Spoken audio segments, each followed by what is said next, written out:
for me to invest into you. Let's just be clear here, right? But however, if we are together and we trying to, I think a woman's security is marriage. You have to get married. I was watching a video about healthy and unhealthy relationships, and it was a black man talking, and he said, and he was like, some people love to say, oh, it's just a piece of paper, it don't mean anything. So when you go to sign $1 million contract, don't sign a contract. Just take their word for it, right? Because a piece of paper doesn't mean anything. Yeah, but then you can't bring up a contract, man. Yeah.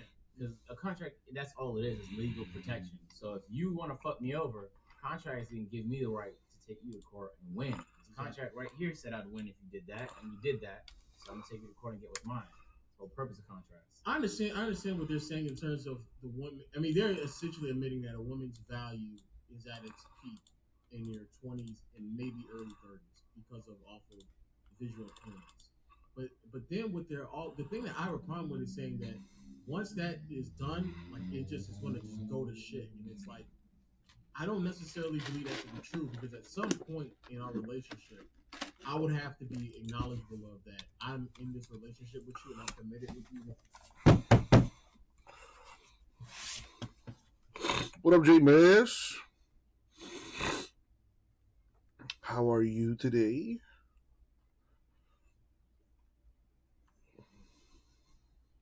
What up, Dirk? You know, the whole Deshaun Watson thing, I kind of feel like a broken record at this point, but it would help. You know, don't get me wrong.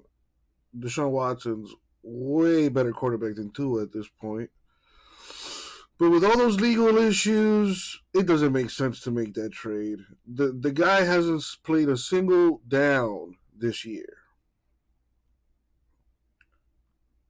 So why would the Dolphins make a trade for a player that might not even play? He might go to jail. So I don't understand these rumors. I mean, they're rumors. So quite frankly, it's annoying, and I'm tired. I'm tired of it. That's number one. Number two, it doesn't matter who we have back there. Our I'm going to say this slowly. Our offensive line sucks. It's garbage. We have one of the worst offensive lines in the league. We cannot protect our quarterback. It doesn't matter who we have back there. He's going to get hit. He's going to get hurt. He's not going to have time to throw the ball. He's going to be running for his life back there. So with all that being said,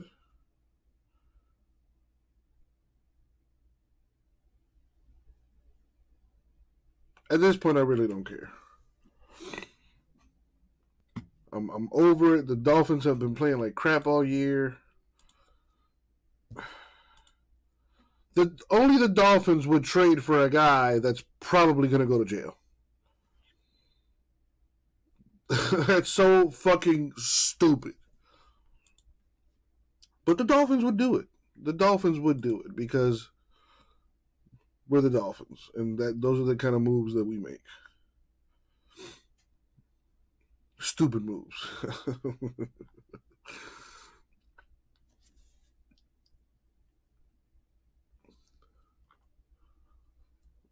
Got a bunch of baseball going on today. Isn't the season over today? Dirk, how are you?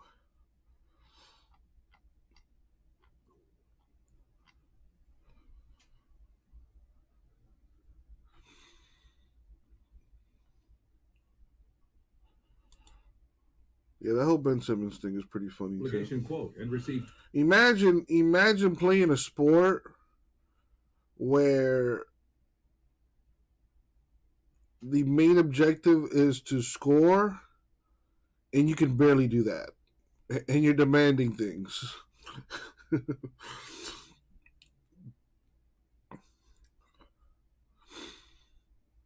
Imagine being able to do everything on the court except the main thing, and then shoot the ball or score the ball.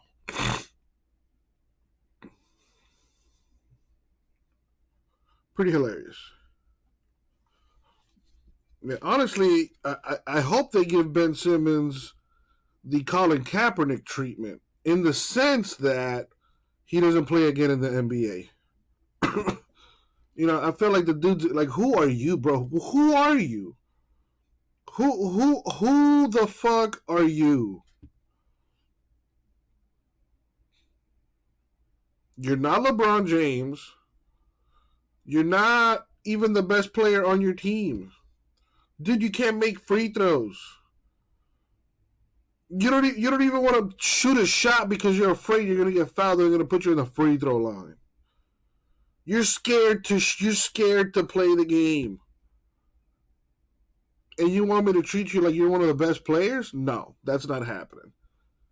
Blackball that guy and never let him play ever again in the NBA. That's if I was the commissioner, I would ban him. And that would send a nice message to players in the league. You don't want to play? That's fine. We'll know your contract and you're out of here, baby. Enjoy getting a 9 to 5 at Chick-fil-A. At least you got Sundays off.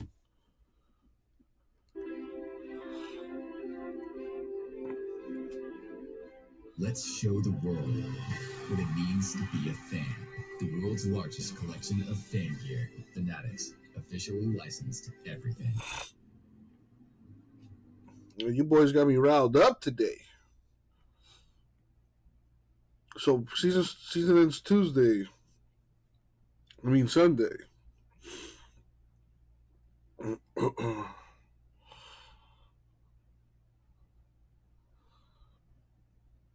Yeah, it sounds like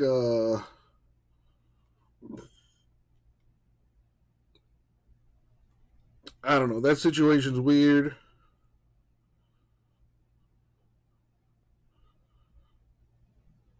And I feel bad for that. Kind of hard to feel bad, but sucks for the Sixers. Trust the process. Joel Embiid, that guy's probably the best center in the league. Best big man in the league by far, I think. But you take an L on Ben Simmons. You win some, you lose some. Yeah, I was reading that they're holding his money in an escrow account.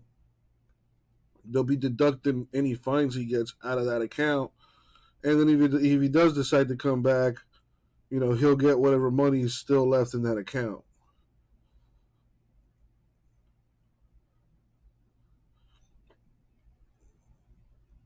If I'm the Sixers, I would figure out a way to try to sue him for breach of contract or something. And then, go from there. Because I'm not going to lose 30-something.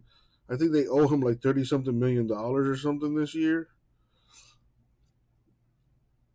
And if he sits out, they're going to be forced to pay him that money still, I think is how that works. I don't know.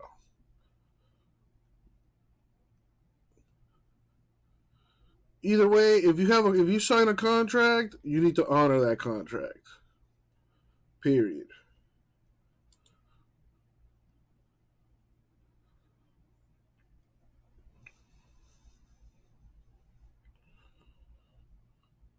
Let's be honest. Ben Simmons has been collecting paychecks for a few years now.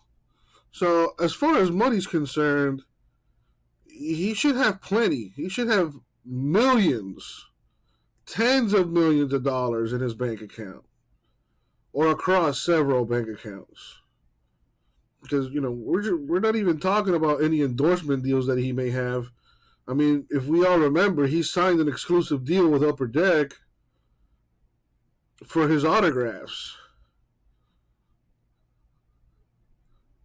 God knows what that contract is looking like. I think he's a Nike athlete, so he's getting that Nike money. which we all know is some of the best money you can make.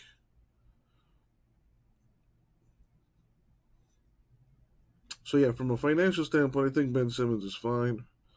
But again, I would just blackball him. You're not going to play for anyone else ever again in the NBA. Your career is done.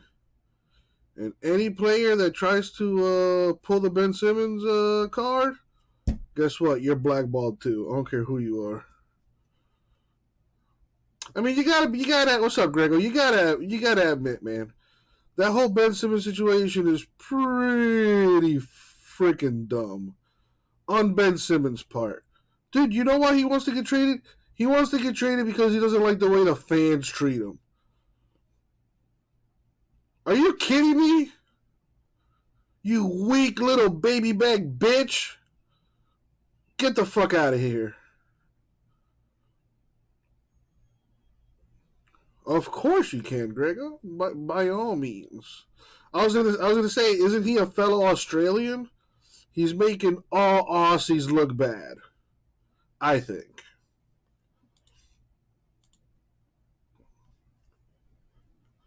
Dude is scared to dunk the ball because he's afraid he's gonna get fouled, because then that's gonna put him at the free throw line, and he knows he sucks at him. He knows he's gonna miss him, and he doesn't want to do that. He's a whiny cunt. Thank you. That's exactly right. 100% on the money. You'd rather go out there and date fucking Kendall Jenner and blah, blah, blah. You're more than happy, living in the spotlight, but you're not going to put in the work?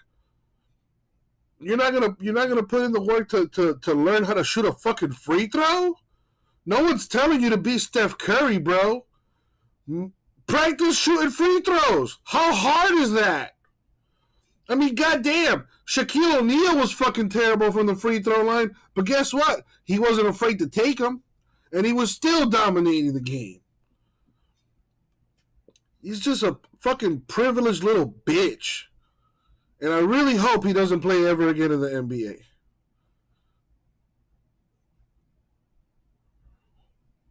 If he has his way, he's going to set a really bad precedent for that league. And it's already known as a player league, which has its good and bad, things. But if you let Ben Simmons have his way and trade him wherever he wants to go, yeah, no, fuck that. Let him miss the entire season. Yo, I am very, bro. I am the epitome of petty. If I was running things in the Sixers organization, bro, I will pay you $30 million to sit out and not play the game.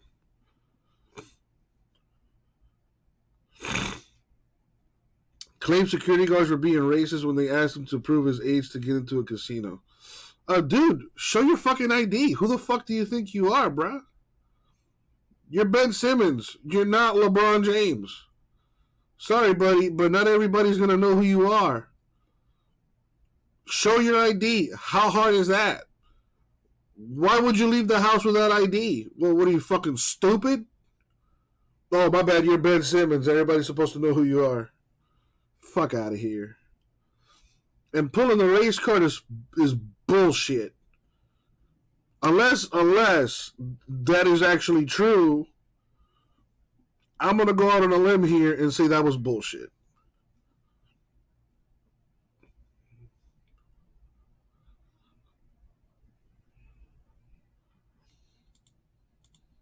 Got me all riled up here today. Lots of baseball in the store. Topps Gold Label, Spectra Baseball, and Sterling Baseball. All in the store right now.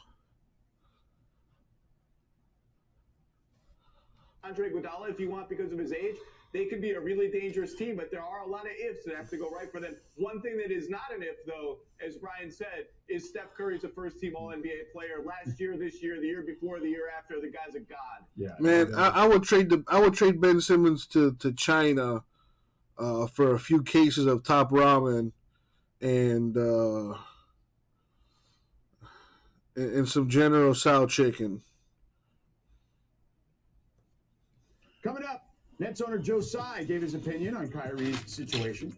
Brooklyn's starting to put pressure on Kyrie. We'll discuss in a moment. But first, here's what the Jump recommends today. Our own Brian Windhorst on how LeBron and Carmelo finally ended up as teammates 18 years after being drafted in the same draft class. Check it out. Here on the Jump.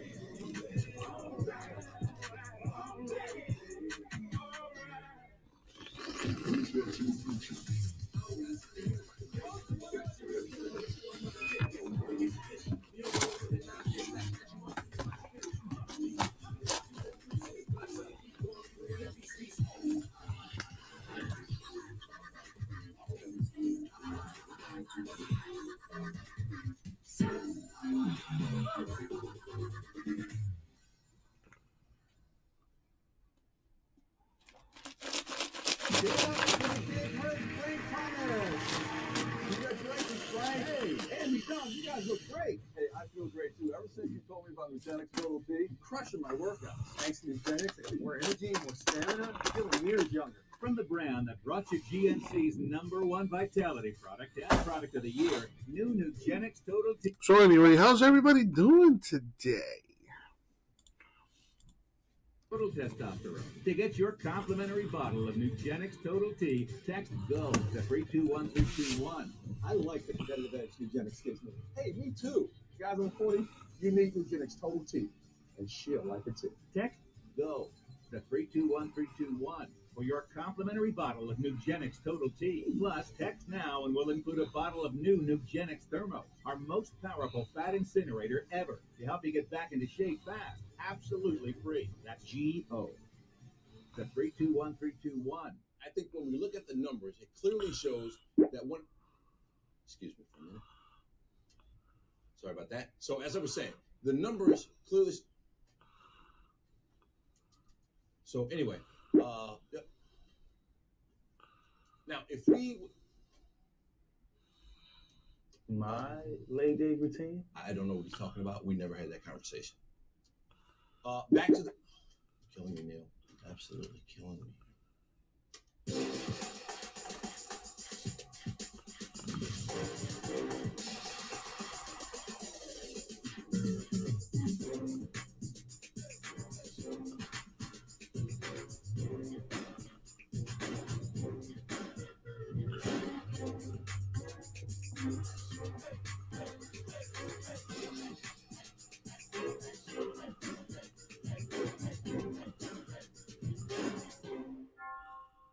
It's great to be back in the building to be a part of this.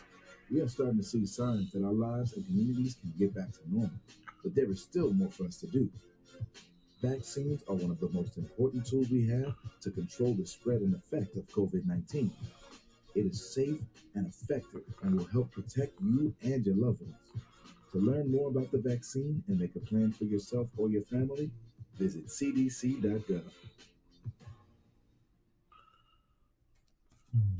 At Fingercut, we don't define you by your credit score. We celebrate you being you. So we offer low monthly payments on the stuff you need, things you love, and brands you trust.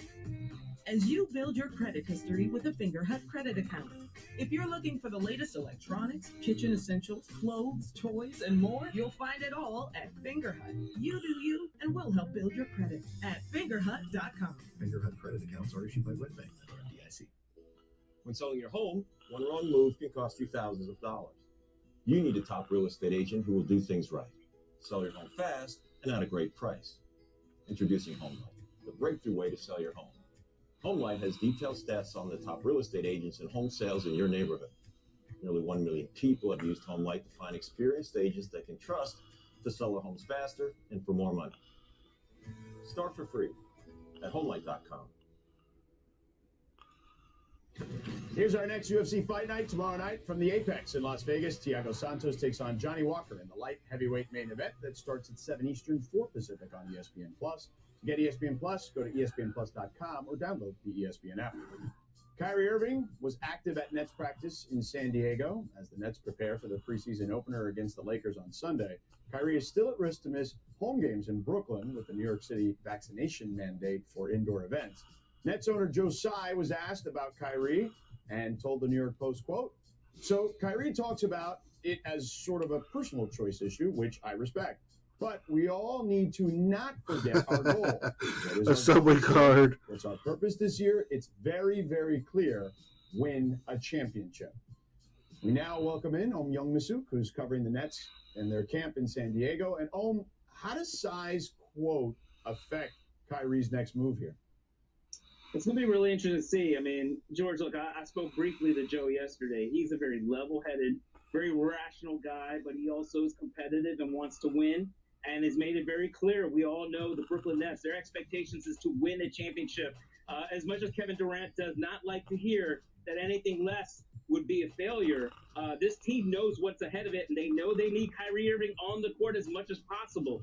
So I think Joe is kind of putting it out there gently, because he did say he understands Kyrie saying that this is a personal point of view thing. But at the same time, Joe is a big proponent of being vaccinated. And so he would like to see his team obviously all together on the same page trying to win the championship.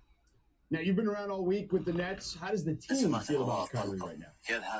So, look, they are practicing inside right now, and from outside the closed doors, you can hear them. They are very vocal right now, rooting each other on, communicating, working on their chemistry. When we are into practice, we see Kyrie with the other guys. This is not a distraction right now here in beautiful San Diego because, look, even when they're inside there working on their basketball, Kyrie's allowed to be on the court.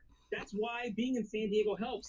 There's not that many reporters here in San Diego. This is not a distraction now. Now, next week could be a different story because if Kyrie's not allowed to practice with them and he can't play in that first preseason game, this is an issue that keeps going on with the Nets. But for now, in lovely San Diego, it's not a distraction. Enjoy lovely San Diego. Thanks, brother. Appreciate it. Thank you. All right. Kyrie's on-court presence proved to be a benefit in the playoffs. The Nets were 6-3, outscoring opponents by nearly 10 points a game when he was in, and they lost 2 out of 3 without him as they were eliminated by the Bucks. As we bring back in Zach and Brian. Zach, does Sai's comments suggest an increase in pressure on Kyrie to be vaccinated? Not really. I mean, what's being communicated publicly has already been communicated privately by anyone with power in the organization, and maybe including Kevin Durant, Kyrie's close friend. The Nets have remained optimistic this whole time that it will happen. He will get vaccinated. He'll be able to play in home games. They were optimistic it would be done before training camp. Obviously, that hasn't happened. Good thing they decamped to whatever fancy villa they look to be practicing in San Diego. Props to home for the pink shirt, by the way. So we'll see. I just think I don't think this moves Kyrie either way. But they need him. If they want to get where they're going to go, they're going to need everybody. That's the bottom line. You want to be on the team or you don't want to be on the team. You can't be halfway in and halfway out. At some point, you got to make a decision. I think Joe Tsai has shown remarkable patience with Kyrie Irving because there were obviously some things last year that took place that could have sent a little bit of a more aggressive owner on tilt. He is but nothing but outwardly supportive of him, and generally he gave several interviews yesterday. He was generally supportive of him. Having said all that, Kyrie Irving, if he wants it, I mean, I still can't be sure what Kyrie Irving wants in life, to be honest with you. There's a $180 million extension possibility sitting there. And if he doesn't extend... Could you imagine if Ben Simmons played for Australia, how crappy they would be? At the end of the day, Joe Tsai is the man who decides whether he's going to put his signature on the other end of that piece of paper. And so how Kyrie handles this, certainly now and the rest of the season, that is where Joe Tsai is going to be able to have his biggest opinion on that. But right now, he's just letting Kyrie be Kyrie and hope it works out. If he doesn't go for whatever reason, Zach, how do you feel about the rest of the roster? I mean, that's the luxury of having 3 superstars, all of whom are among the greatest one-on-one scorers in the history of the NBA. If one goes out, you still have a chance. Heck, they were down to 1.5 with James Harden hobbling around, and Kevin Durant almost beat the defending champions or the current champions by himself anyway. But look, injuries happen in the NBA. That's why you collect stars. Adversity happens. That's why you need all the ammo you can to win 4 straight rounds. So obviously their roster is awesome. It looks awesome when everyone's healthy. I think they actually could win the championship without Kyrie Irving if everything else was pristine. Everyone else was currently healthy, perfectly healthy. They got the right slate of opponents in the playoffs. But those kind of scenarios don't happen in the NBA. That's not real life. That's fantasy NBA. In a real NBA, you need everybody. Sitting there Monday in Brooklyn at Barclays Center, watching all these guys come in for interviews. I mean, they're on the roster, but as you see them come in, you're like, they got Blake Griffin, they got Patty Mills, they got Joe Harris, they got James Johnson. You're like, they got LaMarcus Aldridge. They keep running dudes through there. You're like, this is a no, Raul. I think that's over at Vice City Breaks. Don't give away 200 around here, man.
I did consider that, J-Mass, but I didn't think it would go, honestly.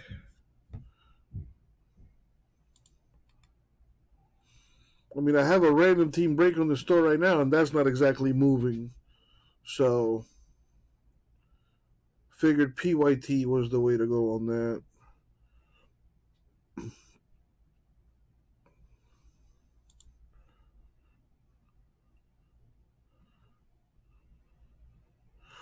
What up, Chase? Yeah, I think Spectra's like what, like 600 a box or something like that.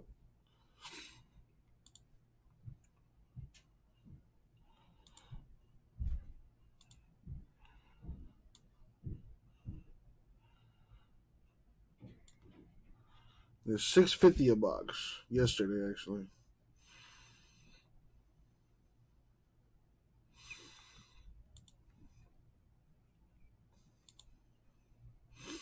Nice, Chase. Hopefully, making money.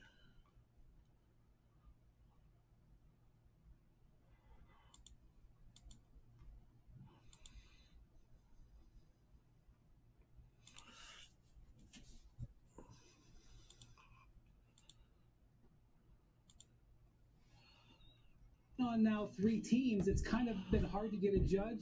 It wouldn't like completely blow me away that he elevated to that. But if I was like Zach, I would probably wager against it.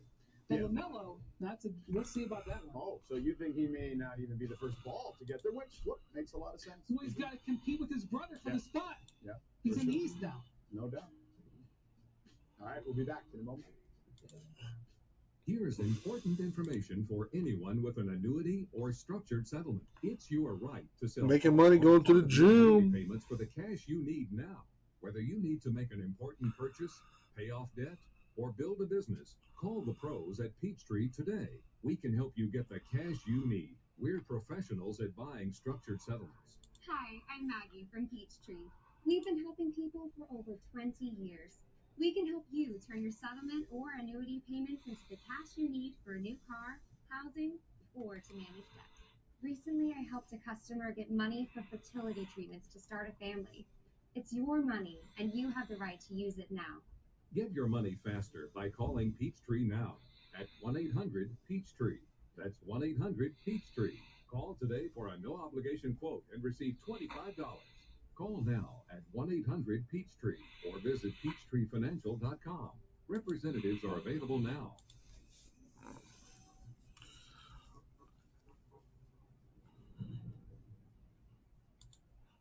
The future of fitness isn't dumbbells.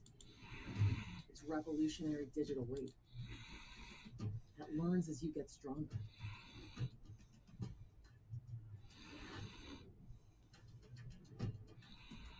So you can be your strongest. Tonal, now at 40 Nordstrom locations nationwide. At Finger Hut, we don't define you by your credit score. We celebrate you being you. So we offer low monthly payments on the stuff you need, things you love, and brands you trust. As you build your credit history with a Finger Hut credit account. If you're looking for the latest electronics, when is your birthday, Chase? Clothes, toys, and more, you'll find it all at Finger Hut. You do you, and we'll help build your credit at fingerhut.com. Finger Hut credit accounts are issued by FDIC. The WNBA playoffs have been lit, and last night Diana Taurasi went to work against the Aces. She scored. Oh, nice! Your birthday is on a Monday. You got any plans? The oldest player to record a 30-point game in history. So, Zach, what is your reaction to Taurasi's epic performance last night? Same as ever. There are a few topics Might go to the Chargers game. about, and one of them is Diana. I hope so, my dude. Hell yeah. I can't do it. She's too incredible. She's amazing. She's the GOAT. She's the best to ever do it. She's a complete badass. I can't even move on to somebody else. I can't talk about Diana Taurasi. You know, I will have almost no good memories from my time in Tokyo this summer. It was that type of Olympics. But the one thing that Oh, it's Monday Night Football. Nice. Dude, I hope you go, man. I hope you go. That would be awesome. They got a really nice stadium, too. Have you gone to the stadium yet? The way they played together and the way they sacrificed roles, it was great. Breonna Stewart played out of position, and she was awesome. Watching everybody in that building have the respect, the undying respect for those two spectacular athletes was great to see. And then getting to talk to them after the games as they went through it, it was really enjoyable. I know that we're supposed to be talking about last night, but it was the first time I ever got to see Diane Sue play live, and so I really enjoyed it. Well, look, I'll tell you this. As a father of a 7-year-old daughter, we were watching the game yesterday, and she's about to start to learn to play basketball with a group of kids. So I said, if you can do 0.5% of what that woman can do, you're going to have a lot of fun playing basketball in your life. So speaking of which, Sunday, both game threes in the best-of-5 WNBA playoff semifinal are coming up. The top-seeded Suns square off against the Sky at 1 Eastern, noon Central. That's 10 a.m. Pacific. Then on ABC, it's Taurasi's Mercury taking on the second-seeded Aces. Both games are available on the ESPN app. It's October 1st, and that means that Bradley Beal is eligible to sign a 4-year, $180 million extension. Beal reportedly will wait on deciding whether to sign, and of course told the Washington Post this, quote, "We worry about the contract and money and all that later. I'll let them deal with it when the time comes, for sure. I got all year to sign, too. I'm in no rush." So, Wendy, should Beal take the extension, and how should the Wizards feel about this? You know who's in a rush, George? The Wizards. The Wizards would have liked it signed at 12:01 a.m. And that is the responsible thing for Bradley Beal to do. He can earn tens of millions of dollars more by waiting until next year. Anybody who was presented with this set of circumstances would probably wait. That said, you have a guy like Giannis last year who extended in this window because he wanted without any distractions, and they end up winning the title. Really, what this comes down to is, what is your trust level with Bradley Beal if you were the Wizards? If you trust him and believe he's with you, and they have to have had conversations in that regard, then you stick with him. But this is one of the worst positions to be in sports, when you have a player that everybody wants and could be very highly desirable in free agency heading into his walk year. It's very unsettling. Beal has said all the right things. He had an opportunity to ask out this last summer when Russell Westbrook did, and he did not. But there's going to be nervy times ahead for the Wizards if he doesn't sign this, which it sounds like he's not. I'm a little verklempt still from the Sue and Diana photos. I haven't recovered emotionally from that to be able to address Bradley Beal. Look, you can map out all of Bradley Beal's options and how much money he can make. The bottom line is, it's like an amazing amount of money, kind of more amazing, maybe slightly less amazing. It's all amazing. So if I'm Bradley Beal, I'm in the late round of my career, my late 20s. I'm not going to tell him what he should do or what he shouldn't do. Obviously, the Wizards want him to sign today. Bradley Beal's got a way. How much do I value the security of signing for $180 million? Let me repeat, $180 million today. Oh, looks like they're doing some work upstairs. After the Wizards just remade the entire roster around me, and did it amount to anything? Is this a play-in team? Is this a playoff team? We'll see. How much do I want to have unilateral, unfettered control of where I finish the rest of my prime, where I play the rest of my prime, where I can maybe try to chase a ring somewhere, play on a great team? How much do I value that freedom? Because look, you can say sign the extension, demand a trade later. Lots of guys have done that. Bobby Marks has written about that. As Ben Simmons is showing right now, that can get ugly. That can put you in the spotlight for a long time. That can get financially complicated. So he's just got to weigh security versus total control of his career. I don't know what he should do, but in theory, he's been languishing there in Washington for quite a long time. Yeah, and it can get uncomfortable, as we've seen, certainly. But, it just seems like there's only so much this team can do, and he's taken them as far as he can, right? I mean, he's been unbelievable the last 2 seasons, so I don't know how much better he can actually get. He's certainly holding up his end of the bargain. All right, as we sit 18 days from opening night, 2018 number 1 pick DeAndre Ayton is still without a contract extension. The Suns have until October 18th, or else Ayton will be a restricted free agent following this season. Already this summer, Luka Doncic, Trae Young, Shai Gilgeous-Alexander, and Michael Porter Jr. have agreed to rookie max extensions. So, Zach, do you think Ayton and the Suns will agree to an extension by the October 18th deadline? Well, I can tell you for sure what's happening is that DeAndre Ayton's agents are looking at all those max extensions that you just showed and said, let's see, DeAndre's team got farther in the playoffs than that guy, and that guy, and he was the breakout star of the playoffs for the Phoenix Suns. He's doing everything right to buy into the team. So I want a max. We want a max. Max or nothing.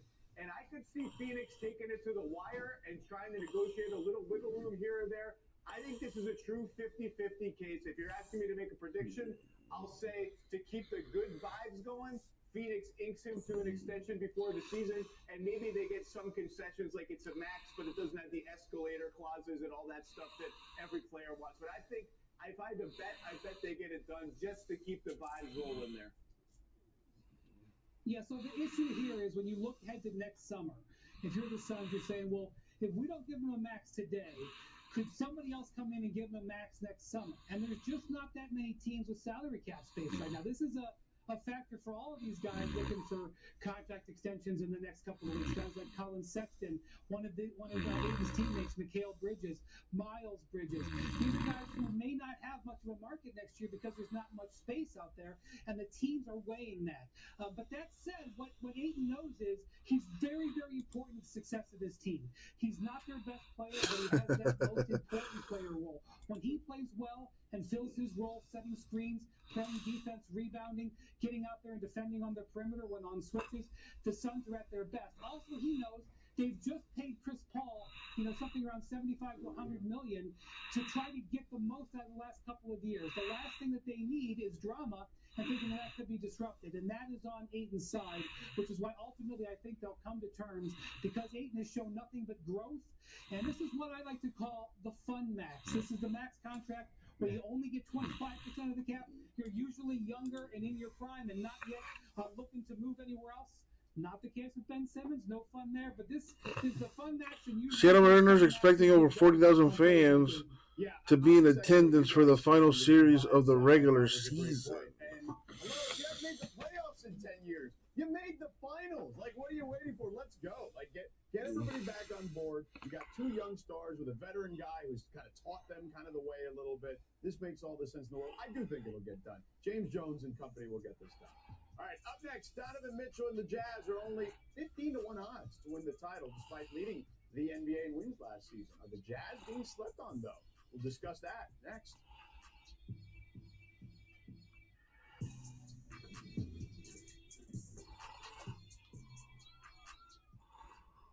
Enjoy the ride.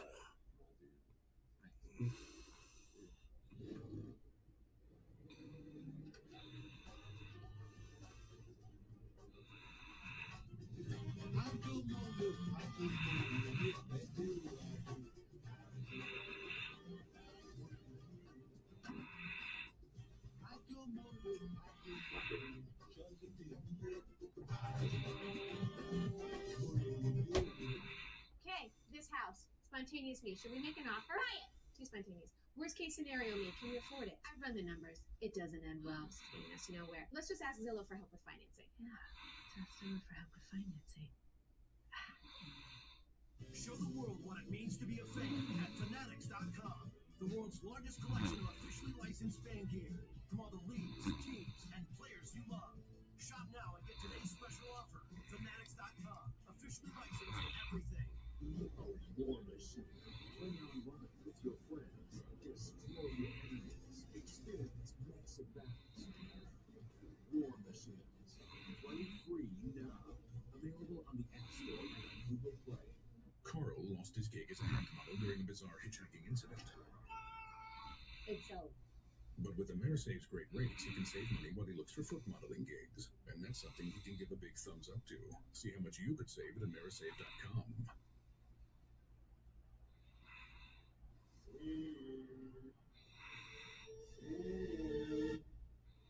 Welcome to the back of your mind. This is where we learn how to eat with Noom. Noom's all about eating wisdom. Limitless eating wisdom. Cool. Sign up for New and lose the weight for good. That's really cool. This is awesome. What we got here is the Weekender box.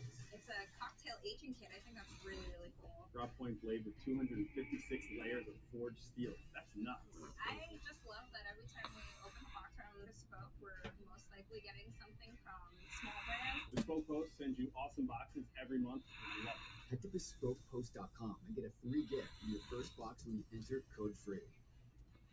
I'm embarrassed to admit it, but I can't tell you the last time I looked at my credit card statement. Hi, I'm Yaya, founder of Truebill, a simple app to help you stay on top of your spending, save money, and make sense of your finances. It's an automated accountant for busy people. Download Truebill today. At Root Insurance, we think good drivers should be celebrated. But like with savings, with Root, you get a car insurance rate based primarily on your driving. We use the sensors in your smartphone to measure things like braking, turning, and distracted driving. Then we celebrate good drivers with savings of up to $900 a year. Just download the Root app and get on the road for a bit, and we'll give you a custom quote. Visit joinroot.com today to get started. You can't put a price on connection, so we didn't. With Text Now, you get a real phone number with unlimited nationwide calls and texts for $0 a month. Download Text Now for free today.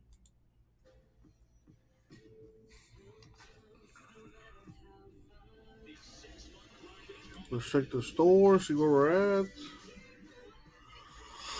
Got some movement here.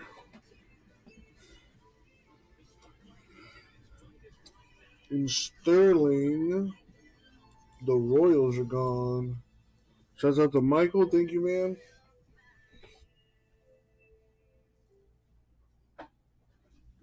It's almost done here in the jump. Miami Heat announced today that Ruth Riley Hunter will expand her current broadcast role and serve as both broadcast analyst and moving as well to basketball operations as a basketball analytics and player programs manager. Ruth Riley Hunter, two-time champion, MVP, Finals MVP, was the first ever pick of the Miami Soul, which became the Connecticut Sun, and she's lived in Miami for a long time. It's a great addition to their basketball ops staff. So congratulations to Ruth and the Miami Heat. According to Caesars, the Utah Jazz are tied for 5th with Phoenix for the best odds to win the title this season. They also finished with the league's best record last year and bring back all of their key pieces. So, Zach, are people sleeping on the Jazz? I don't think people are sleeping on the Jazz. I think the Jazz need to prove it in the playoffs a little bit. And this is a huge year for Utah. Let's review some of the things that have happened in the last year. New ownership that includes Dwayne Wade. Dennis Lindsey shoved aside. Another advisor, David Morway, shoved aside. Head trainer not returning after a kerfuffle with Donovan Mitchell ahead of game 1 of the playoffs about Donovan Mitchell's ankle injury. And oh, by the way, they couldn't get the Clippers without Kawhi Leonard to game 7 after blitzing through the regular season. And look, every team reaches a point when you lose in the playoffs a round before you think you should, or expectations think you should, year after year after year. At some point, we saw with the Chris Paul, Blake Griffin, DJ Clippers, at some point you just look around at each other and say, man, it just hasn't been working. We're not getting where we need to go. This is maybe not quite a make or break year for the Jazz, but there's just a lot of noise swirling around and a lot of playoff expectations. If they don't meet them this year, I think it could get interesting. I might call Zach after the show and follow up on some of that. I want to hear some of that stuff. You know what? I agree with everything Zach said. But remember how earlier I talked about how impressed I was just sitting there and watching the dudes walk in the room with the Nets? I feel the same way about the Jazz. They've got a bunch of really good players on this roster. They had MVP candidates, they had All-Stars, they had 6-man candidates, they had Coach of the Year candidates, they had Executive of the Year candidates, and they did a nice addition with Rudy Gay. I like this team. I think 15-1 is a good bet. I'm not saying they're going to win, but I think it's a good bet. Yeah, it'll be interesting to see. We don't let teams grow very much anymore, and they've had some pieces that have been injured and whatnot at inopportune times, but it'll be fascinating to keep an eye on them. Speaking of keeping an eye on something, the Sixers will not pay Ben Simmons the $8.25 million owed to him today. This was the second payment of this season's $33 million rookie max extension. So, Zach, I'll start with you. What do you make of all of this as it unfolds in real time, and we started the show with it? Step by step, this is as expected. Nobody's budging. He's not coming so far, and they're not paying him. And this is all sort of the roadmap that both sides have lined up here.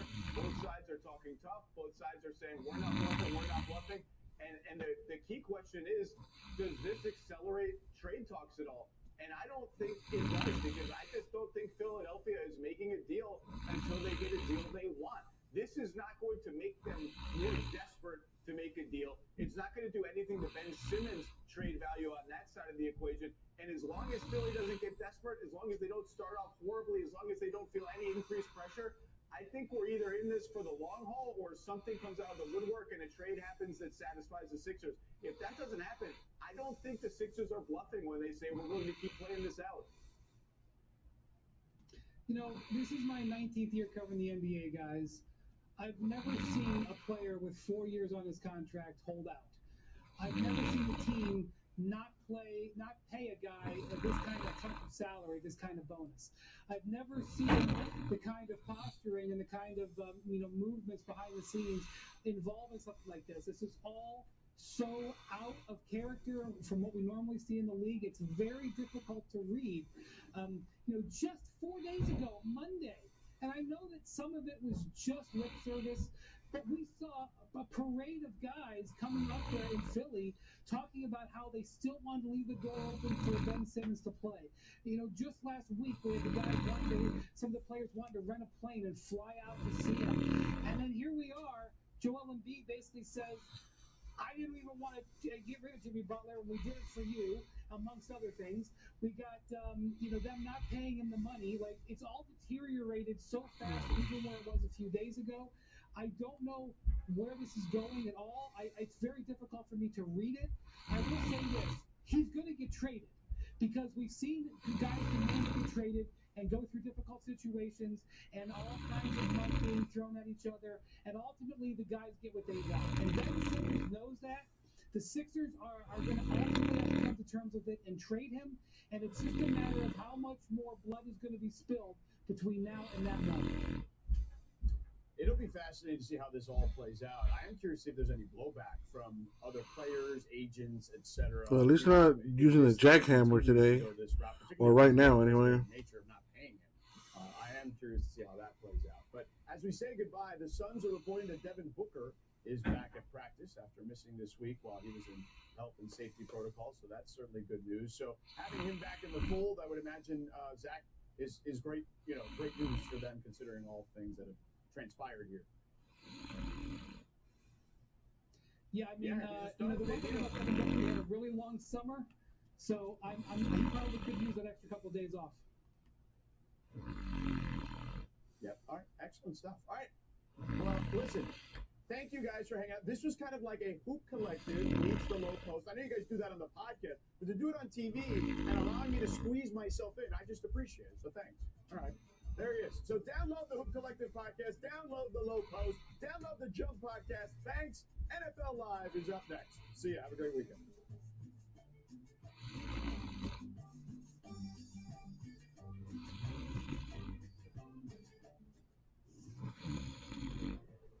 The last weekend of the baseball season. 4 teams for 2 spots. Bring on the chaos. Also, the 37 games she still had it. She still got it. Rams at Cardinals. Ole Miss at Bama. And is there anything we're missing? Let me hear it. There it is. It's gonna happen, yes. And we also got the 70th win. Don't forget that.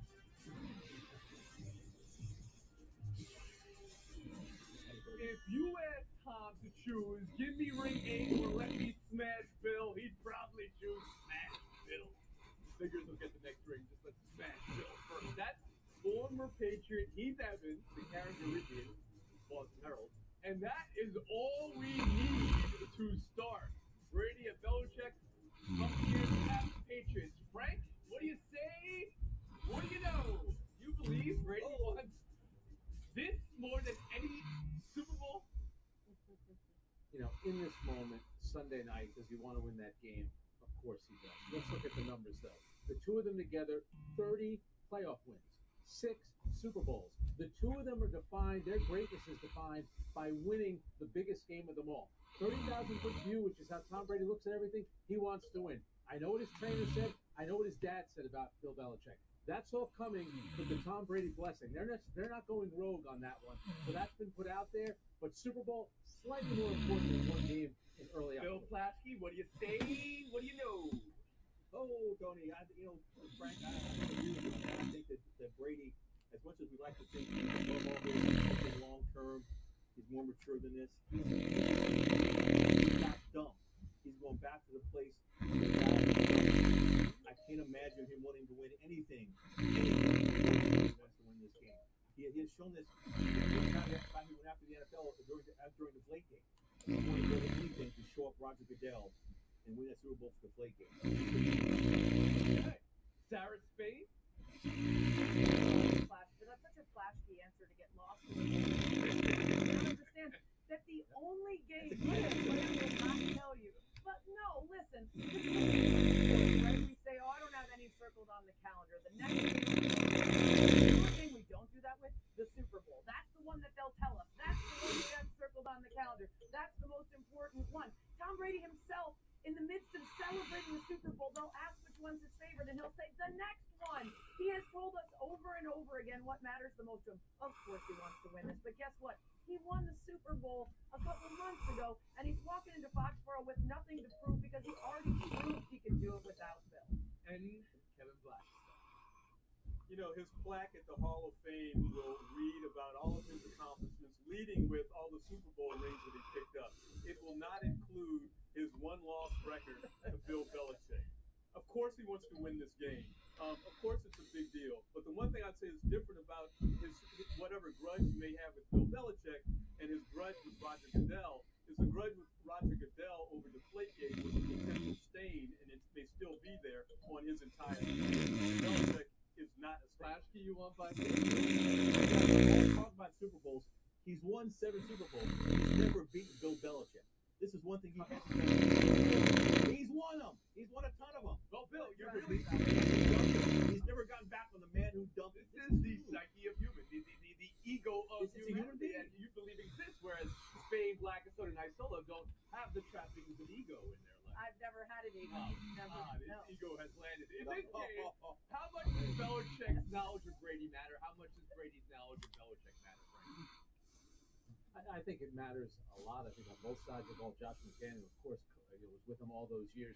So I think, Tom Brady needs 68 yards to be all-time passing leader. He's gonna get that no problem. You knew he'd probably do that at Gillette Stadium. You just didn't know that he was going to do it in Tampa Bay uniform. But I do think they can hold him under 300 yards. If they can, got a very good chance. I think the bigger advantage is on Belichick over Brady because Belichick and Brady should be a good one. Oh, absolutely. Let's not forget that Bill Belichick was a defensive. No football till tomorrow. Hurricanes played yesterday. We lost in a close one, but I think we found our quarterback, at least freshman. He knows what Brady likes to do. He said that what Tampa Bay is doing is very familiar to him. That's what Brady likes to do. And, and Brady sat there and watched the defense. He didn't play against the defense. He played against the scout team that Belichick put together in practice, but not against that. Are you with Kevin and Frank that the bigger advantage lies with Belichick on Sunday night because he knows Brady? Maybe more so than Brady knows Belichick?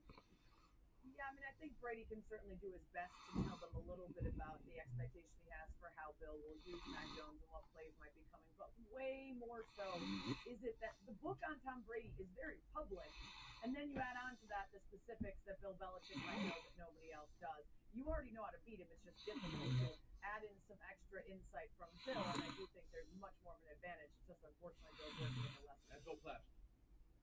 Maybe I can't understand it. Yes, it was against second stringers and against scout team members, but it was 20 years. Brady has played against Belichick's defense for 20 years. Belichick has never schemed against Brady in all fairness in good Tampa. I think that all the advantage goes to Brady. Brady knows Belichick better than There may have anybody. been some 20 years scheming of that. before. I don't know. I haven't read the whole Wickersham book, but there may have been some scheming Belichick on Brady. Yeah. Well, it seems, Bill, that you're sure of a Tampa Bay win here. Oh yeah, I think by the end of the day, it'll be like 35-10, and people will say, remember, Belichick is 12-16 without Brady. It's not going to be Sarah. Interesting you bring up Richardson, who was on my show, Spain and Fitz, 7 to 9 p.m. Let's check the store. And he said that he actually thinks the Patriots are going to win this game, that Belichick's going to find a way to win it. I disagree. I think the Bucs, but I was fascinated by that answer. Blackstone. I'm going with the Bucs. I mean, they're the better team. Obviously, have the better quarterback. They've got All right. a lot to play for up there. Gold label Well, and the Patriots are down to 10, or at least it should be. they're losing football tonight. It is. Filler for that. I think it's going to end up being a field goal game. I definitely think New England will keep it close, but I think at the end, they're going to have to find a way. And real quick on the atmosphere of the game. Does anybody, is there any wrong? Can you imagine Sunday night game in Foxborough? Label number 1. The many cheers. There might be some Random teams, 10 spots. $30 a spot. Boom. Nice cheap baseball, just the way you like it, G-Miss. I bet they cheer Brady the entire day, and I bet they end up booing the Patriots. Booing the Patriots? Whoa. Is that a Boston? Win New England? Come on. Really? So you think they're going to take Brady's side by the end of it? That would be the greatest trick Tom Brady's ever pulled. Convincing the world that he's, baseball now. 3 days before the end of the season, we have no idea who's making the playoffs in the American League. How great is this? 2 spots open. A 3-way tie is still in play. A 4-way tie is still in play. That would mean playoff to get to a playoff to get to a playoff where you play a 1-game playoff. The longest drought in baseball so close to being snapped. The Seattle Mariners are right there after an incredible run in September. They control their own destiny at least to get to the playoffs. Red Sox just lost a series to Baltimore, so they're now tied with Seattle. Toronto is 1 game back of those two. And the Yankees, the most comfortable of all, 2 games up. But that means nothing. They're one of the streakiest teams in baseball. They're playing Tampa at home this week, who has owned them the last couple of years. Boston at Washington, Mariners, those Angels. Toronto is the ball. Bill Platsky, we all want chaos, but what are the things that will sort this gorgeous mess out? It's really not about who the teams are because they're all pretty good. It's about who they're playing this time of year. The Yankees are already in. They're 2 up. They're not going to be caught. All the other 3 teams, the best opponent is the Angels for the Mariners. The Mariners are at home against the Angels team. The Mariners have won 10 of 12. The Angels have lost 10 of 14. The Angels have pretty much pitched in the season. Otani's not going to pitch. They're just playing out the strain. I think the Orioles and the Washington Nationals both will play for something to play harder. I think the Mariners beat the Angels, and that's how they get it. It's Yankees. So best late you season. said best opponent, and I thought you meant like the best team of the bunch. You actually meant the easiest. The easier than the Orioles, who are 105, 6 The Orioles they just beat the Red Sox. Sarah Space. True. Listen, Bill, trying to apply logic to baseball as if we have any. The Orioles, the team that are supposed to be the easiest to beat, and yet the team that keeps hammering winning franchises to their playoffs. Josh in the house. Nachos are full of hot dogs? That's a trip to the bathroom. Yeah, you're gonna spend time in that bathroom as opposed to watching the game, man. Josh, how are you doing?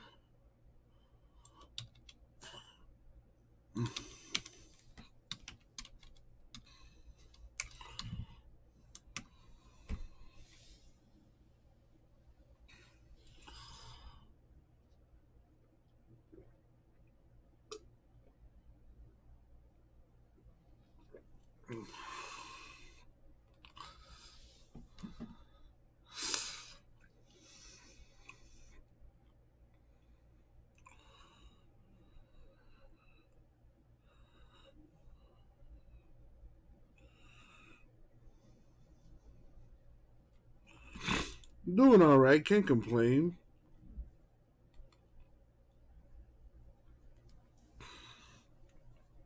Looking forward to some new breaks here.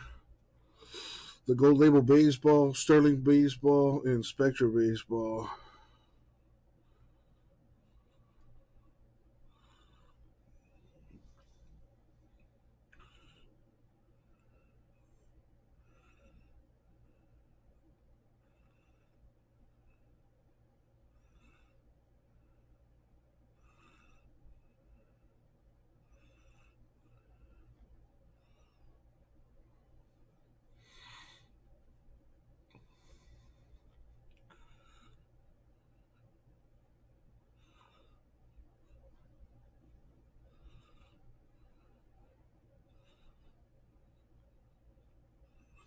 Heading to Key West. Nice. What's going on over there? Are you going for your birthday or something? What's the celebration?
Well,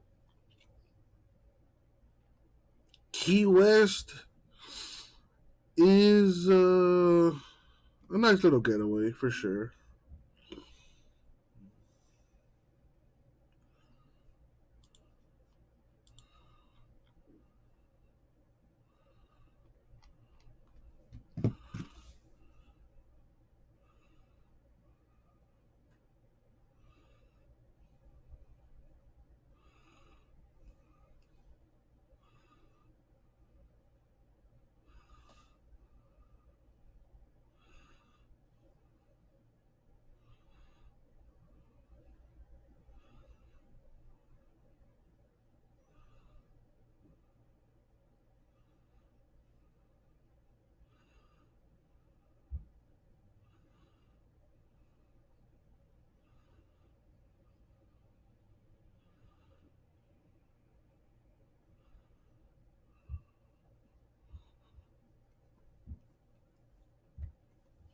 So, do you have any plans for Key West, or just gonna chill out there for the weekend?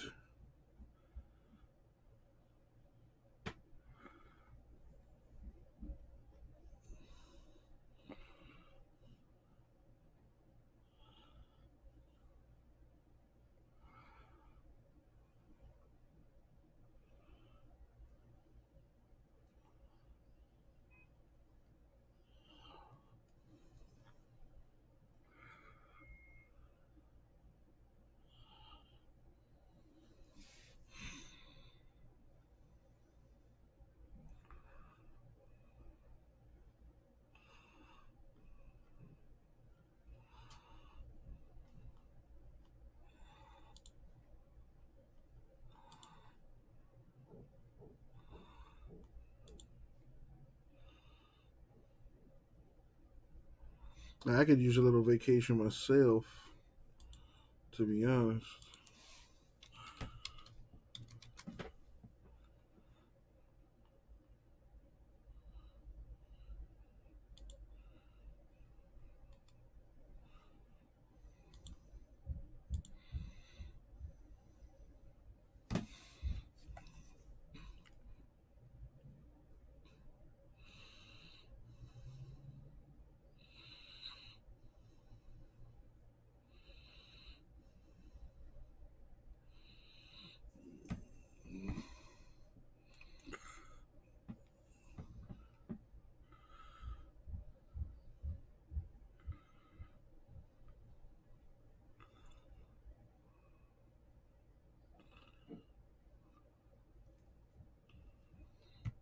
Well, Josh, you've never been to Key West? All right. Well, I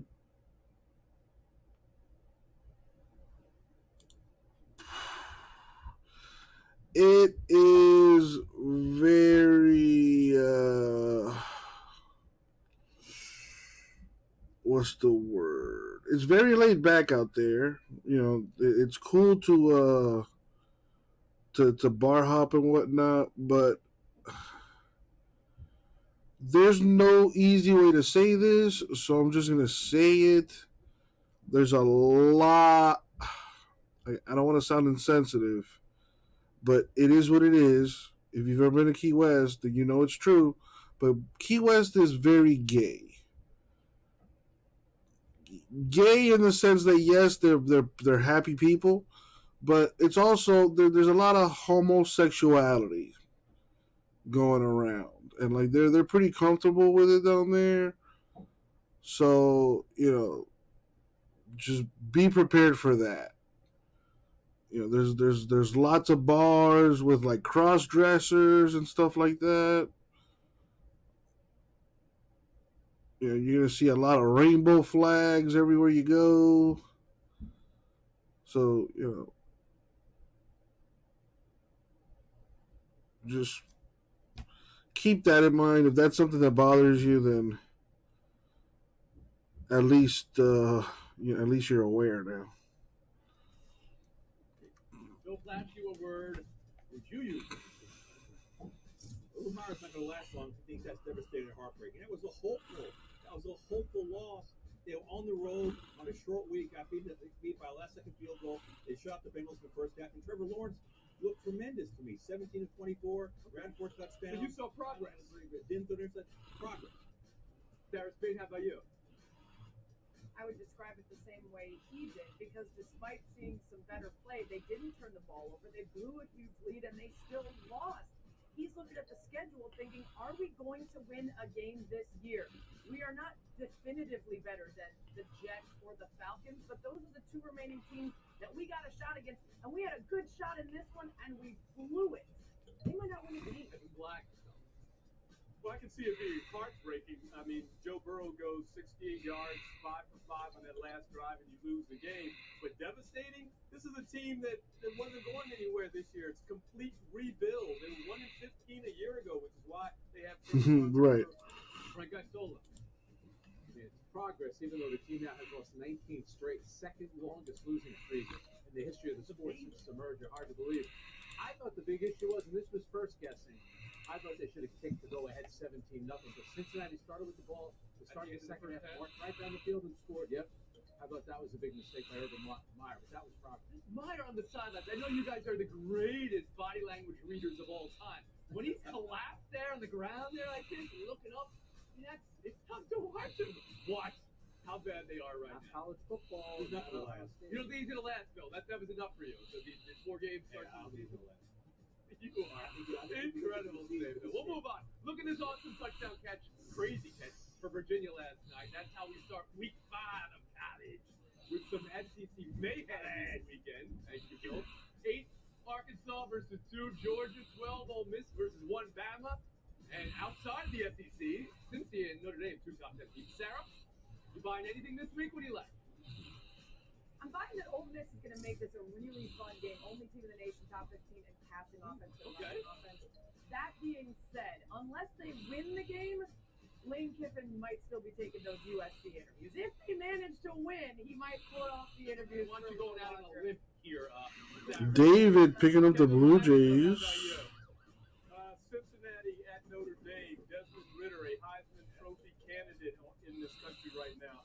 Watch him play. A chance for them to make some noise and maybe knock Notre Dame out of getting into that. Would you say Cincinnati Notre Dame, the loser, is out of the college football playoff conversation?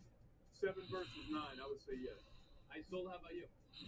Yeah, Cincinnati's been one of the better stories in college football, really, since Brian Kelly coached there. One thing to pay attention to, Notre Dame at home, 26 straight wins. Meanwhile, if Ole Miss gets a win, it's their biggest victory since the movie The Blind Side came out. So good luck to them. Well, okay, but I mean, it would be the biggest win since they beat Bama last time with that great play where Kelly was falling down and the touchdown was on the road. Are you predicting that it's going to happen? No. Okay, well, thank you very much.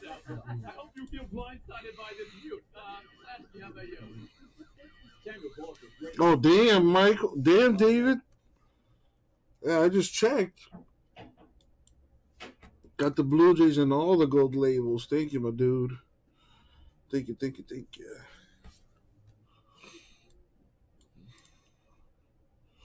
J-Max, why don't you buy the Nationals, man? Topps Baseball is pretty good price. Same thing with Bowman Sterling. You want to do some baseball? Well, we thought, but maybe the NFC West has something to say about that. KB, what are we going to learn about the NFC West this Sunday? We're going to learn if the Seattle Seahawks are actually going to be a part of it. Man, 2 big NFC West games this weekend. On Sunday, Cardinals at Rams, Seahawks at Niners. Seattle, if they fall to 1-3, since 1990, 14% of the teams at 1-3 have made the playoffs. I get it. There are more games this season, more teams make the playoff, but that's not a good number for Seattle. I'll be there at 8 a.m. again, Frankie, to watch the Rams. They will win. Omelet Station, baby. Dominance. Omelet Station. They will show their dominance. They've scored on 59% of their possessions. Best in football. They're unstoppable. They're the best team in the West by far. Yeah, I think we're going to learn that the Rams are truly the cream of the crop in a really stacked division. But the Cardinals, if they can play a complete game, would prove to us that they're better than the last couple weeks have shown where they've. All right, that was a lot of ifs and whats. Make some picks here. Everybody's got the Rams, or is somebody going to take the Cardinals? Rams. I got the Rams. Oh, my Rams defense. Flashy. Focusing on the omelet station. Ham and cheese omelet. Ham and cheese omelet. You never had to make use of a varsity athlete, Bill Flasky. All right, that's it. You got that? For you. And Spain. There we go. The many saints of Around the Horn. It's showdown. We love our house. Been here for years. Yeah, but there's an animal in the attic.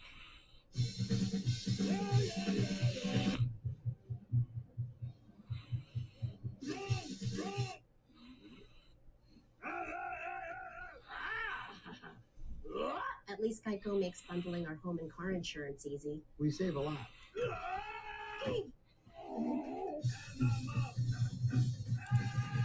For bundling made easy, go to geico.com. David, how are you?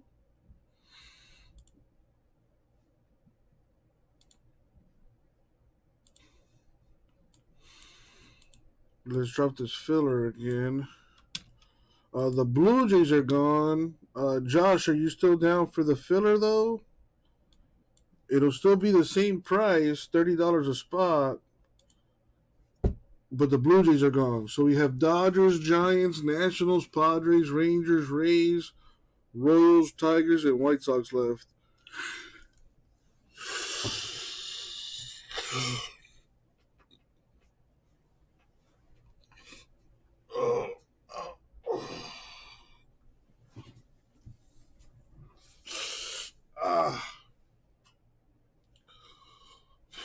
What the hell is that? Oh, that sucks. What was that?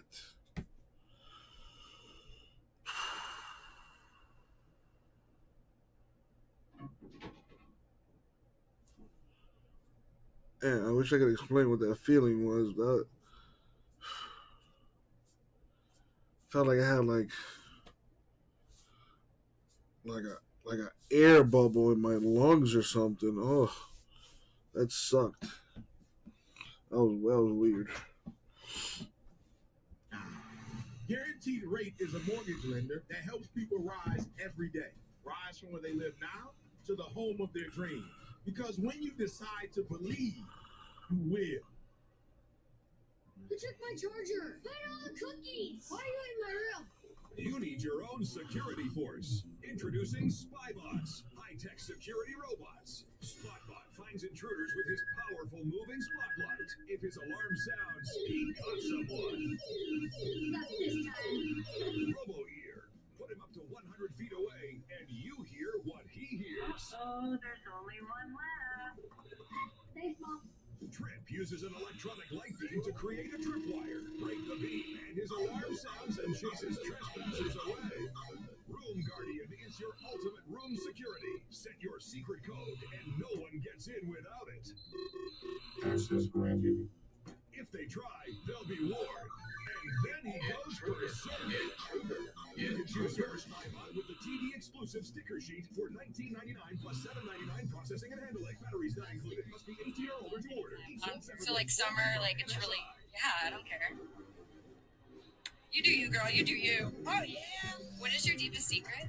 I dip my Oreos in water. Wow. Water? Yeah, I hate milk.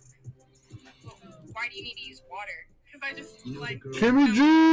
Everything slows down. What is your deepest secret? My deepest secret is I eat onions like an apple. The year I turned 12. And I just bite right into them. So, To grow up to be like, how often do you do that? You know, it's like really good for your heart. It's just like his father. quite sweet. Just like his It's a father. solid It was to an apple. I mean, whatever floats your boat, girl. What's your deepest secret? I shave my legs like once a month. The amazing maybe once Rooms every to 2 Go fall months. sale I is just let it going grow on out. now. And thousands of Like, shoppers especially are during getting winter time, fall because you sale have to like savings coat, on especially during great-looking winter living time, rooms, but anytime. bedrooms, So dining like rooms, summer, like it's mattresses, really, and more. yeah, I don't Plus, care. to make buying even easier, there's 60 You do you, months girl. You do you. interest-free financing. What is your That's deepest right, secret? You get both low sale prices and 60-month interest-free financing. So hurry to the Rooms to Go fall sale today for great-looking furniture and low sale prices. Around the Horn is presented by DirecTV Stream, part of Happy Hour. Blackstone, I feel a good lucky showdown. The question was, the answer to anyone asking that question was, actually in the lock. 37 to win the must-win game 2, and on the other side, the Sun restoring order over the sky, as it does. Kevin Blackstone, both series now 1-1. Who's got the advantage? Well, I think the advantage right now is with Tarasi's team. I mean, they absolutely destroyed the Aces last night. All right, so filler now. 5 teams left. $20 a spot for a random team. Their inside depth is unstoppable right now. One of Kobe Bryant's all-time favorite players had a signature performance, but in the Battle of the Bigs, Brittany Griner 25, Liz Cambage only 13. So that's where the game is won. Good point. We'll move on. Super Bowl halftime. You know who it is. Dr. Dre and Snoop and Eminem and Mary J. Blige and Kendrick Lamar. It's a loaded bill, but I'm going to put you on the spot here, Frank. Who's the headliner there? It's Bow Wow Wow Yippee Yo Yippee Yay. Nobody's bigger. than Snoop Dogg. Not even Bill Plaschke is as big as Snoop Dogg. It's L.A., it's Snoop all the way. Song. Fine, fine, fine, fine, fine. Mary J. Blige is the queen. Those tackheads better step off the stage when she walks out there to grace it. Come on, Mary J. Oh, I do have a question about that. Does the stadium qualify as a dancery? Like, I don't know about that yet. Frank, whatever happened to the Gary Coopers of the world? These strong stylists. Jamie in the house. Take the bid. There we go. The Seattle Mariners win more than I do. You know, I was out in San Francisco early this week and at a Giants game. The fans, they come up to me. They love the show.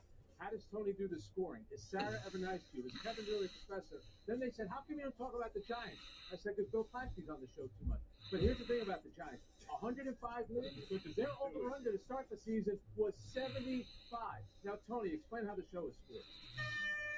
With all due respect, Frank, you don't have what it takes to be number one, right? The many say so. We'll see you guys on Monday. Oh! Pardon the interruption, but I'm Mike Wilbon. It's National Cookie Day, Tony. Name your favorite cookie. Tony Kornheiser. Cookie Rojas, of course. That's where I'd be going. Cookie Rojas, baby, men of a certain age. Or cookie I think they were looking more like chocolate chip or oatmeal. Oh, no. I don't think no. Cookie and Best in Show, everybody's favorite cookie. Absolutely. Welcome to PTI, boys and girls. In today's episode, Tom Brady's return to New England, the Mariners' chances of making the playoffs, and a big weekend in college football. But we begin today with pro football. Joe Burrow led the Bengals to a last-second victory last night over Jacksonville in yet another terrific national game. Jacksonville is now 0-4 under Urban Meyer, who had never lost 4 games in a row as a coach. Urban Meyer said he saw a good team in there that's going to win some games. Do you? Tony, maybe. They look pretty good, and when they could have gone up 3 scores, it looked real good. And you're thinking, oh, my goodness, I know in my pool, I picked Cincinnati with some confidence. I think I had, you can go 1-16, and 16 being the most confident pick you make that week. I think I had 12 on Cincinnati. And I'm thinking, wow, I was checking the score because I was not going to watch that game live. But I'm checking the score, and I'm thinking, what is going on down there? And, Tony, if they get that third score, if Irving gets that third score, maybe it changes the complexity of the game and the pressure that Cincinnati feels to respond. But they didn't, and they come back in the way they do. Yes, I think there's something in there. It doesn't mean it's ever coming out. I'm sure John McKay thought that of his Tampa Bay Buccaneers in the mid-70s. Wow. And then went not. Mets owe Robinson Cano $48 million over the next 2 years. What the hell?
I'm here, Kimmy. I'm just fucking strolling through Facebook and stuff.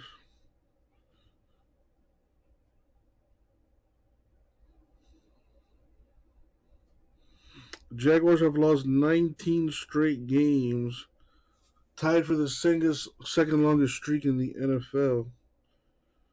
In NFL history at that.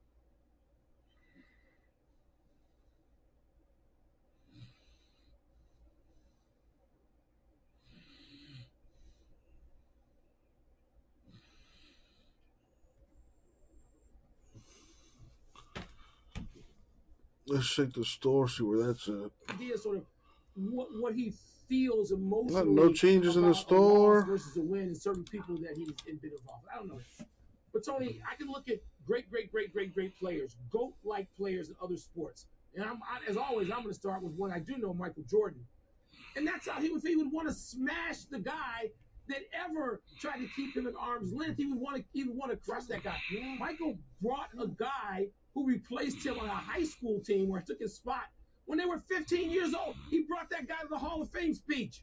So I think that what I've heard and read of Brady puts him in that category. Kobe Bryant, the great late Kobe Bryant, was like that. I'm sure there are players like, Emmitt Smith and great players. This is what fuels them. Any slight, real or perceived, they can create it, they can conjure it, and it is the difference between them and some six-time All-Pro that ain't them. David, how are you? Kimmy, how are you? Jamie, how are you? This is Brady's one shot. The Super Bowl. What's up with the chat? Get that chat going, and then you wonder why I'm falling asleep. Come on, people. They're going to know how much he wants this, and they're going to do everything they can to win this particular game. So. And people are going to cheer Brady. Look what he did for them. Look, 6 Super Bowls. Come on. All right, Wilbon. I promised you we would go back to baseball every day until the American League wild card was settled. So here we go. The Yankees beat Robbie Ray last night to go back to 3-up on Toronto. The Red Sox lost again to Baltimore. And because Seattle... Dude, David, you've done your part for sure, my man. How's everything on your end, man?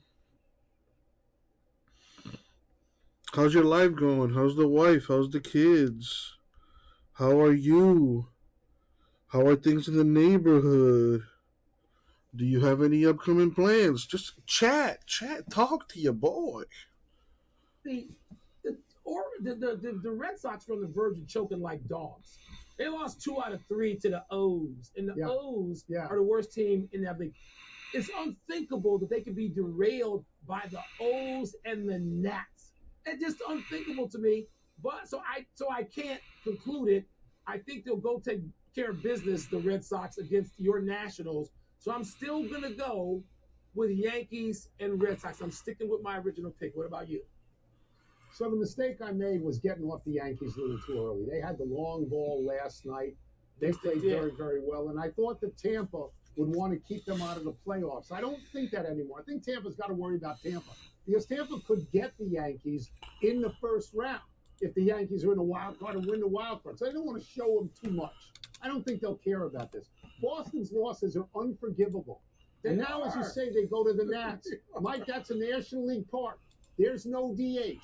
So Boston would either have to get rid of Schwarber or Martinez or put them both in the field, which is a certain liability. Like you, I am rooting for Seattle because of a 20-year drought because my friend Dave Sims broadcasts the games. That's right. I haven't even given up on Toronto because I think Toronto will beat Baltimore. Are my saying chances of getting free drinks are high? Probably, Josh. If you're okay with, listen, I'll share a personal story with me. The possibilities of getting free drinks are definitely high. Now, this didn't happen to me in Key West, but it's happened to me on a couple occasions here in Miami. Where I'm at a bar hanging out with some friends. Some guy approaches my group of friends and I, we're all drinking, so we think nothing of it because you're out. People like to talk and have fun and whatnot. When you get drunk, they call it liquid courage for a reason. When you start drinking, you're gonna be a little bit more inclined to talk to that girl or talk to that dude or whatever, you know. So, anyways, I've had guys buy me drinks before, and really thought nothing of it. You know, some of my boys be like, "Oh, you're gay as hell for getting a drink from a guy." One, he offered. Two, he paid for it. And shit, I'm not gonna say no to a free drink, especially when I see the bartender pouring it. You know, if anybody walks up to me and it is like, "Hey man, here, have a drink," I'm not gonna drink that shit. But if he's willing to pay for it, and and it wasn't, it's not like he was, flirting with me or anything like that either. Just bought me a drink. I mean, hey, sure, why not? I'll take it. You feel me, Josh? I'm not gonna say no. I'm not gonna say no. But now, if you start overstepping your bound, now if you start getting touchy feely, then I'm gonna have to stop you right there. Listen, I appreciate it. Thank you for the drink, but listen, man, I don't go that way. We can have a conversation. Shit, we could be friends. We could be buddies. We could be cool. But just that's one boundary you cannot overstep.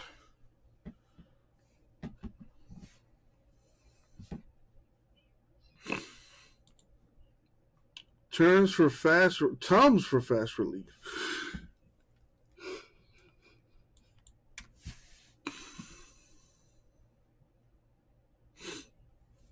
Oh, Josh, are you going with your wife? If you're going with your wife, you guys have a really good time.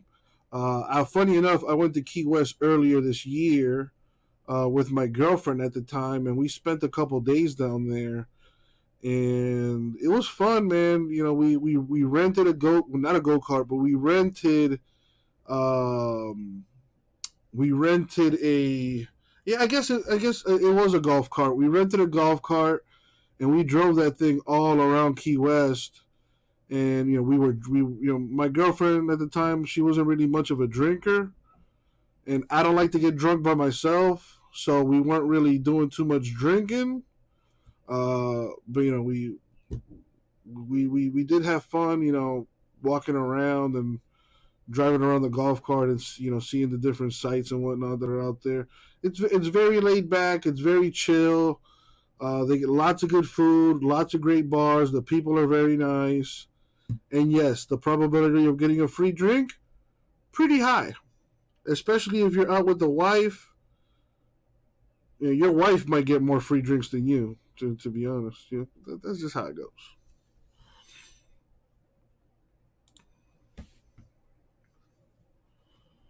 Oh, you guys are going to have a boat? Even better. Oh, wow. Damn, that's some pimp shit right there. Yeah, you're officially on a whole nother level than me.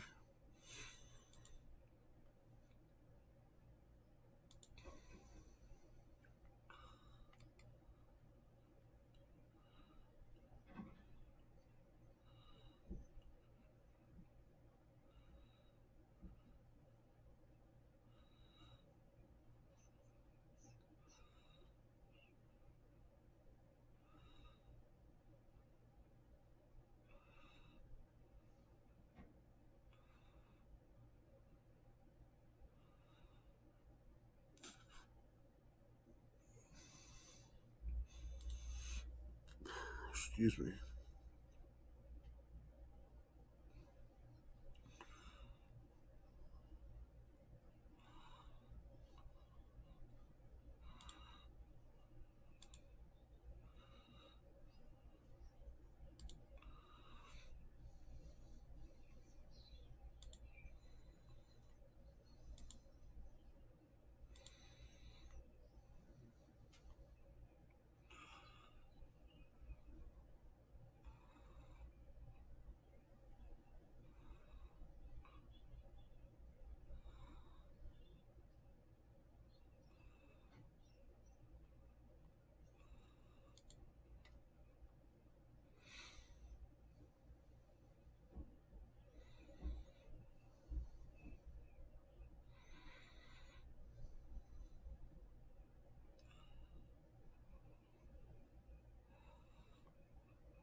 Well, it's not too bad what they're doing upstairs.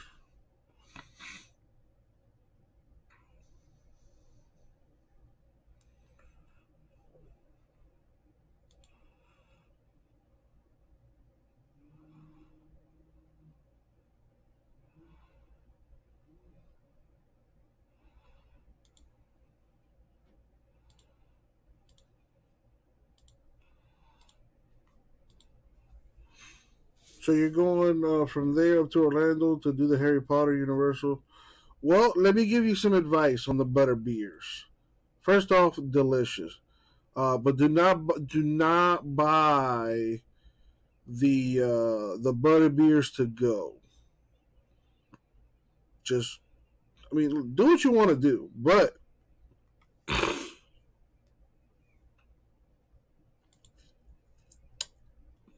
don't say I didn't tell you so. Yeah, so make sure just enjoy the butter beers there, but don't take it to don't buy I think they sell like cans or bottles. Just don't take them to go.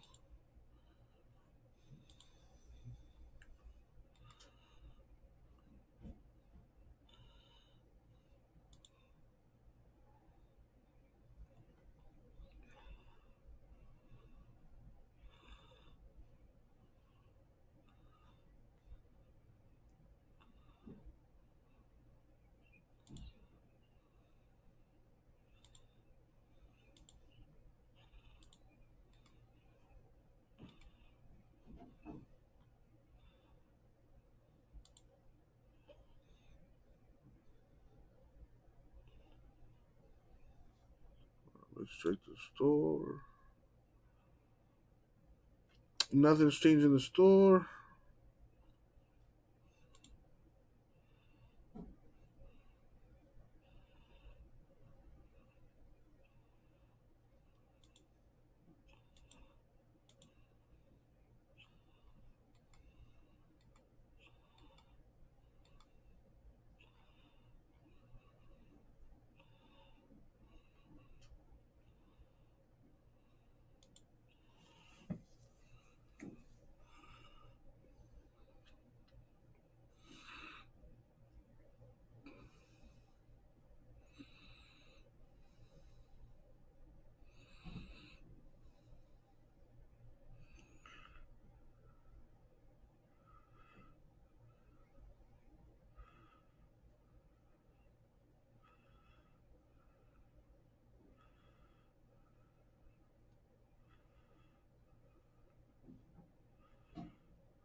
Hello.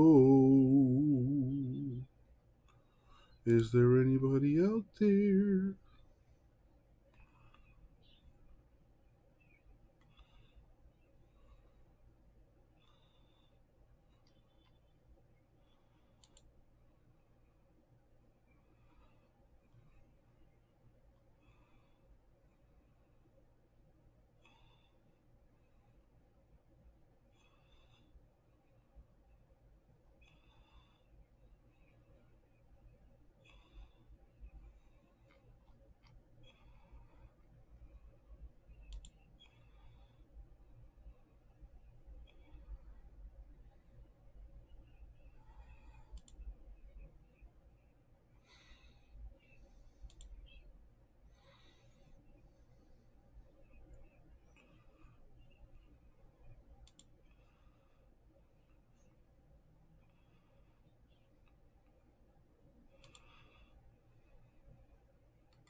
Is this thing frozen or something?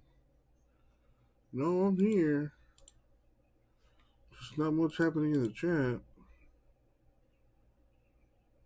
Or the store for that matter. And we're so close to filling.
There's J Miss. What's going on, J Miss?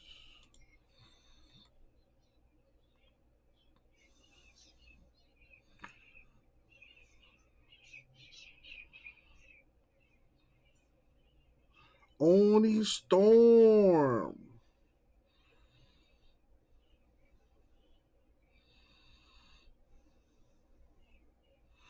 What's going on, Oni Storm?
Damn, Brian, my condolences, my dude. My condolences to you and your loved ones, man. I'm sorry to hear that, bro.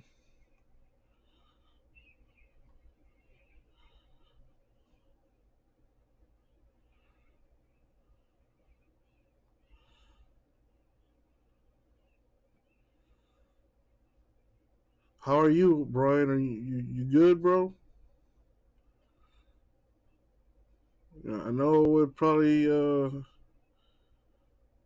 won't do much, but if you ever need somebody to talk to, man, you got my number, my dude. Dude, I don't even know. Honestly, I don't know who that guy is, and yeah, I don't know what you're talking about as far as the whole Fanatics deal. Unless something new came up, I know they're buying. I think they're buying out Panini and Tops, but that won't happen for like another 4 years or something like that. So I'm not too worried about that right now. I'm just trying to get by today.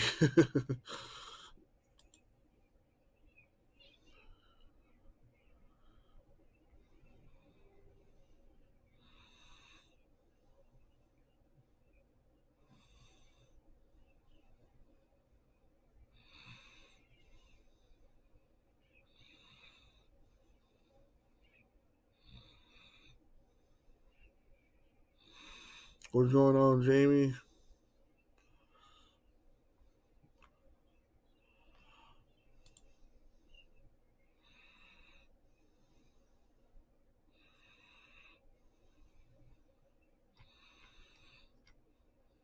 So basically, Brian, it sounds like you're saying I need to find another job. That's what it sounds like. I sure hope not. I was hoping to do this for at least another 10 years or so, if I'm lucky.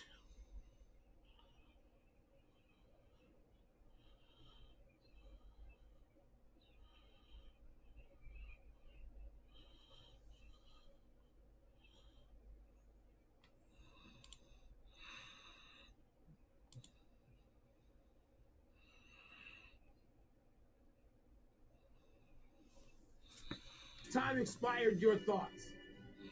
I'm not sure that the coach of Miami will be the coach of Miami next year. The U doesn't like to be 2-3. Last one, That's a fact. halftime show. Snoop Dogg, Kendrick Lamar, Eminem, Dr. Alright, I hate to switch gears on you like this, Brian, but I do have a job to do at the end of the day. Let's get these breaks filled! 4 spots left here, Jamie, for one. $20 and you get a random team and a half case of Gold Label Baseball. We've got Giants, Rays, Royals, Tigers left. Actually, filler is 4 spots now.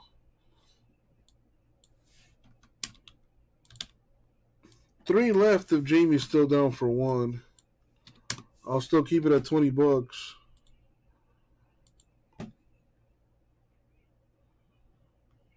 So we've got Giants, Rays, Royals, Tigers left. Franklin Field is alive again. 678 days after the last game here.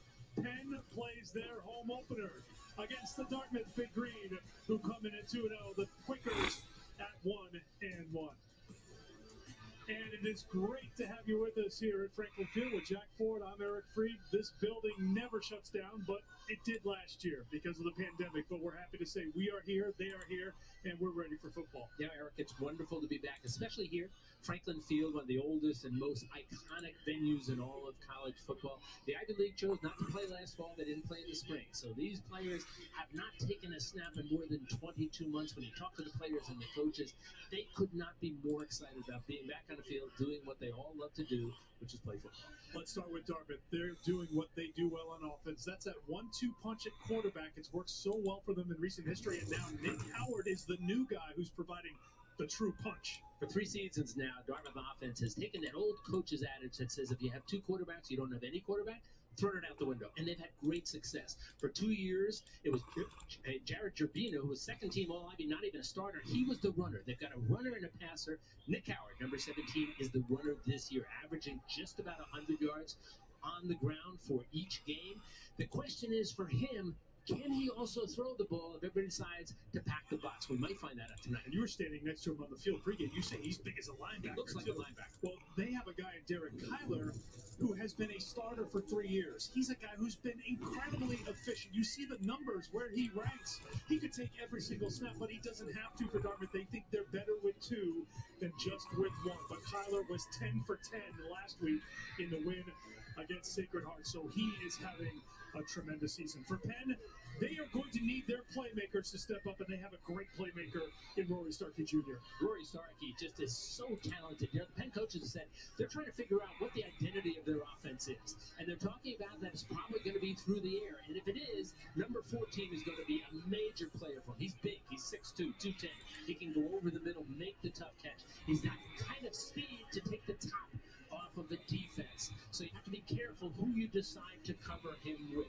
They call him a touchdown machine. He's had consecutive touchdowns in the last 7 games. So what you got now is an identity that they're looking for, and if they find it through the air, Starkey's going to be one of the main players. And Ray Priori in his 6th season as the head coach at Penn, winning the Ivy League championship in 2015 and 2016, his 34th year overall with this Penn program. On the other side, Buddy Stevens continues to put up impressive numbers over these last several years. His 21st year at Dartmouth, 31st overall, 107 wins, number 1 on the all-time win list. Talk about Buddy Stevens. You want to know what kind of a competitor he is? He was the Ivy League Player of the Year as a player, as a quarterback at Dartmouth, leading them to an Ivy League championship. And now he has been so successful since he came back for his 2nd tour as a coach at Dartmouth. The ultimate Dartmouth man, they'll tell you. Penn won the toss. They have elected to B-Rub. kick it off. And Nah, that was just a really long blink is what that was. with Isaiah Johnson. And truth be told, B-Rub, dude, I could fall asleep at any time. That is a gift and a curse that I have been dealt. I have the uncanny ability to fall asleep wherever I want. But enough about me. How are you, B-Rub?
Well, see, here's the thing, B-Rup, is if I'm doing things, like if I'm out and about, if I'm at a bar, if I'm doing things, if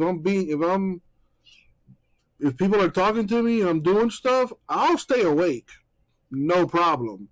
But the moment you leave me to my own devices and you stop talking to me and you just like leave me in a corner somewhere, I'm probably going to fall asleep. Or I'm going to go home to then fall asleep.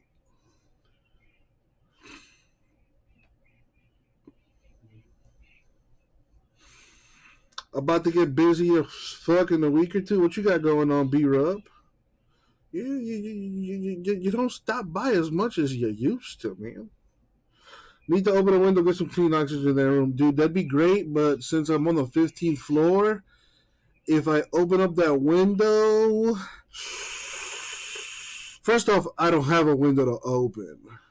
But even if I did, 15 stories high, I do have a fear of heights. And yeah, no, I do step outside from time to time and whatnot. Cheeto, yeah, it's been slow so far, but slowly but surely getting more and more spots sold. Oh damn, Cheeto does not feel like fucking around today.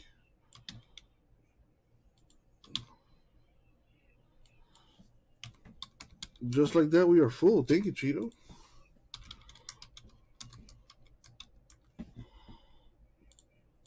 All right, here's the link to the narwhal, y'all.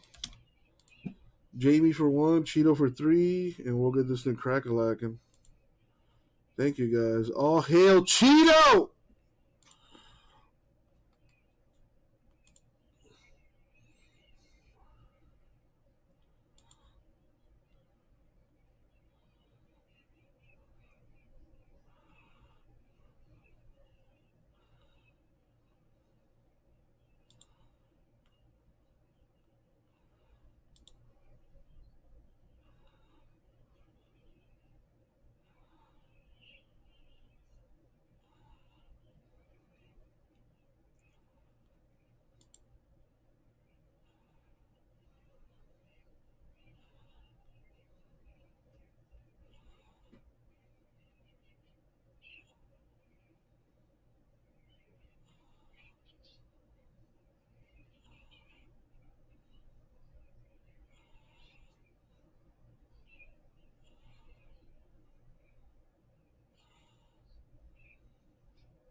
What is it? Division 5 college football? Ew.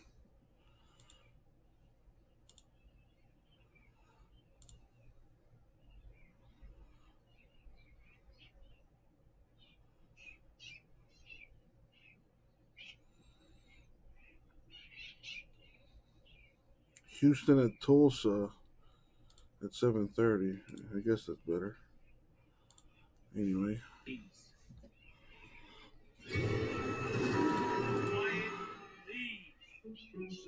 Get your TV together with the best of live and on demand. Introducing DirecTV Stream with no annual contract.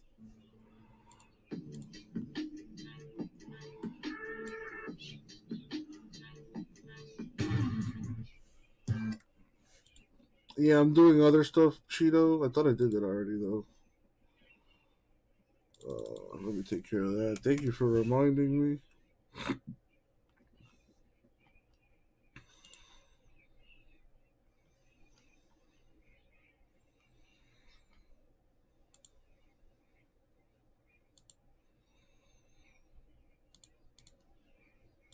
All right, out of the store. See football. Saturday, starting at noon on ESPN. College Football Countdown is delivered by Domino's. Get great deals on pizza, bread twists, chicken, desserts, and more.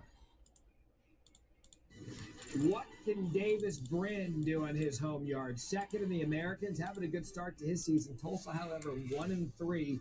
Can they get it going tonight against Dana Holgerson of the Houston Cougars? Kickoff 23 minutes away. We gon' find a way to stop the bomb.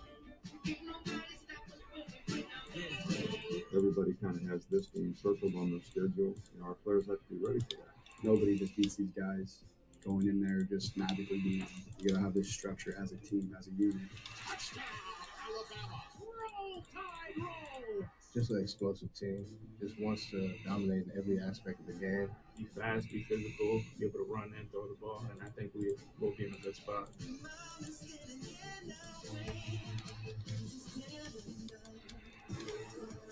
Respect, appreciation, gratitude. Without a doubt, we're not here today without him. That's why we've had success here, because we've had a lot of good coaches and they've done an outstanding job. It's definitely exciting. These are the games you come down with anything. We got the number one team in the country. Try to prove everybody wrong, so can't wait.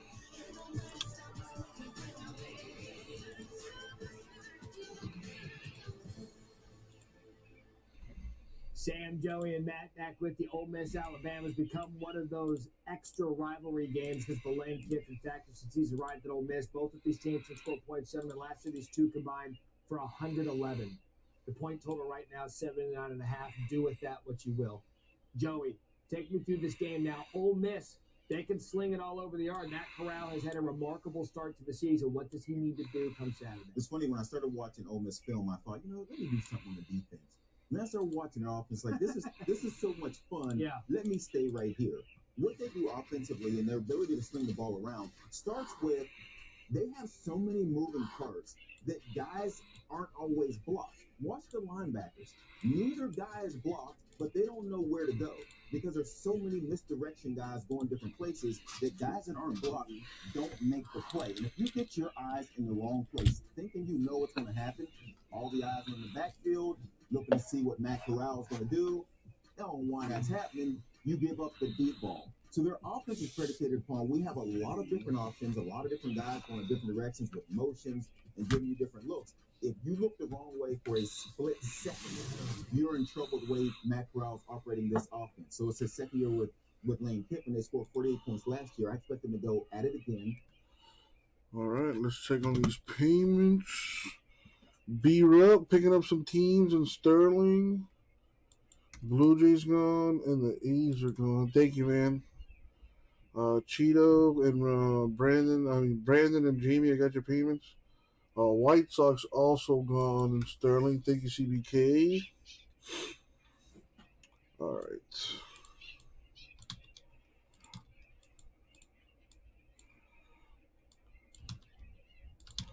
All right, let's do this filler. That. All right, cool. All right, we're going to start with the names and the teams. Random this. How many times? We don't do ones or twos. Okay.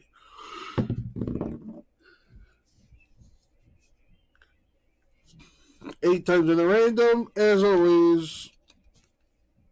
Good luck, everybody. Thank you, Isaac. All right, here we go.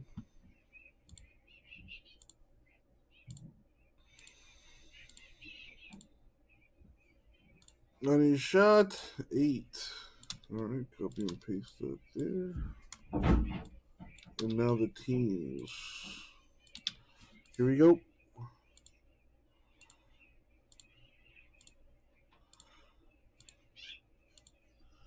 Eight times. So copy this. Sort this by teams. And there we have it. So Cheeto gets Royals, Giants, Rays, Jamie the Tigers.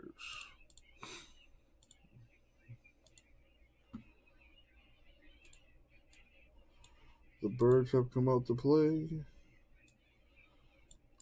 Sort this by teams.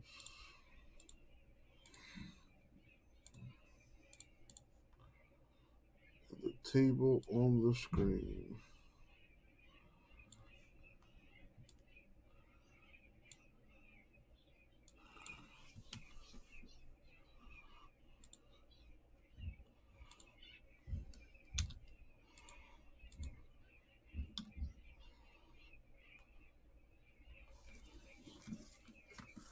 All right. Anybody want to make any trades or anything like that?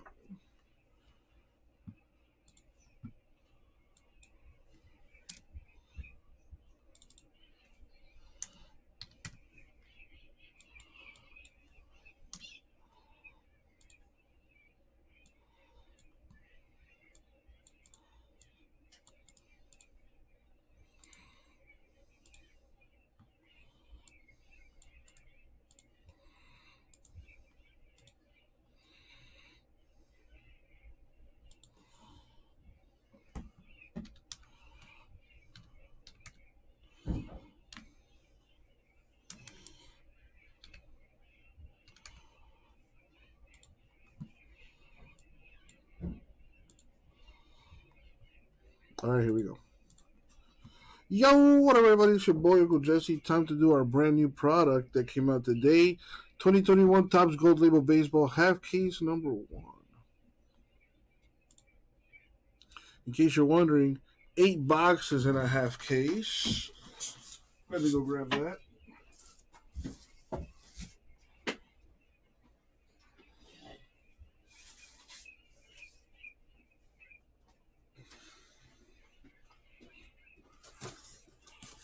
All right.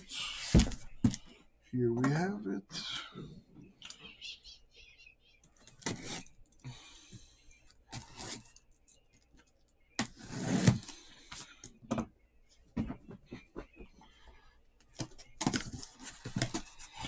All right, Cheeto. Should I do the left side, the right side, the top, or the bottom? Pick one of the 4. What's up, Brian?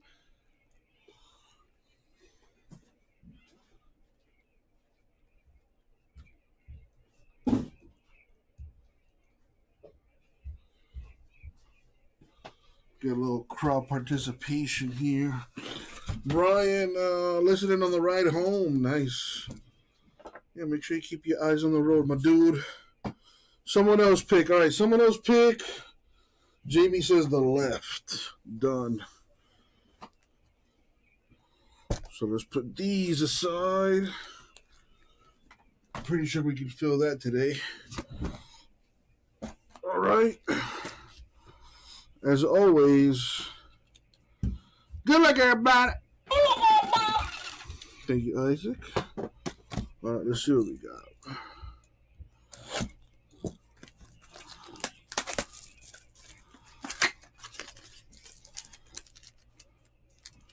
This is, for some reason,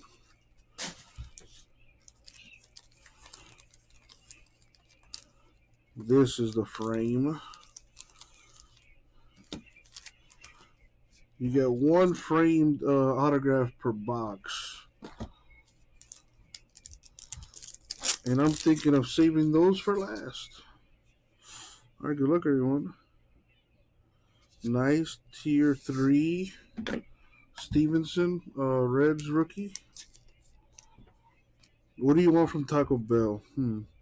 Well, you can't go wrong with that. The new taco chicken they got is really good. I don't know if you've tried that yet, but I suggest that one. Yeah, that on average, crucial information. There's 3 different classes, and you can kind of see them on there.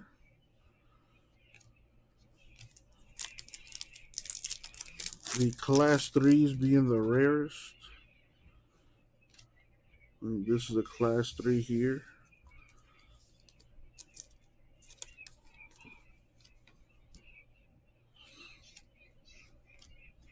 Of our show, rookie for the D-backs.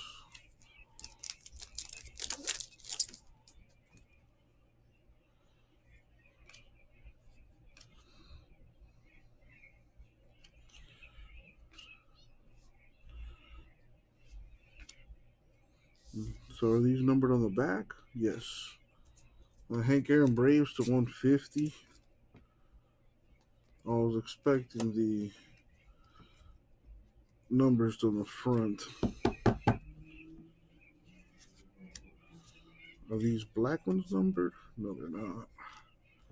But I'm going to set those aside. I don't think I missed any other numbers. Nope. The Ripken, nope. The Aaron, nope. All right, keep it moving. What's up, black and gold? Got an Alec Baum, Class 3 for the Phillies. Casey Mize, Class 2, Tigers. We got another Baum. This one's a Class 1. It's got that, looks like a sunspot or something.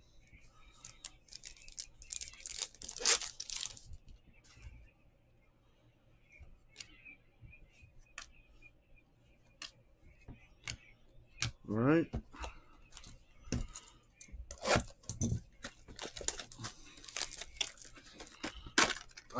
Right now, I want to save the autographs for absolutely last.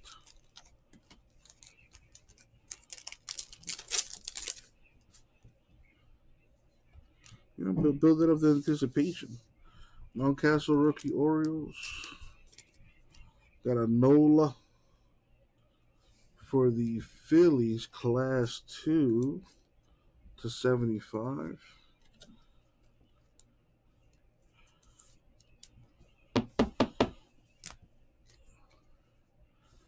Got a, is it a Class 3 Bellinger Dodgers? Sam Huff Rangers, Class 2.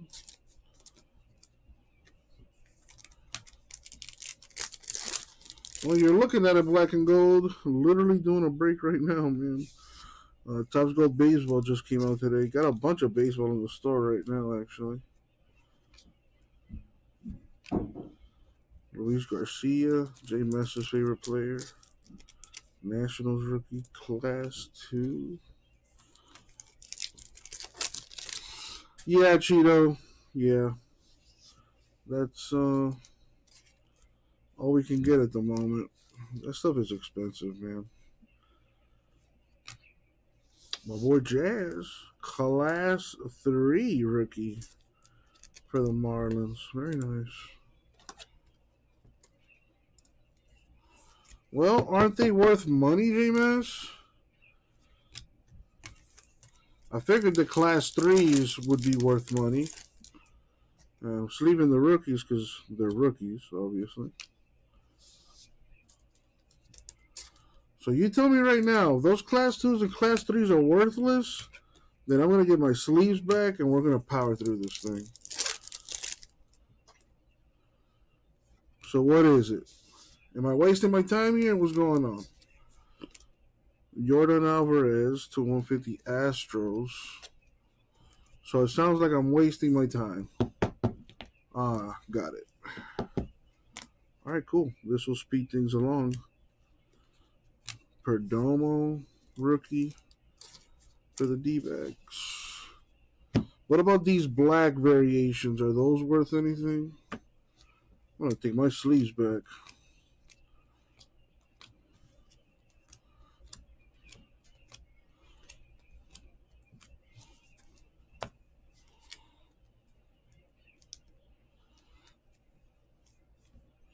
I am reclaiming my sleeves.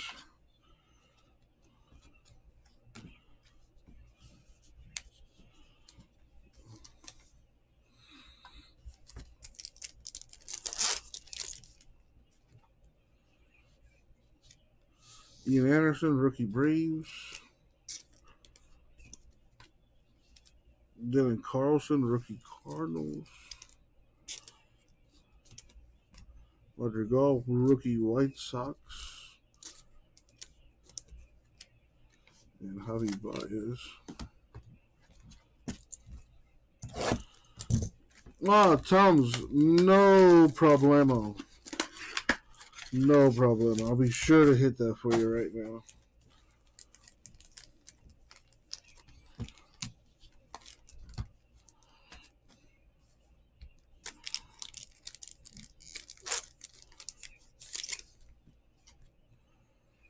Joey Bart rookie for the Giants. Mountcastle rookie Orioles.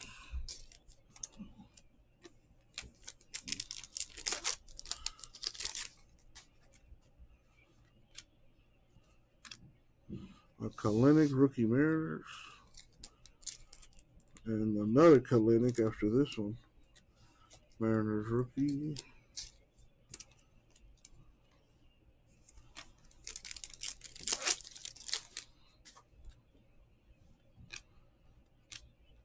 Ian Anderson Braves rookie.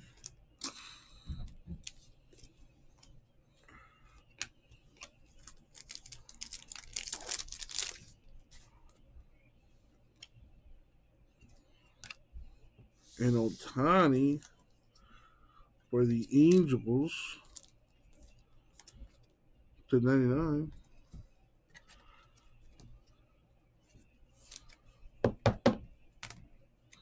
Schoolball Tigers rookie.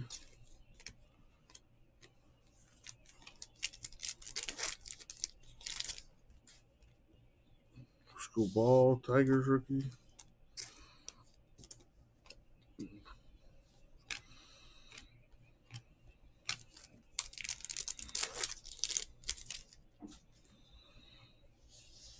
Nice Tigers rookie.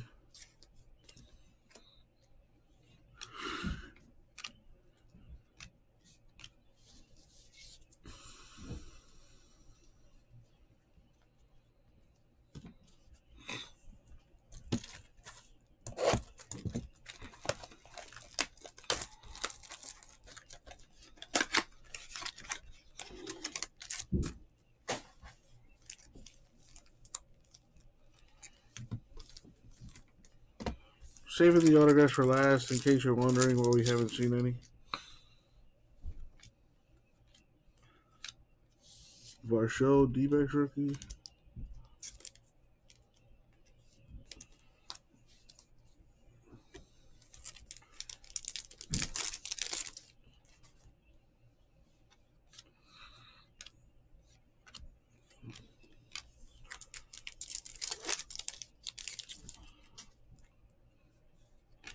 A Bellinger red for the Dodgers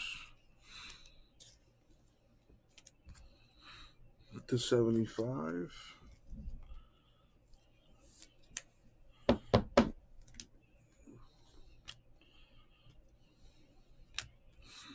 Bomb Phillies rookie.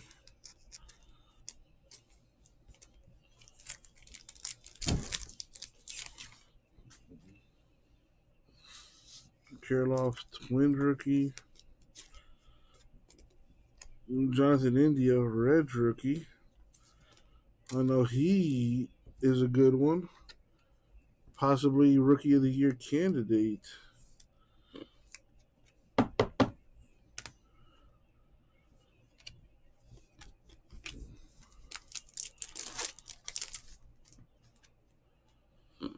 Taylor Trammell, Mariners rookie.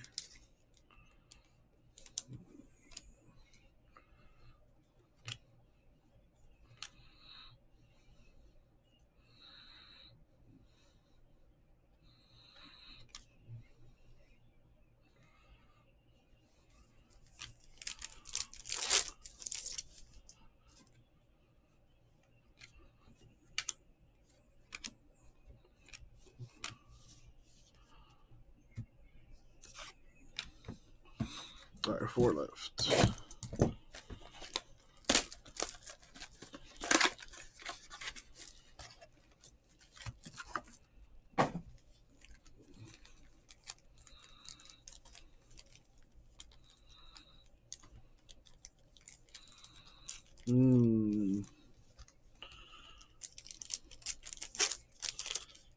I do not feel a frame in that. Maybe it's a redemption? Well, let's see. Pache, Brave rookie.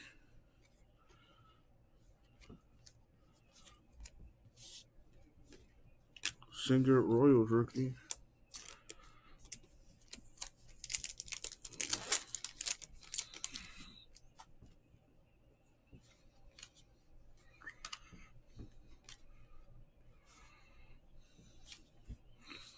Nate Pearson, Blue Jays rookie.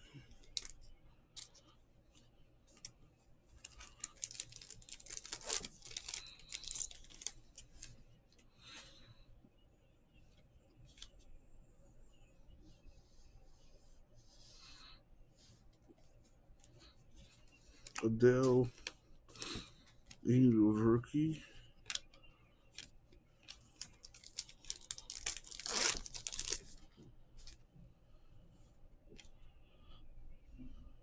Oh, there is a redemption.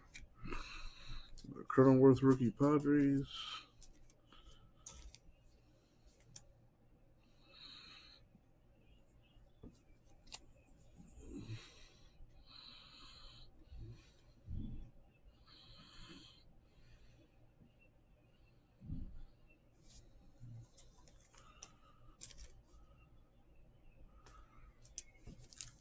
All right. Let's see what we got. Let's see if you're right, Jamie. It is a framed autograph card red for Jared Kelenic Mariners. Well, that was a little anticlimactic. All right, well, there's our first autograph for the Mariners, Jared Kelenic. The red parallel, I'm not sure what that's numbered to.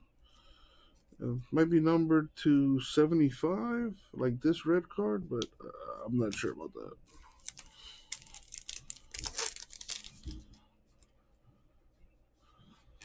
Andrew Vaughn, rookie White Sox. Ohtani, yet again. For the Angels, number 299.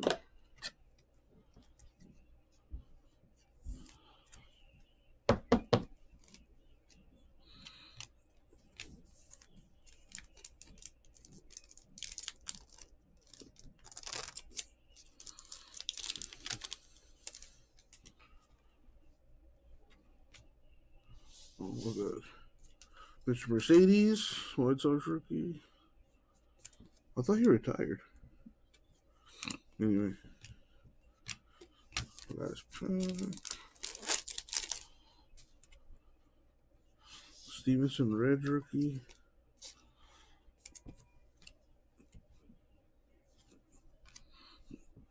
Got Aaron Judge of the Yankees. 299.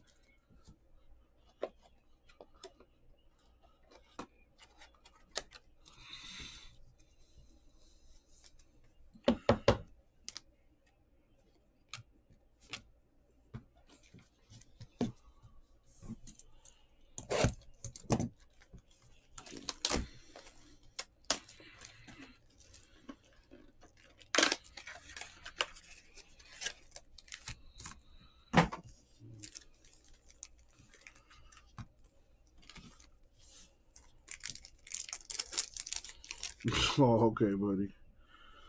All right, Ian Anderson, rookie Braves. I mean, it is a safe bet to just blame me, so go for it.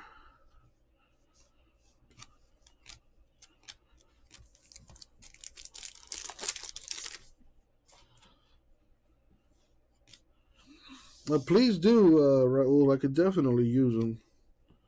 Would save me some money too. All right, we have Mr. Mountcastle, Orioles rookie /50.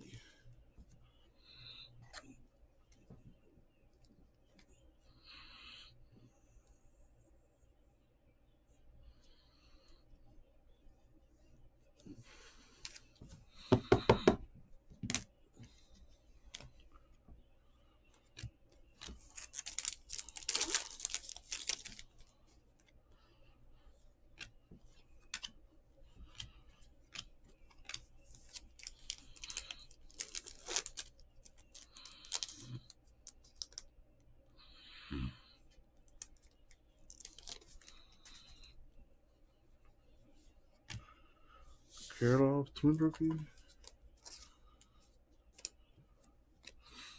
Mr. Bieber, Indians. Hold on. To 150.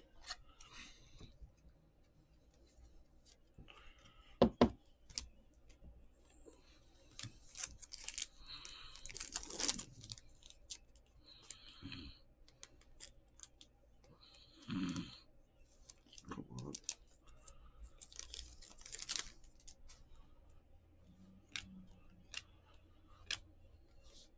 Brady Singer, Royals rookie. Just 2 left. 2 boxes, that is. And then we can go through the autographs. Trammell, rookie Mariners. Wow. All right.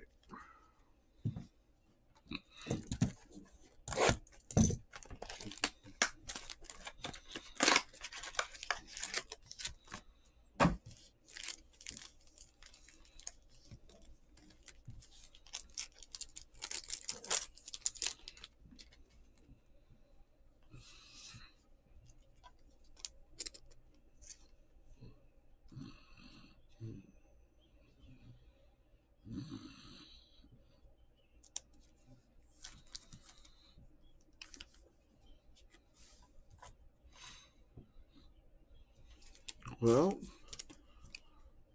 that's because different strokes for different folks, Mr. Mess.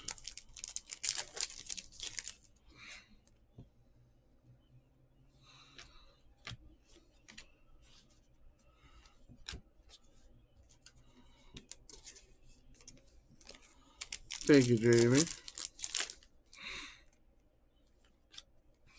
Pache Braves rookie. Well, Raul, pretty soon, hopefully, you'll get your wish, man. And I fully expect you to help him fill baseball breaks all night long. All right, buddy?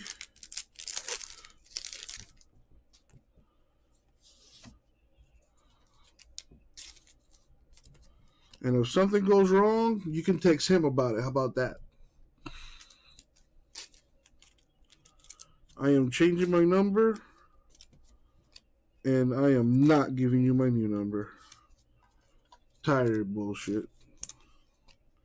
Always something with this guy.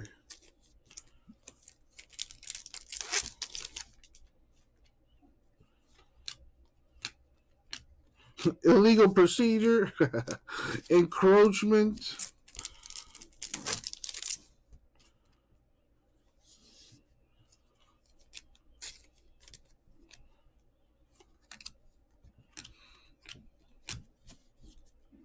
All right, last box.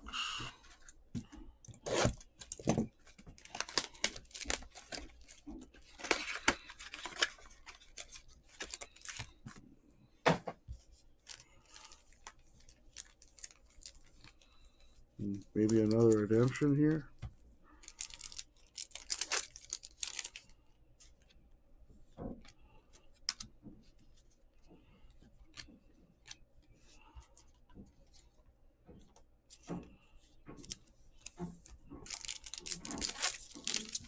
I don't know, Jamie. Browns are looking pretty solid, honestly. Don't take them for granted.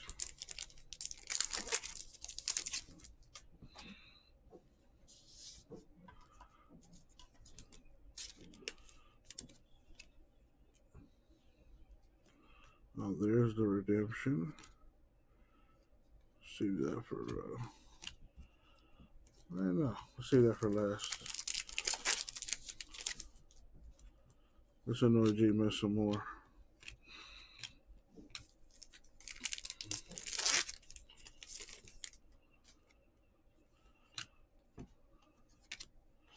Dahlbeck Red Sox rookie.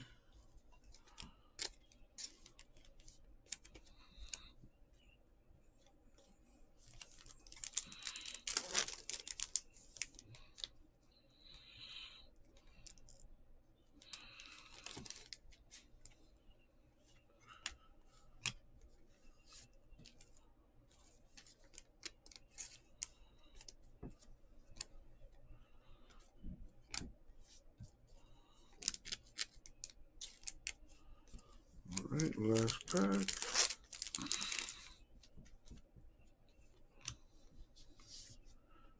Ian Anderson, rookie. We got Giancarlo Stanton, Yankees. /99. J Mess, what do you think? What do you think? Tyler Stevenson, Reds rookie.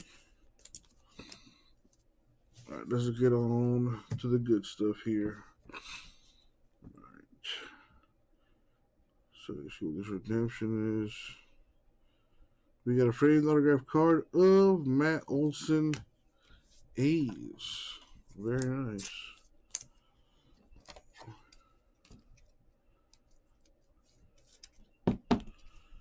Very nice.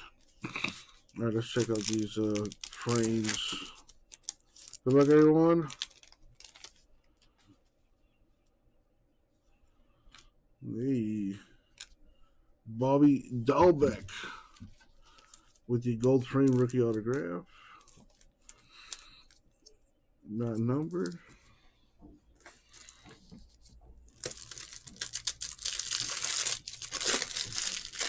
All right, got my top loaders. Boom. Keep it going.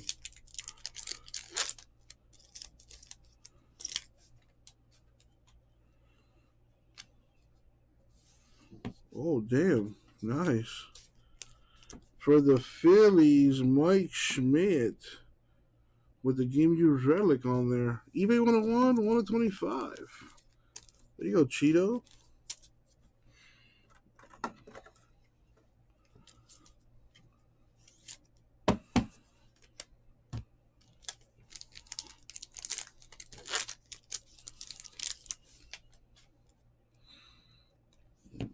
Singer, Royals rookie. McKenzie, Indians rookie. For the White Sox, Andrew Vaughn, rookie autograph.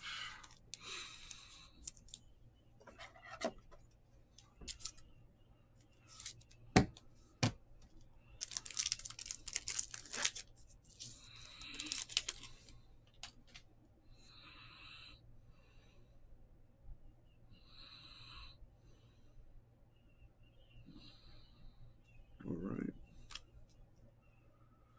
Oh, one of those two cups. Another White Sox, Zach Birdie. The Bird's a word.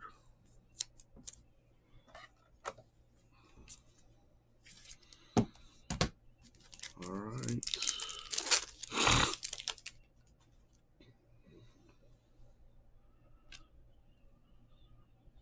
Evan White, Mariners, rookie. On-card autograph, gold frame, very nice. And the last autograph here.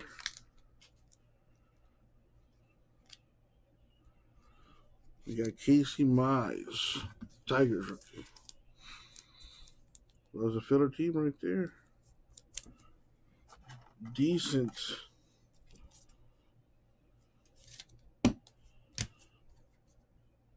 That is gonna do it. So let's see.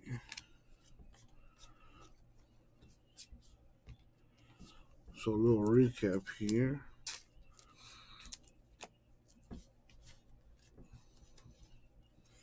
Then you got some color. Nothing too crazy, unfortunately, but some decent stuff. All right, we have autographs for Mize, Tigers, White Mariners, Birdie White Sox, Vaughn White Sox, Dalbeck Red Sox, Mike Schmidt /25 Phillies, a redemption for Matt Olson of the A's, and a red parallel redemption for Jared Kalinick of the Mariners. And that was the break. Thank you, everyone. I'll get it out to you. Not too bad with the gold label there. And I had all my top loaders with me. I was prepared. In your face, J. Mess and Raul. In your faces.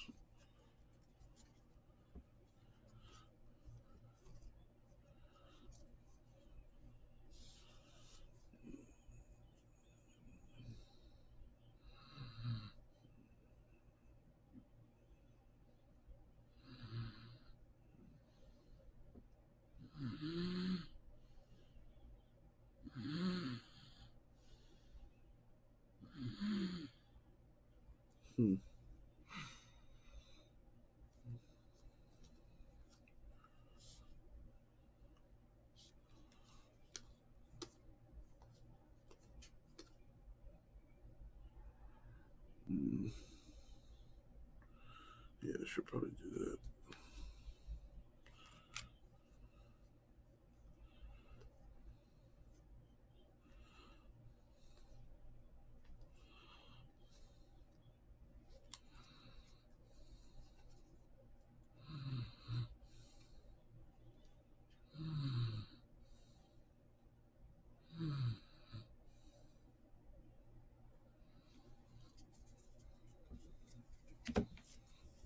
Just leave these.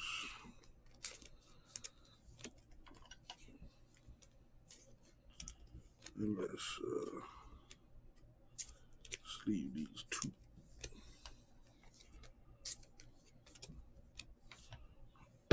Done deal.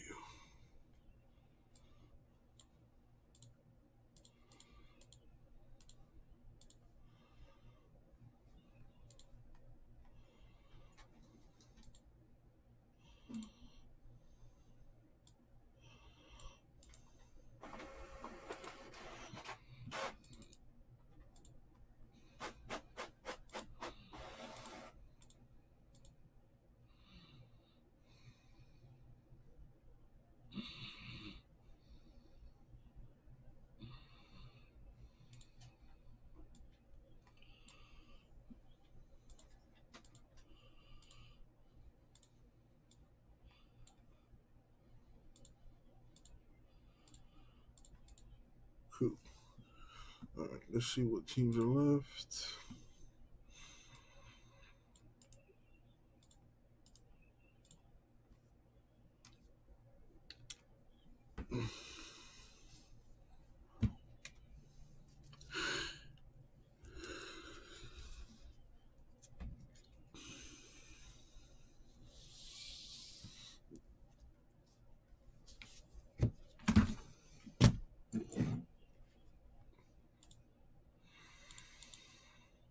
It is October. Have you guys put out any decorations for Halloween yet? Here. Well, Roy and Andre, this one checks all the boxes. The receiver is a defenseless player. He starts to go low, which is unfortunate for the defender because he's trying to go low just to make a hit or get lower. But he does lower his head. He does drive right into him. And since he is defenseless and he hit him with the crown and he was attacking, he really checked all the boxes. So the replay official had no choice. Yeah, targeting 101, Dre. You called it first during that break, and I would agree. It's only one thing about that rule I would like to change. Essentially, Jace Rogers is sitting a whole game because it happened in the first quarter, where I think it should be time stamped to 30 minutes. A lot of people talking about changes to the targeting rule. Stokes makes the reception here after the first down via penalty. Art Green hit him hard quickly. Just getting that first completion for Davis Brin. That getting him, settled last week, 355 yards, and he threw 3 touchdown passes in their win against Arkansas State, really starting to settle in. Team that reached the AAC championship game last year. Brent's going to be pressuring, down he goes. All the way back to the 25, and it was Logan Hall that got there with a massive TFL. He has moved inside from defensive end, so you know he's got some pass rush skills, very high motor, and a guy that's just relentless to the quarterback. Was not going to let Davis Brin get out of his sights and was able to get him down. And we're talking to Doug Bell. Raul, man, You're more than entitled to your opinion, dude. But I can't have you bashing the product I'm trying to sell, man. As a businessman, I think you understand where I'm coming from. You know, all jokes aside, yeah, I just can't have that, dude. So you're entitled to your opinion. Just don't put it in the chat if you don't like the product. All right. Big plays defensively by this Cougar defense, especially the sack by Logan Hall. Really quick. It was the guy that I mentioned earlier, played defensive end. He's 6'6", 275. Is able to move down to defensive tackle and still give the same kind of pass rush from an inside spot. That is valuable for this defense. First look at Marcus Jones. Returned 2 punts for touchdowns this season. A booming punt. Drives him back inside his own 10. Waiting for the convoy. Tripped up. Stopped just short of the 20-yard line. Punt 55, the double nickel, 11 on the return. Let's see what happens here at the end of that tackle. A little extra. You mentioned it. It started in pregame. These guys have been getting after each other the entire, since we got started here. Let's take a look at tonight's player spotlight, brought to you by Tide. Clayton Tune, when he's in tune, Dre, he's looking pretty good. Yeah, he is. Especially starting tonight's game, he has been on the money. Over 5,100 yards passing, 39 career touchdown passes, and for the season, he's up around 71% or so. So he's dealing tonight, and he's going to have to continue that way with this Tulsa stingy defense. Talking with Dana Holgerson, it sounded like this week he wasn't too pleased with the depth of his wide receiving core. We saw Carter drop what should have been a long gain on the first possession. See if he gets some help here. Caskell inside give, back to the line of scrimmage, and that's it. When I spoke to Dana Holgerson before the game, it was critical for Houston to get McCaskill rolling. Andre, you mentioned how big of a recruit. He had 32 offers. Everyone wanted him. He's the 24th ranked running back by ESPN 300. Runs a 10.400, 6'2", 210. He's got the body of Adrian Peterson. This kid's upside is crazy. They just went ahead and turned everything over to him a couple of games ago. And it was just offside, defense, contact, number 44, 5-yard penalty, second down. And McCaskill was disappointed that he didn't get 100 last week. 17 carries, about 74 yards. All right, I think that's about right. Go label number 2 down to 12. Sterling's at 11. So let's see, which is the team I'm missing? The Mets. All right, we'll put this stuff away. I'll be right back. Clean pocket for Tune on second down. Across the middle looking for his tight end, Christian Trahan. And the coverage was there. It'll be 3rd down and 5. Fuller is deep down the field. Yeah, he's their best cover man. They're going to play some man at times and put Fuller in coverage, but he can get there. He's got excellent size at about 6'1". He can run. Those Texas guys out of Athens High School in Texas.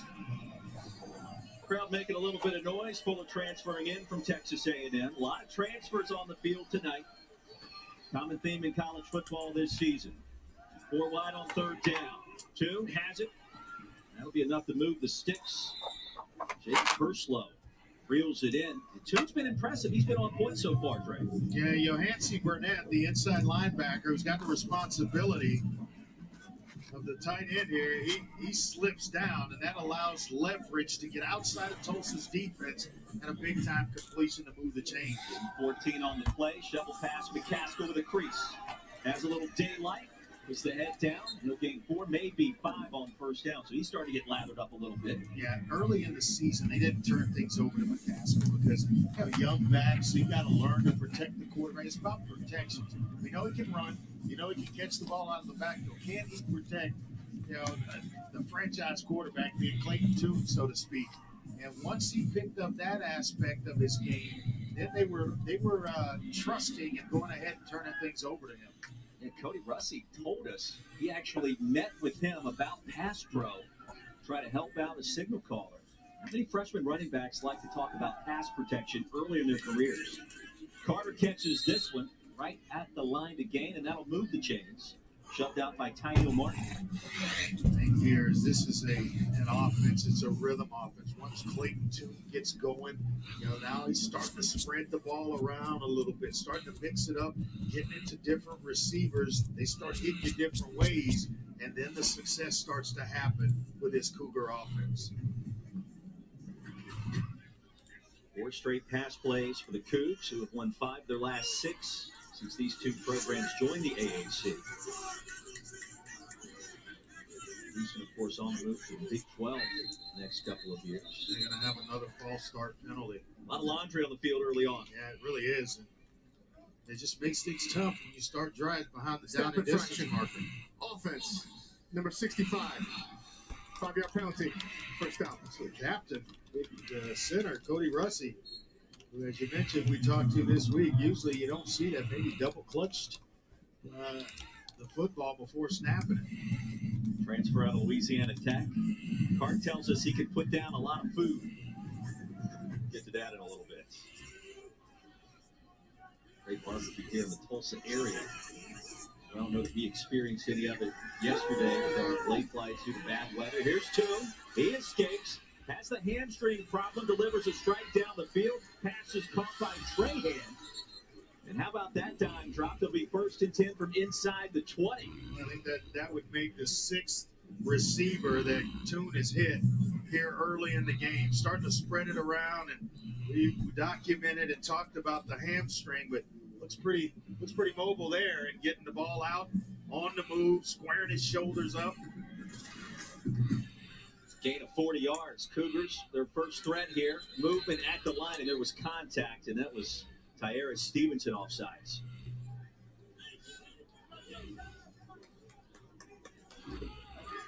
Offsides. Defense, number 97. With contact. 5-yard penalty. First down. Along the defensive line, and now you're down inside the red zone. This is where you got to cash in.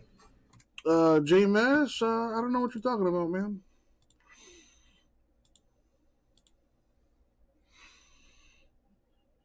I don't know what you're talking about.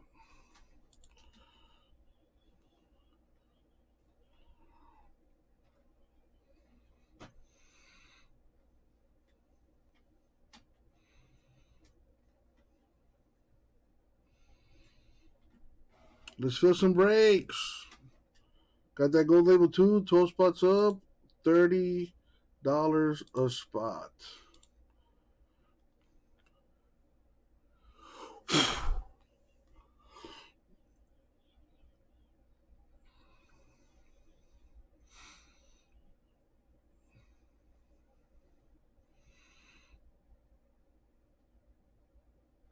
Give Sterling a shot. Let's give that a shot. It's going to be a lot more expensive, I'll tell you that. It would be 11 spots at $80 a spot.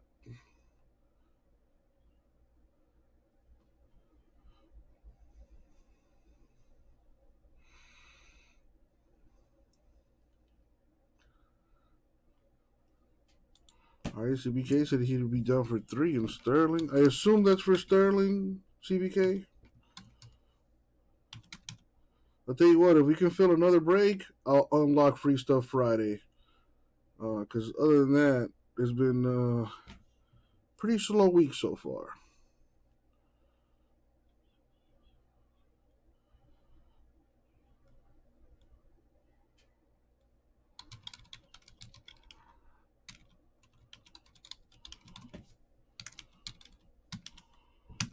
In case you want to go quarterback sneak or go right back to McCaskill. McCaskill straight ahead to the end zone. Touchdown, Houston. Second possession, first score of the night for either side of the Cougs strike first. I knew it was coming when they go to the gun down here. And it's a nice job up front by Russi of clearing things out. Excellent block from the transfer from Louisiana Tech. I love it when you quarterbacks compliment the offensive line because nobody else will do it. We appreciate it now. There's no doubt about it. 81 yards in 8 plays. Witherspoon on for the point after. And our new score is 7-0. Less than 5 to go in the first.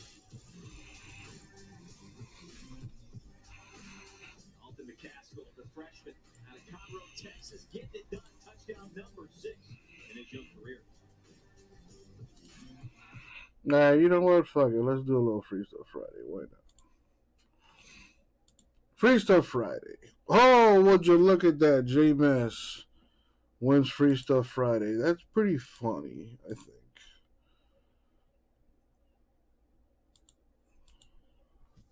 All right, J-Mess, let's give you a spin before I get an email about it later. You know, I think it's pretty fucked up. Ah, shut up.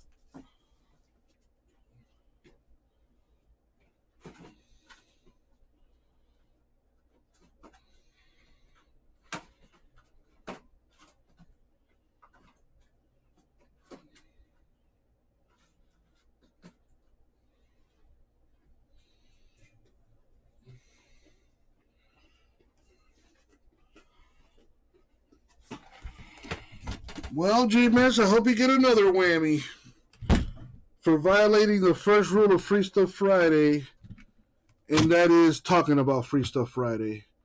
So I hope you skunk. I really do. Let that be a lesson to you. Alrighty.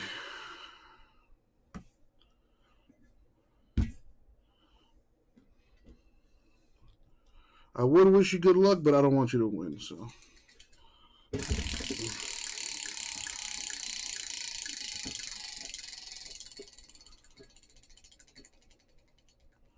Survey says Breaker's Choice. Breaker's Choice. You skunk. There. Done.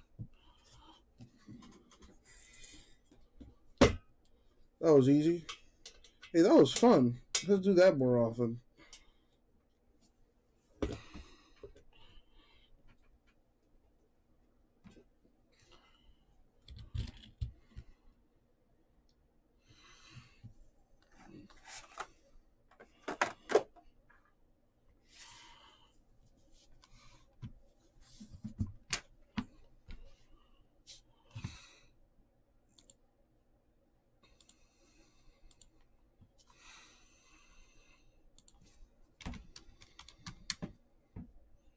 I hate that wheel.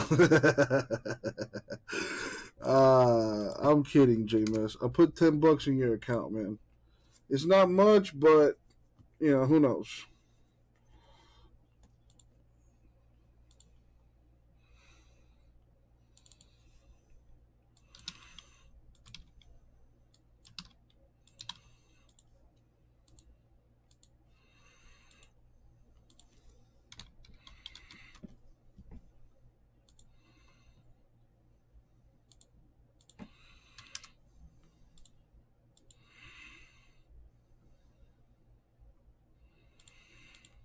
All right, J-Mess, you have been blessed with some break credit.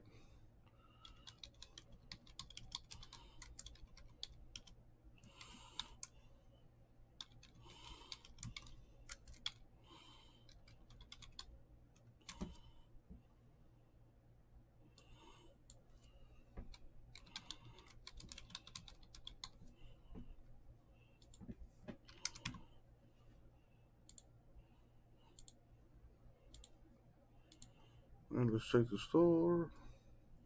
I think it's been on point so far tonight. All right, nothing's changed in the store.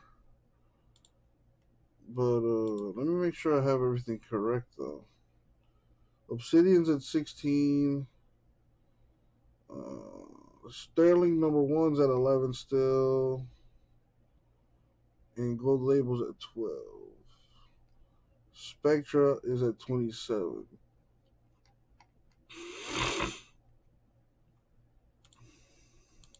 Spectra Baseball, though, is at a pretty ridiculous price. But that is not up to me, unfortunately.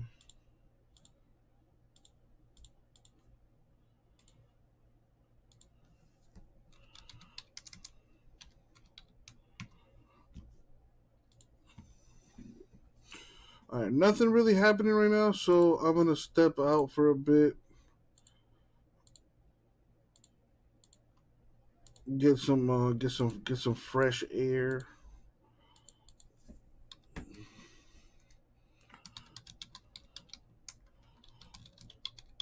Let me pin that. Let's refresh one more time before I step out. J Miss, look at you being a fucking amazing guy. Broncos out of there. The Cardinals are out of there. Panini Black inching its way closer and closer to being full. All right, I'm going to run to the vending machine. I'm going to go get me an energy drink, and I'll be right back. A little bit.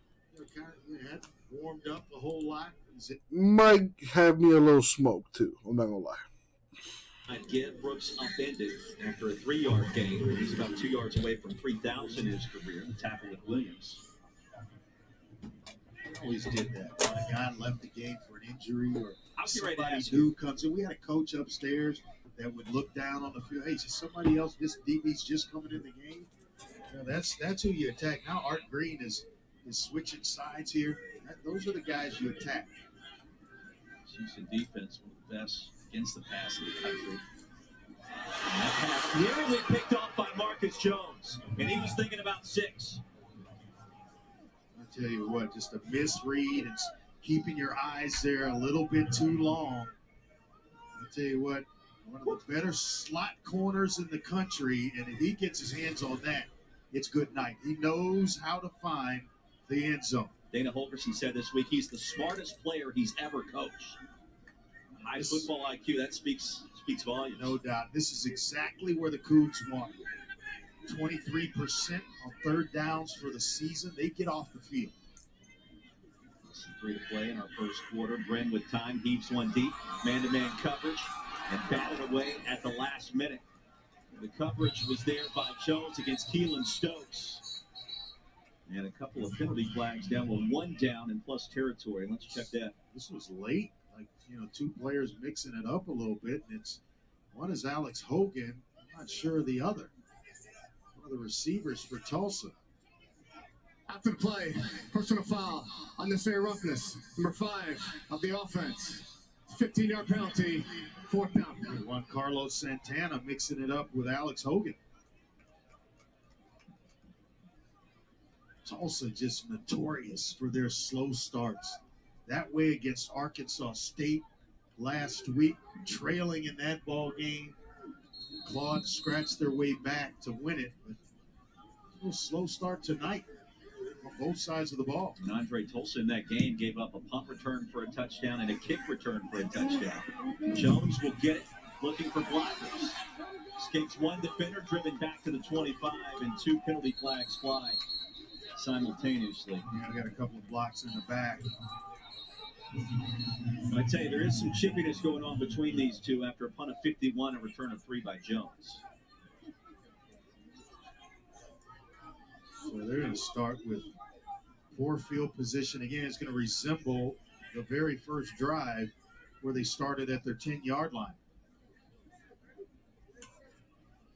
And the opening kickoff return for a touchdown, that was negated by a penalty. Sloppy start. Yeah, you had the drop by Carter that would have been a big 30-yard return. Illegal block in the back. Receiving team.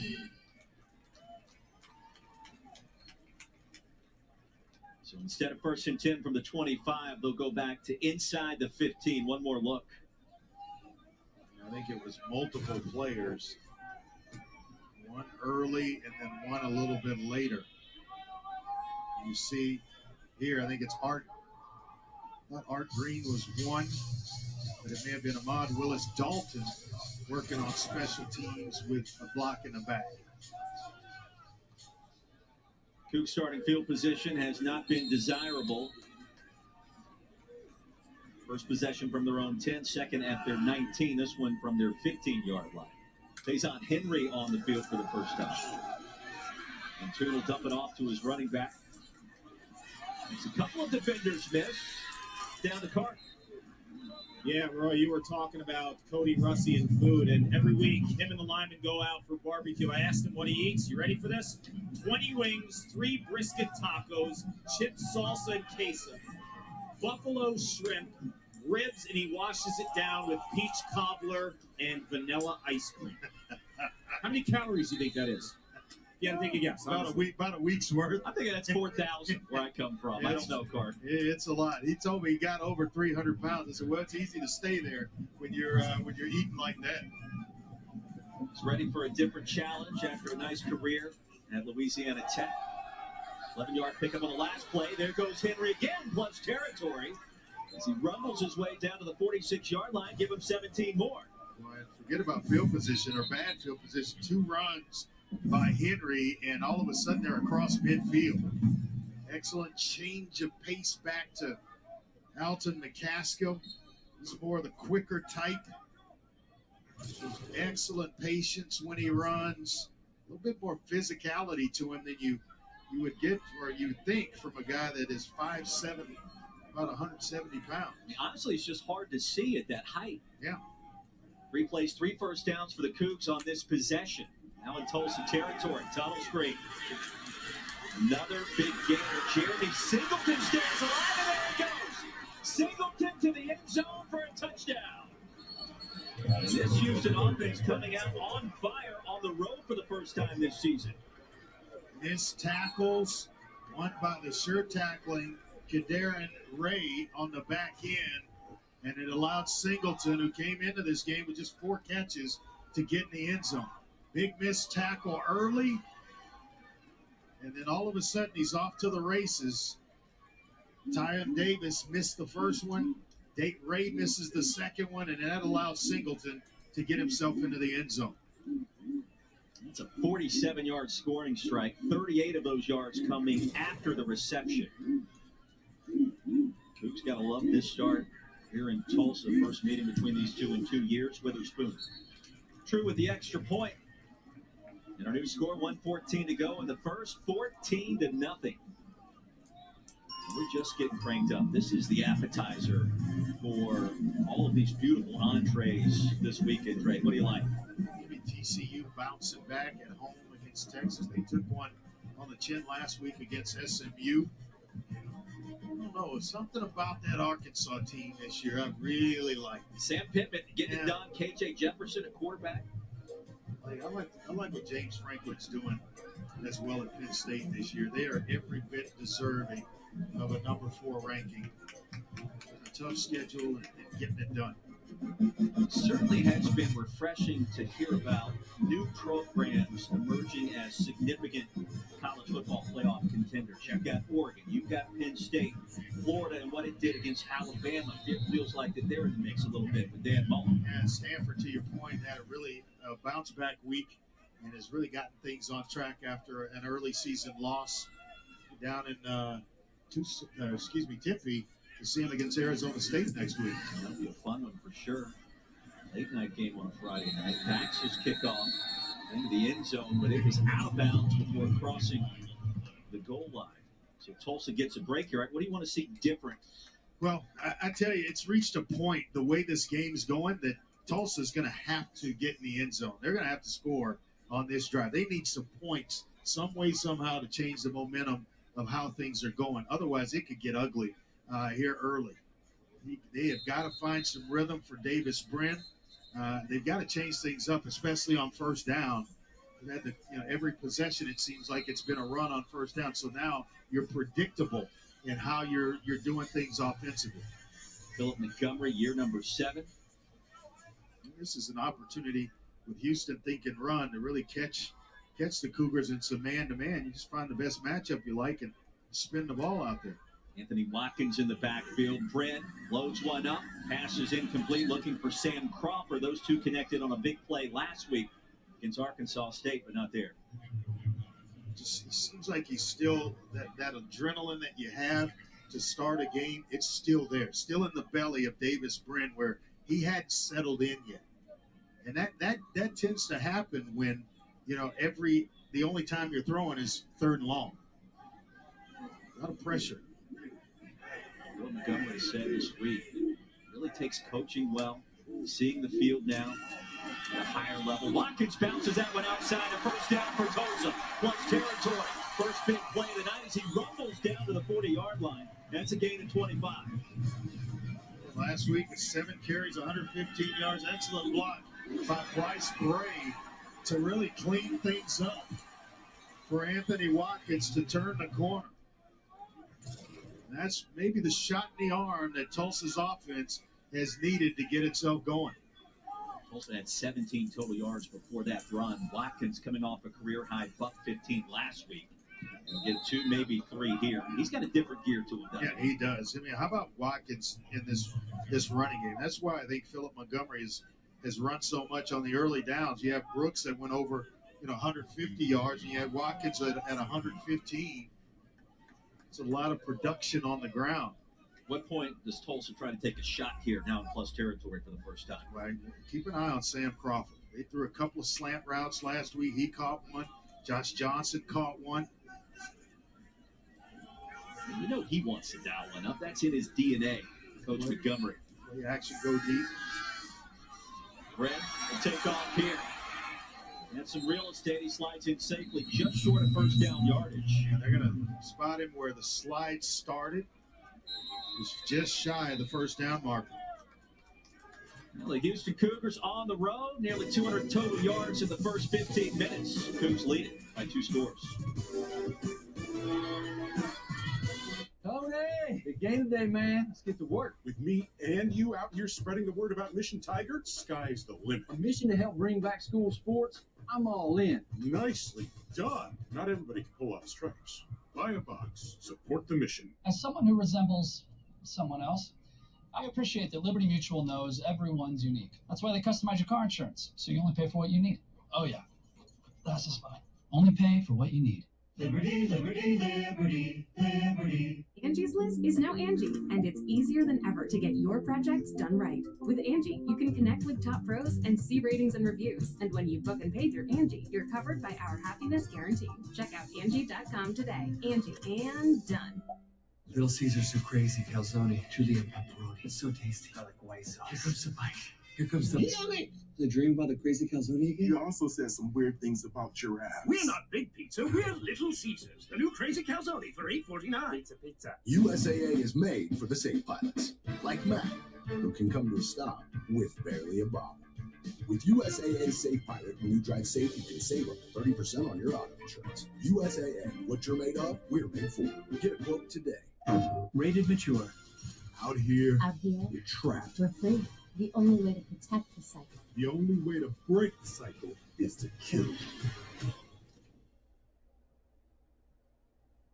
PlayStation. When your family gathers around a shakaroni from Papa John's, you're sharing more than extra cheese and pepperoni. You're sharing scholarships, meals, and laughter. Because $1 from every shakaroni goes to charity. That's pizza with a purpose.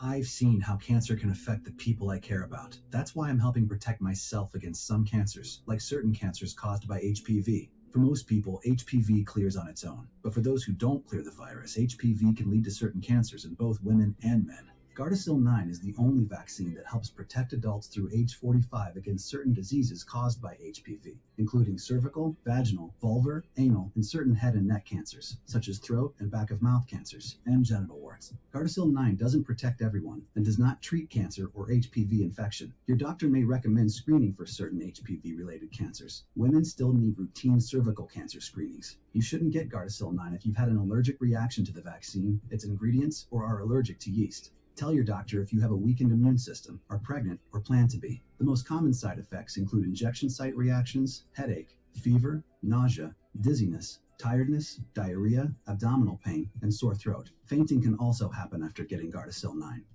For women and men through age 45 who have not been vaccinated, talk to your doctor or pharmacist about your risk for certain HPV-related cancers and Gardasil 9. Help protect yourself.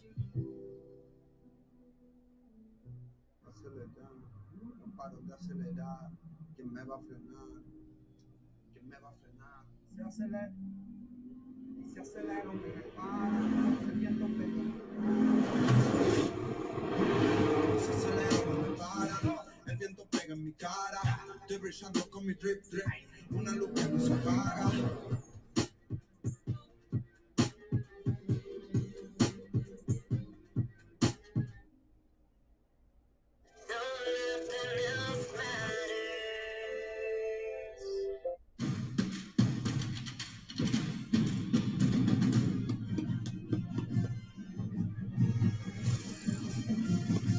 Welcome back to ESPN College Football Prime Time, presented by Ram Trucks. 15 minutes in, Houston leading Tulsa by 14. With Andre Ware, I'm Roy Philpott. Paul Carpentera down on the field. 3rd down and 2 coming up for the Golden Hurricane in a very big play to start our second quarter. Yeah, huge. Only 50 yards in the first quarter. Half of it came on the Watkins 25-yard run. Load up the backfield. Watkins, a sophomore. Needed to get to the 30-yard line. I think he's going to be stopped short. Deontay Anderson met him right at the line. 4th down. You think you go for it here? Yeah, I think so. I think it's 2-down territory, or 4 down now, that it's about 4th and short, about a half yard or so. Load up, maybe give it to the big fella again, or send Brent under center and quarterback sneak it in this situation. They bring in Steven Anderson at 6'2", 242 pounds at running back. He's their short yardage guy. Diamond formation out of the pistol. 24 if he's who Dre is talking. Guess who's back? Back again. Jesse's back. Tell a friend. Not a single purchase while I've been gone. That's kind of disappointing. I'm not surprised, but still a little disappointed. All right, let's get back. Let's get back on track here. Let's kill this gold label. How about that?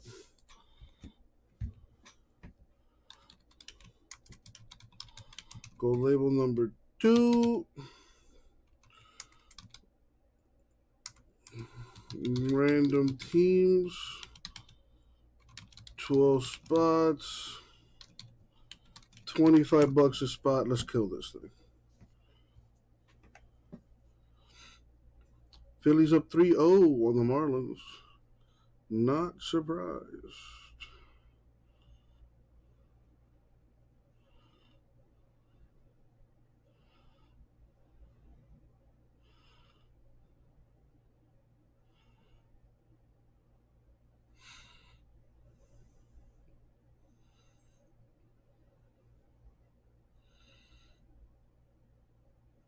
So instead of going...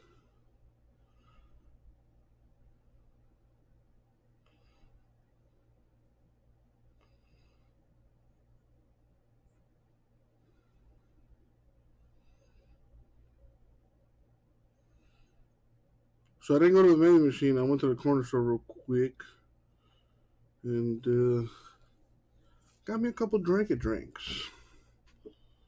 Black and gold down for 1. Take 2, black and gold. Just take 2. Why not?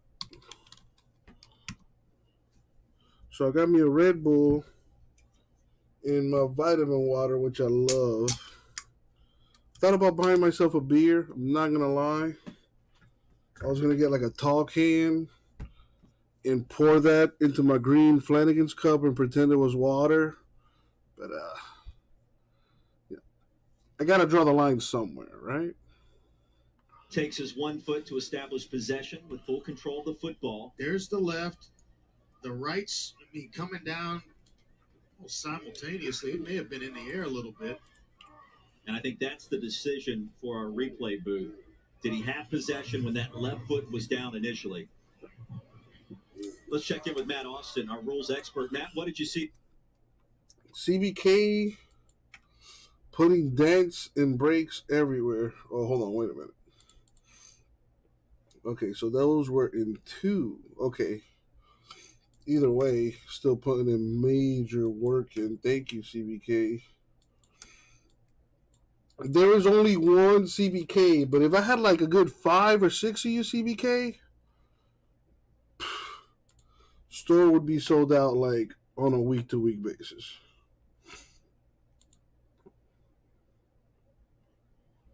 All right, so I mean, it's still a little pricey. It would be $80 a spot still. 8 spots left. 8 teams left for Sterling baseball.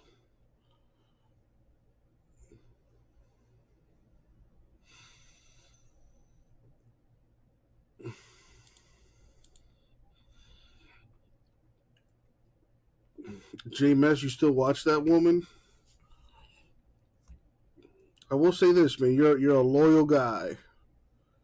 And as a Dolphin fan, I can respect that because loyalty is not too common these days. So, cheers to you, good sir, and Allie, and I wish the two of you many, many, many more nights of awkward chats and heavy breathing.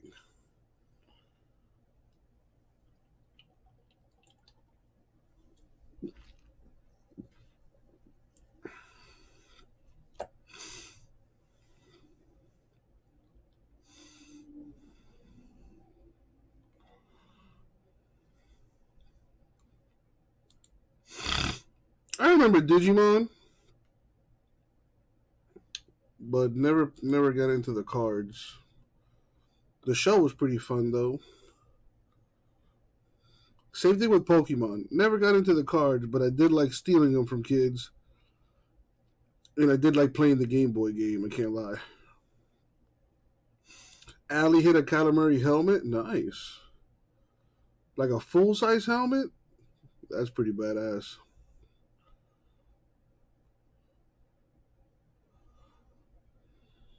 Yeah, they are. Very expensive to ship. That stuff is heavy. I would. One of those helmets probably weigh a good, what, 15 pounds minimum?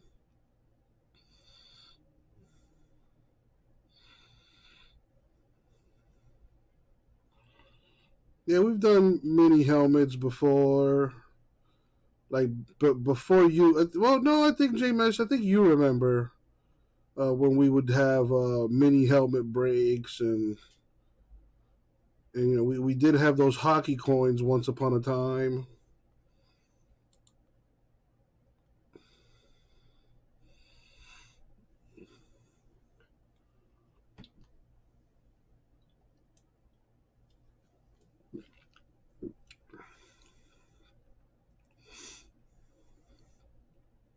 Yeah, we used to carry Leaf stuff. I haven't had Leaf in a long time.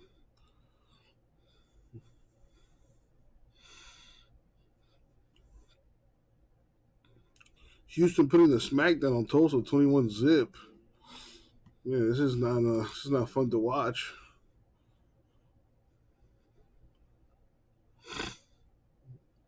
Black and Gold, you have a store? Like a physical store?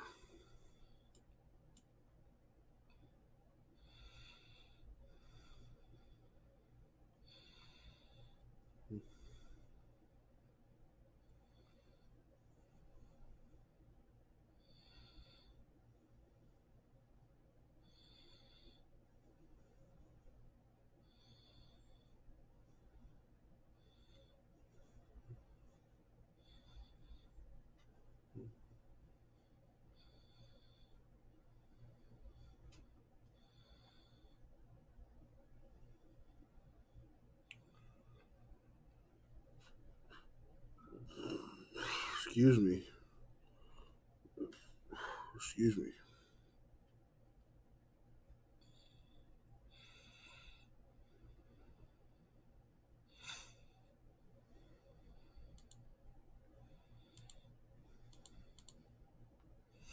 Not many people watching, but it's still pretty early.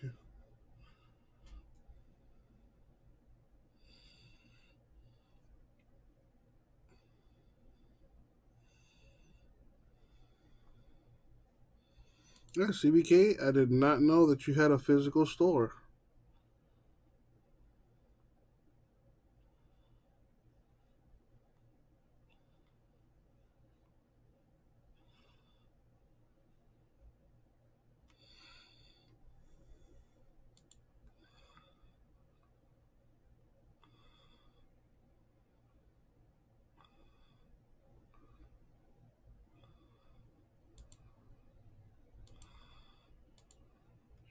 Oh, okay. I was going to say, I've known you all these years, and you never once mentioned you having a physical store.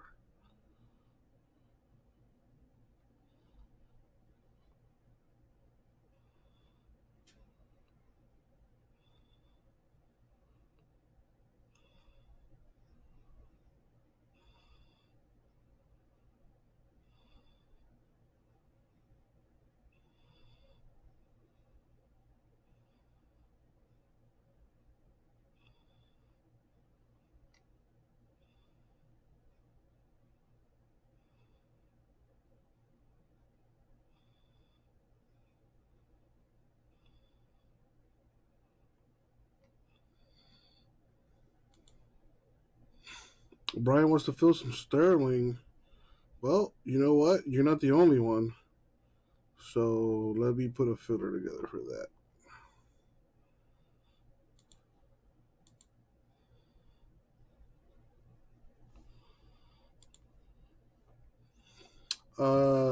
J Mess, a rapper. That's who that is. He got caught up in some shit, and instead of serving jail time, he snitched on his gang, gave up a bunch of guys, and now he is widely considered a rat. And some say his days are numbered because people are looking for him, and not in a necessarily hey buddy, old friend, old pal kind of way. All right, so Sterling, numero uno. Everyone gets a random team. We got Astros, Braves, D-backs, Dodgers, Giants, Nationals, Padres, Twins left. 8 spots at 80 per.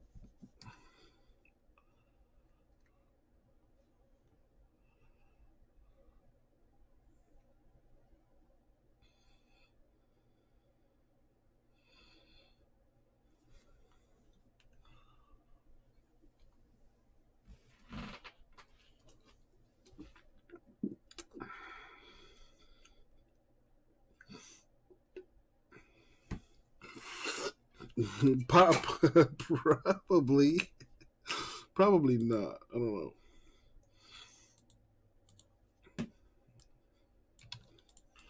Man, CBK down for 2. 6 left in the filler.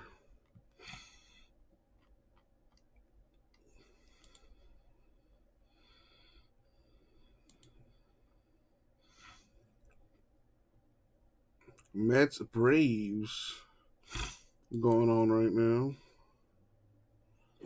One thing hasn't changed, okay? If you put the team you're playing out on the field in your mind, which one of your players is better than their player at that position? That's always been the same. Talent rules all the time. Albies has to vacate 2-1. I mean, Albies is the epitome of what we just showed. It's the ball in the air over 38% of the time, which is third highest in the majors. Swings at the first pitch 43% of the time. That's 7th highest in the majors. So he is up there aggressively looking to hit the ball in the air. And this is a little guy who's got 30 home runs. Yes. We talked about it yesterday, and you guys had a question, and I went back and checked it out. Albies with 30 homers, 100 runs scored, and 100 RBIs. The second shortest player ever to do that at 5. Well, I mean, here's the thing. If 6ix9ine was actually a good rapper, then I would say yes, you have a point, JMS. But that guy, even before he got into that whole little fiasco he's in, he's not regarded as a good rapper. He himself came out in an interview once and said that he basically makes garbage music, that what he does is not good music. So, I don't know. That guy's music is absolute garbage. B-Rup down for 1. 5 left. That was a great shot that they got there in Atlanta. Ball right back up the middle. Not a knuckleball, but kind of knuckling out there. Ball down and away. Where McNeil kind of runs the first base and kind of sometimes feels like he's striding into the first base dugout. Albies does not. He's had himself a phenomenal year, as has this guy, Austin Riley.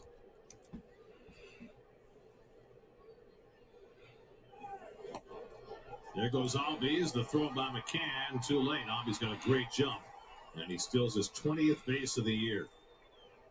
So 20 steals to go with all the rest of those numbers. Well, that's something he probably wanted to get.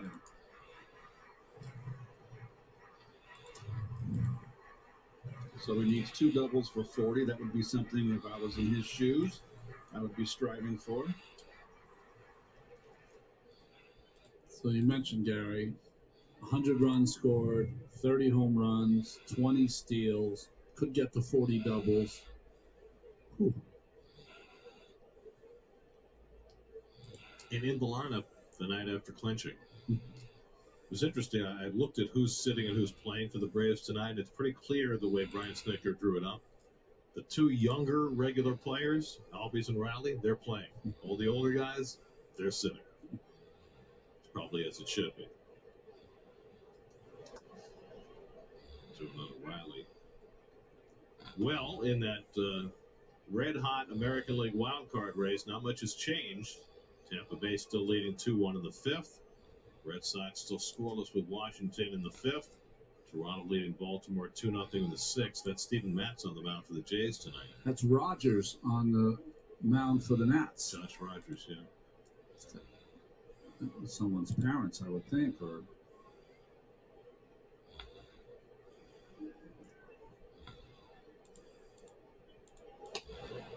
Riley couldn't hold up, and it's 2-1. That stolen base only the 3rd allowed. Teams left in gold label number 2. Astros, Cardinals, D-backs, Dodgers, Giants, Indians, Orioles, Rays, Red Sox, Rockies, Royals, and Tigers. Teams left are on the screen, or maybe you just can't see them because you're like on your phone or something.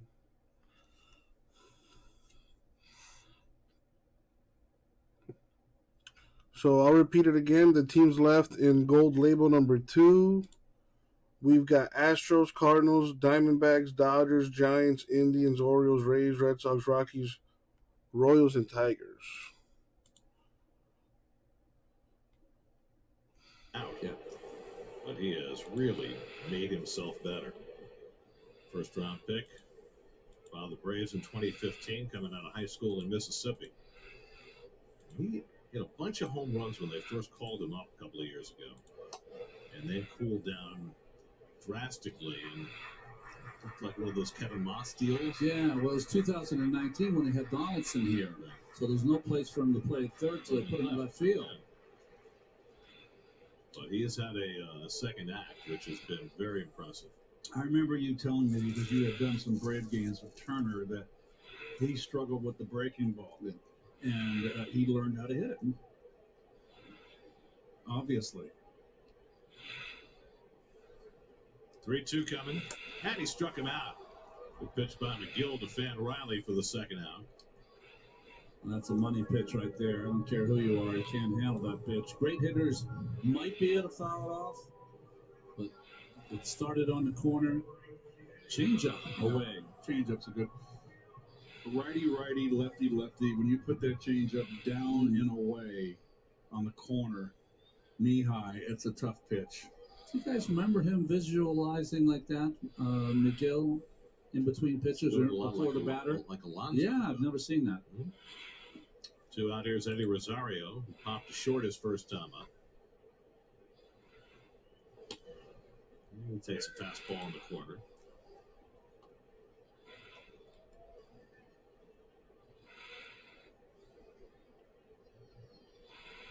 So these are all the shots from the Atlanta folks, people. We have no idea who they are.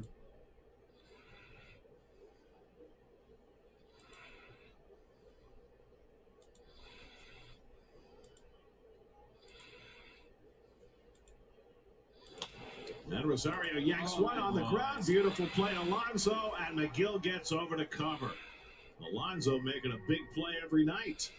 He had a great diving stop in the game last night, and he picks off another one to help save McGill. 2-0 Mets. You know the girl that you see for the first time and everything slows down? Snap out of it, man. It was 1968, the year I turned 12. Come on, where's Brian at? Brian asked for a Sterling filler. There you are, Brian.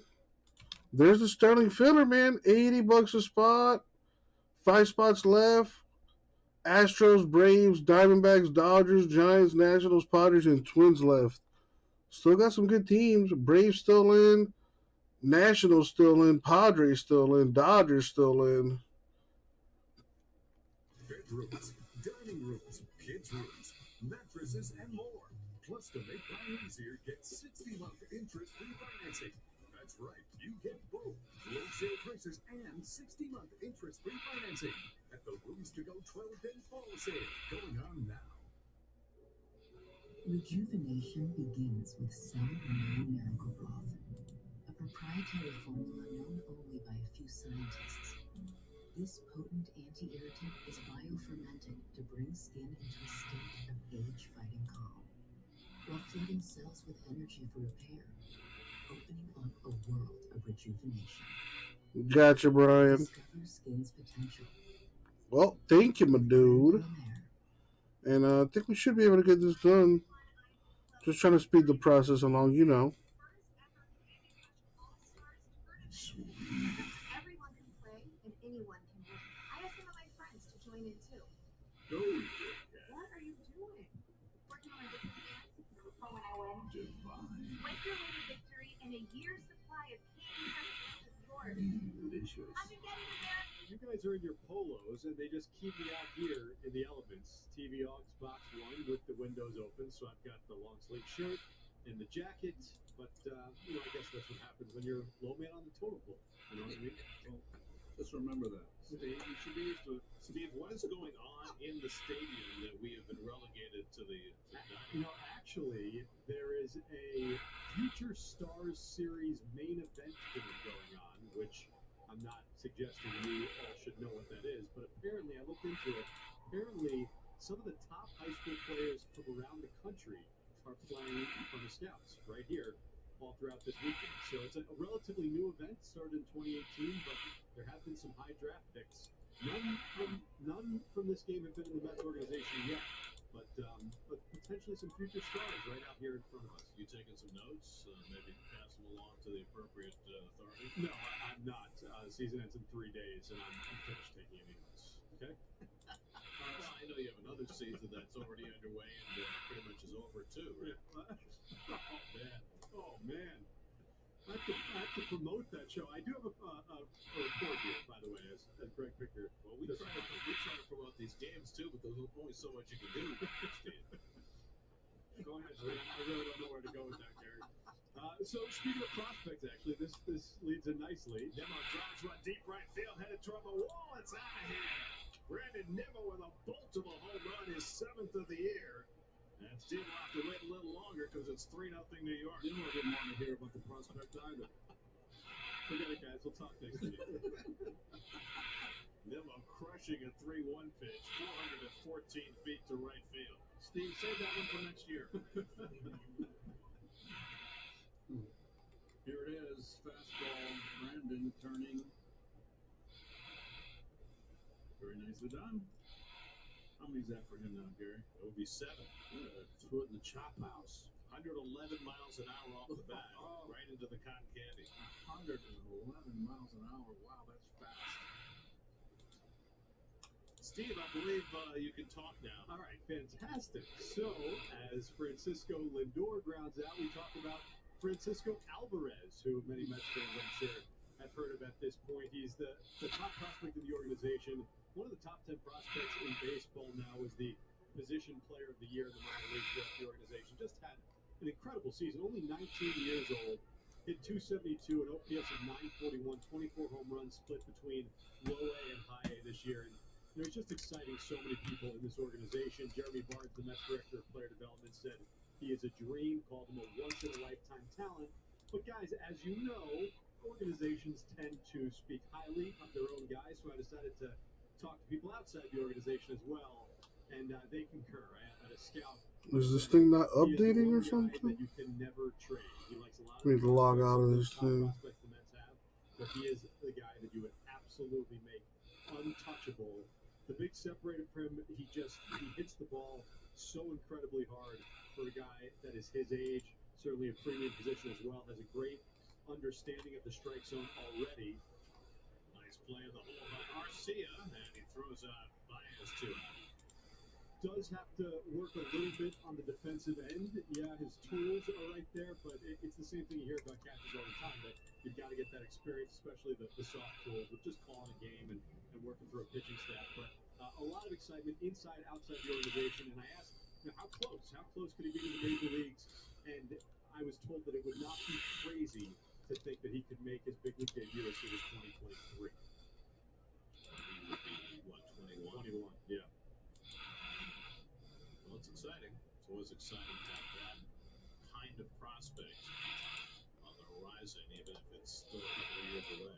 I wonder if young catchers are given some tools in the winter off the field to help them along with their calling of games and their, I don't know, like that seems like something you could work on and not be in a game, you know? I don't know. Alonso's already 2 for 2, and he takes a slider for a strike. He'd single to center, double to left, driven in the run, scored a run.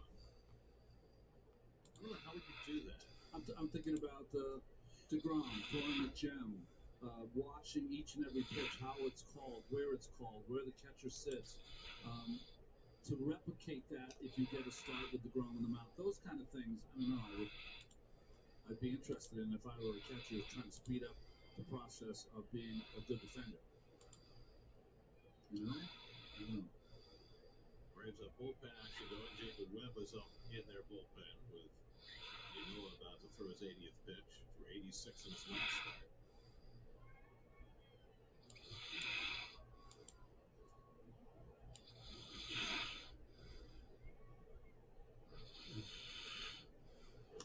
And Alonso grounds that one toward the middle. And Garcia that retires the side. A home run by Nimmo extends the Mets lead 3-0 halfway through. You know the girl that you see for the first time and everything slows down? Snap out of it, man.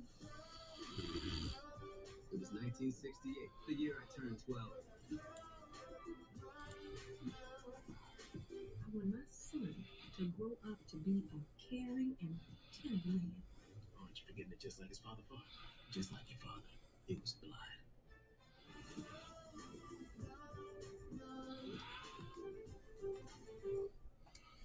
The Rooms to Go 12-day fall sale is going on now. So let's go.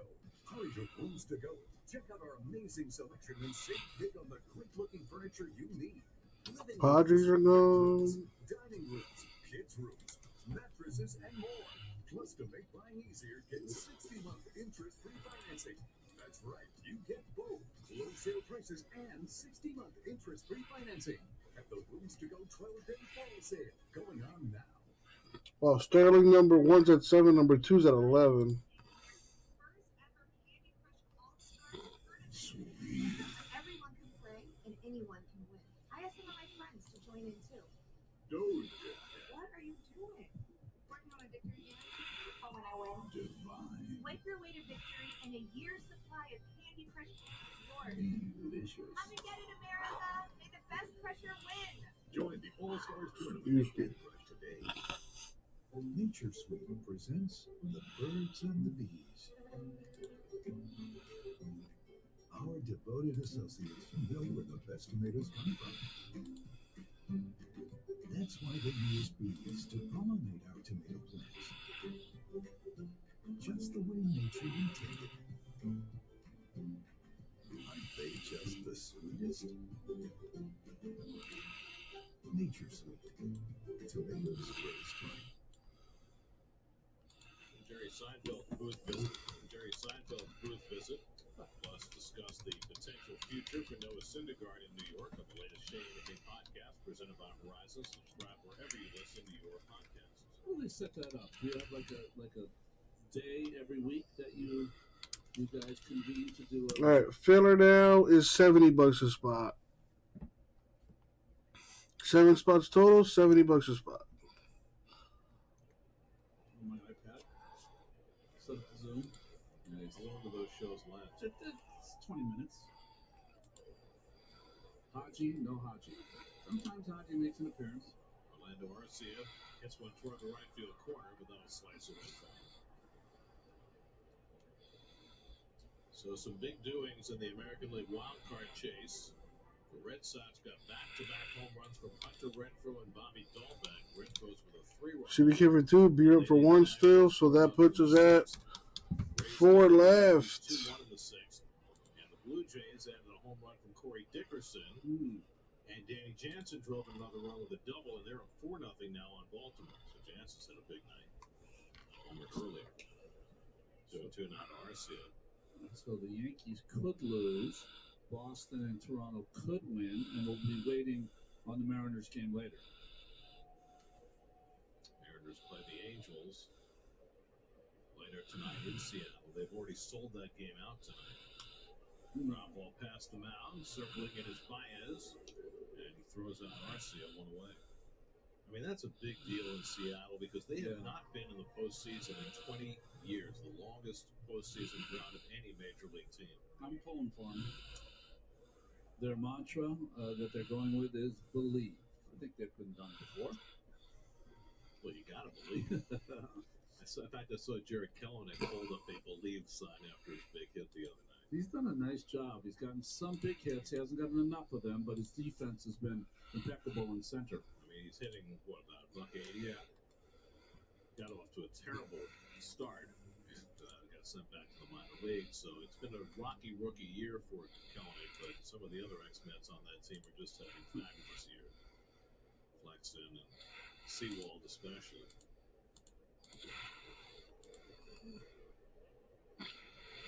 Here with Heredia wraps one on the ground right at Lindor, and there are 2 outs. So McGill rolling right along, very much like Taijuan Walker trying to put together a good final start of the year. Walker carried a shutout bid into the 8th inning. McGill coming off 2 rocky starts in a row. He's thrown 4 2/3 and given up only 1 hit. Yeah, it's been Mitch Haniger, Ty France, and the other Seager. Yeah, Kyle Seager's had a really good year in what might be his last year in Seattle.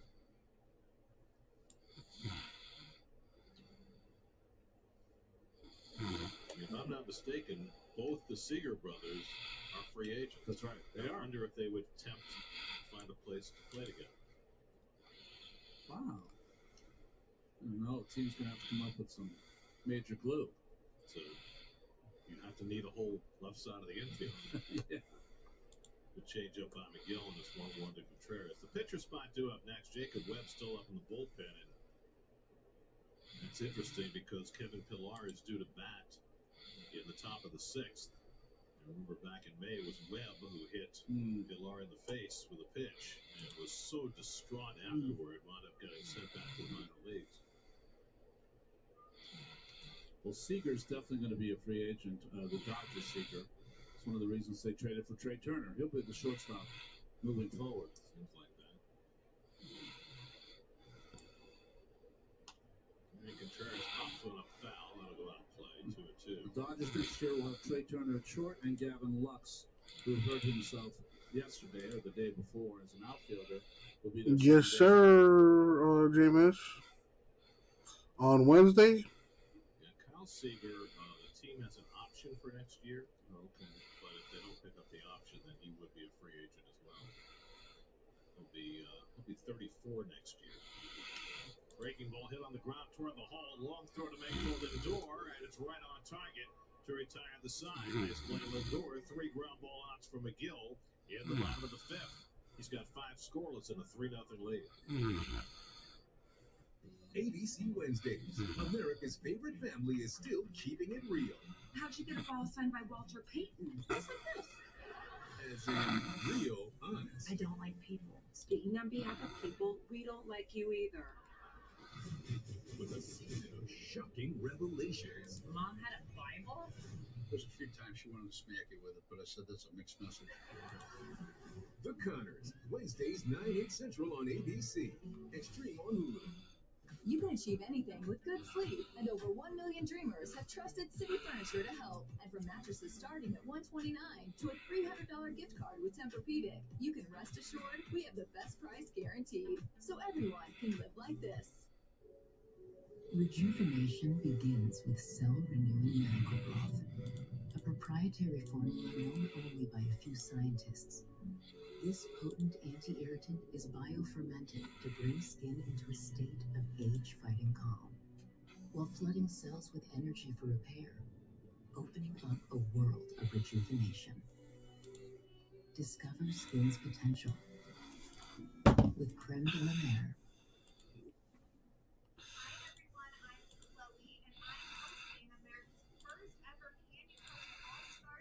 Sweet. Everyone can play and anyone can win. I asked some of my friends to join in too. Doja Cat. What are you doing? Working on a victory dance? Oh, when I win. Divine. Swipe your way to victory and a year's supply of Candy Crush Gold is yours. Delicious. Come and get it, America. May the best crusher win. Join the All-Stars Tournament in Candy Crush today. Want more on Gang Gang? More food, more drinks, more screen. Add more Gang Gang Gang to your game day, only at Dave & Buster's.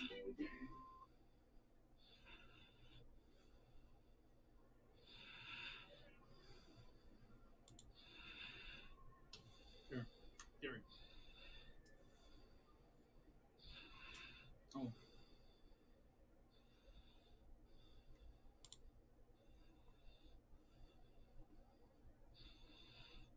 Jays up 6-0 on the Orioles, so interesting doings in the AL wildcard race. Jacob Webb is on to pitch for the Braves. It's been a rough stretch for Webb. His last 2 appearances, inning and 2/3, 7 hits and 6 runs. Since he hit Pilar back on May 17th, he's been up and down 6 times with the Braves and has not faced the Mets since that game. Pilar to a third in the inning after Smith and McCann. Dom has been up twice, grounded out twice, once into a double play. They have the triangle shift on against him. And he tries to hold in the changeup, but he went around 1-1.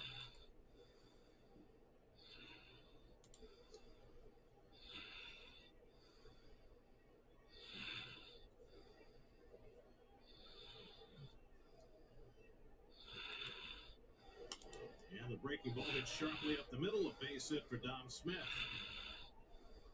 So he threw that slider the same spot he threw the changeup, and Dom got right on it and hit it back up the middle.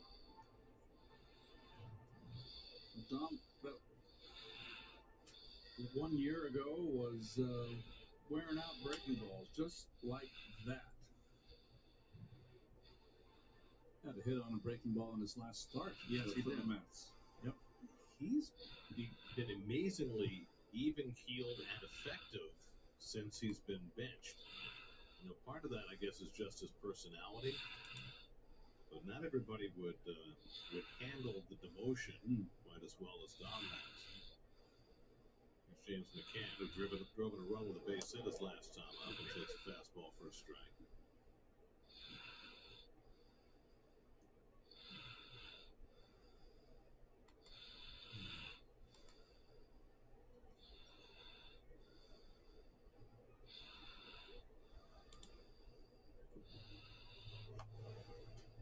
Good changeup by Webb, and it's 0-2.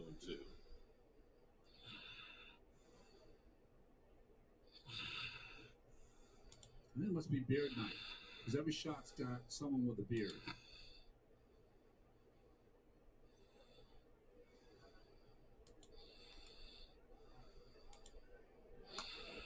And McCann just got a piece of that changeup to stay alive.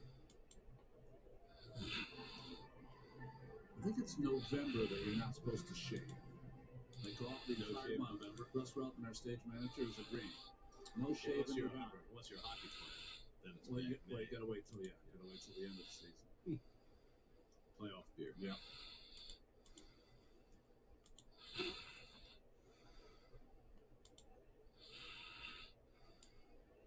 And McCann hits that ball sharply by Albies and into right center field. Around second is Smith. He'll go on to third. A hot shot. Albies got a piece of it, but it was hit too hard, and the Mets have runners at first and third with nobody out. Just, it's a tough hop right there, that in-between hop.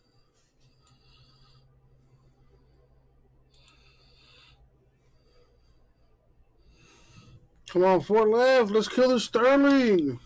So now it's Pilar facing Webb for the first time since he got hit in the face back in May. He wasn't wearing that seat flap in May. He adopted that after he recovered from the injury. Got to be weird on both sides. I bet you he pitches away. The first pitch in. Wow. And you know, I think that's really smart by William Contreras, the young catcher, calling in on the first pitch. That's one of his strengths. He throws those riding fastballs inside and breaking balls away. So why change? But strange. But just to get it out of the way first pitch, you know, just in case there's any trepidation.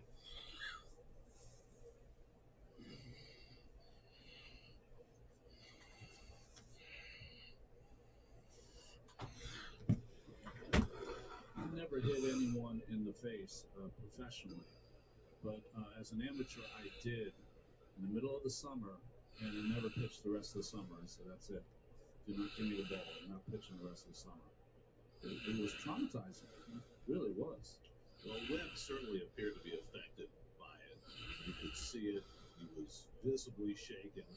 Pilar reached out to him to let him know it's okay. These things happen.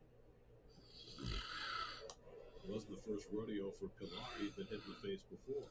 Yeah, and the person I hit was not a friend, a nod by Pilar to Webb.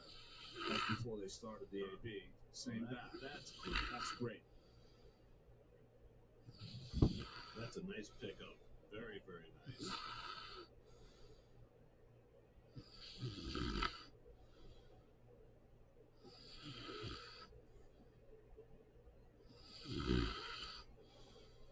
Right side of the infield completely open for Pilar.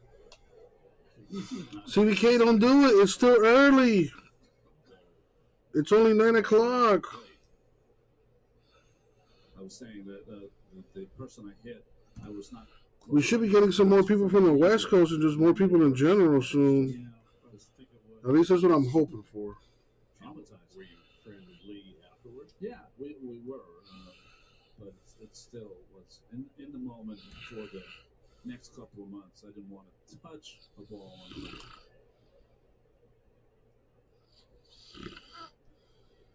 And I didn't pitch a lot as an amateur. So,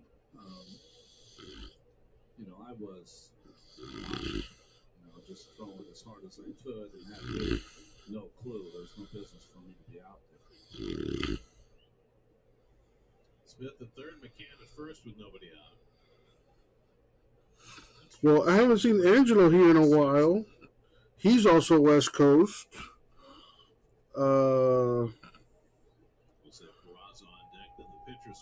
There's another Chris that I haven't seen in a while. He's West Coast.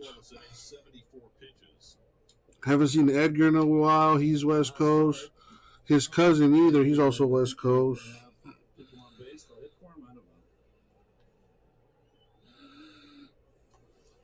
Pilar strikes out with a changeup in the dirt, and that's the first out of the inning.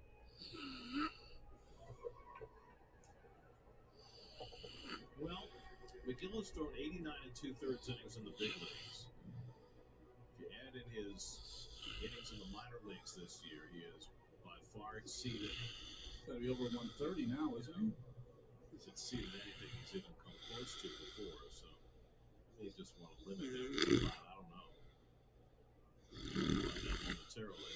Maybe want to finish 2 on 5 scoreless. That's a good way to end it. Well, Jeff McNeil's come out on deck to pinch hit as Peraza takes a strike. So it does appear as though McGill is done for the night and for the season. Let's see. He had 40 innings in the minors. 89 2/3, so he's up to 130 innings. pitched 2 years ago. Of course, he didn't pitch last year. He threw 71 2/3. So basically, he has doubled his innings output from the last time he was able to pitch, and that in and of itself is a big jump. And the fact that he finishes with 5 scoreless innings is a real feather in his cap.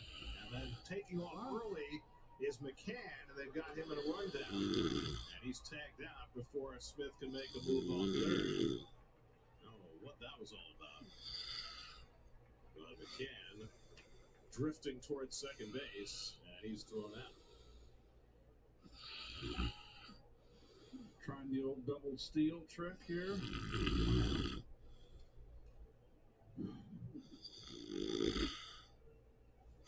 Oh, nice pick by Albie, I'll say. I would love to see the start of that play and see why McCann was inclined to run as early as he did. You maybe thought Webb wasn't paying any attention to him, but if you were picking 2 guys on the Mets team not to pull the first and third play, those would be the 2 gentlemen. 1-4-3 on the caught steal for the second out.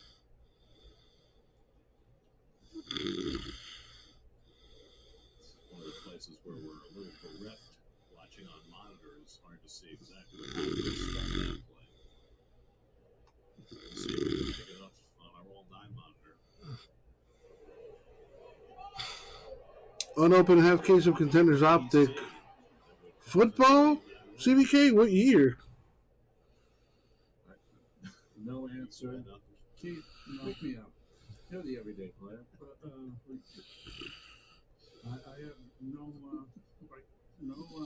nothing profound to say about that. It's a mystery.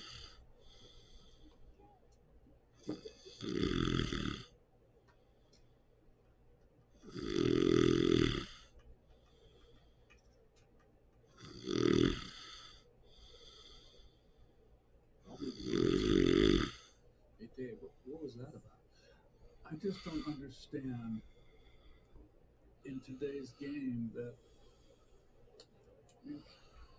I had a green light with Whiting in '82, but a guy like McCann would never have a green light. And if you don't have a green light, you don't do that. It's at first and third, nobody out. They don't score. It's still 3-0. ABC's next big family comedy is back. As the Buddha once said, when you're here, you're family. I really think the floor is tilted. Well, honey, the floor isn't. Floor is tilted. Home Economics is hilarious and heartfelt. I got you. A ghostwriting gig. With A+ ensemble. Cooking such a central act. Keeping something to simmer until it's time to turn on the heat. Or the make-out guy, take-out guy. New Home Economics. Wednesdays on ABC. Extreme on Hulu. In a fight for your life, trusting your instincts is everything.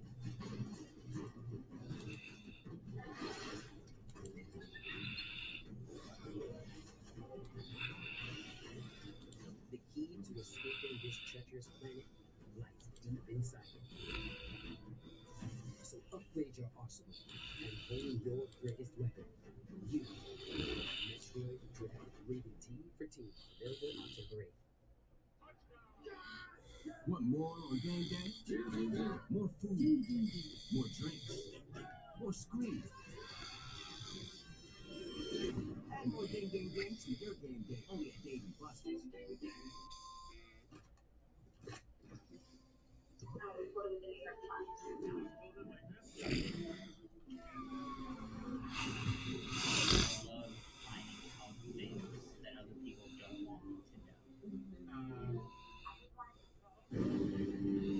Find yourself in these situations and see who you are. And that's just part of the bargain.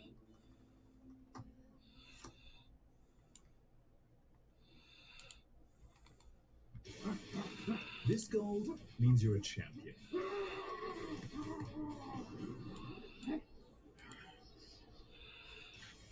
But this gold means you're a champion of warmth. Because only heating.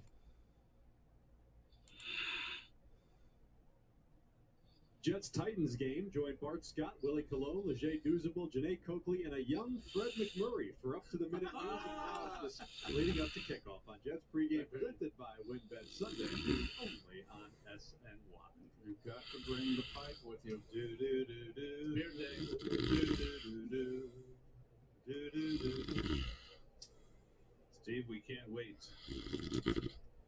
is. Ernie on the left. Chip on the right. Rob in the middle. See the lazy Susan? Haven't seen one of those in a while.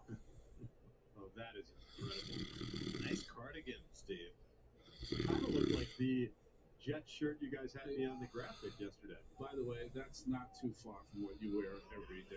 I mean, come on. Come on. If you had to admit it. Yeah, I'm not disputing that. The checked shirt underneath there.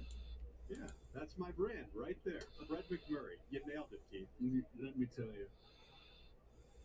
Jerry is familiar pitching the bottom of the sixth. That is Spencer Strider. This is a terrific story for the Braves.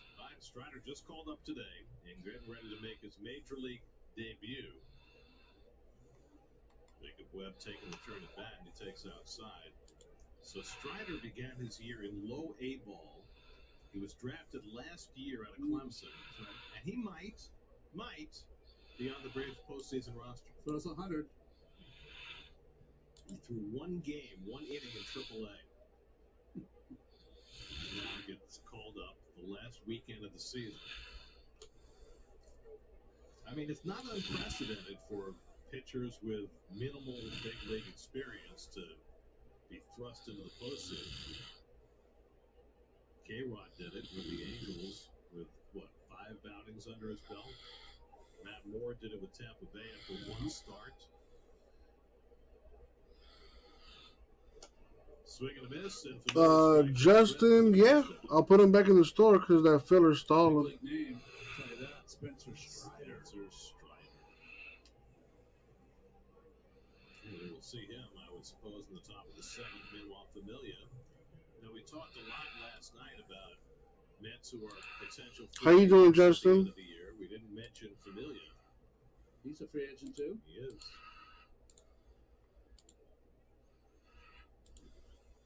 There is a lot on the plate of whoever gets hired to run this baseball organization.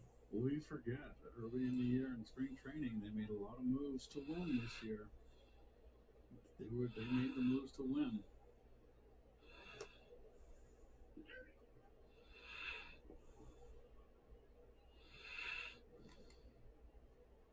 Peterson up for the third time, struck out and into a fielder's choice. So Tyler McGill in his last start of the season could not have been better. 74 pitches, 5 innings, no runs, 1 hit, 1 walk, 6 strikeouts.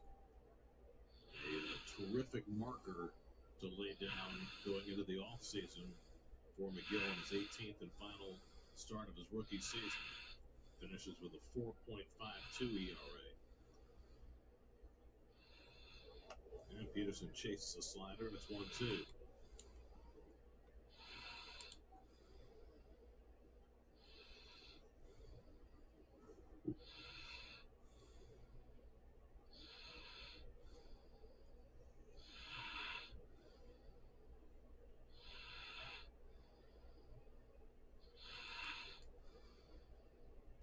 One-two coming. And that one runs inside. 2-2.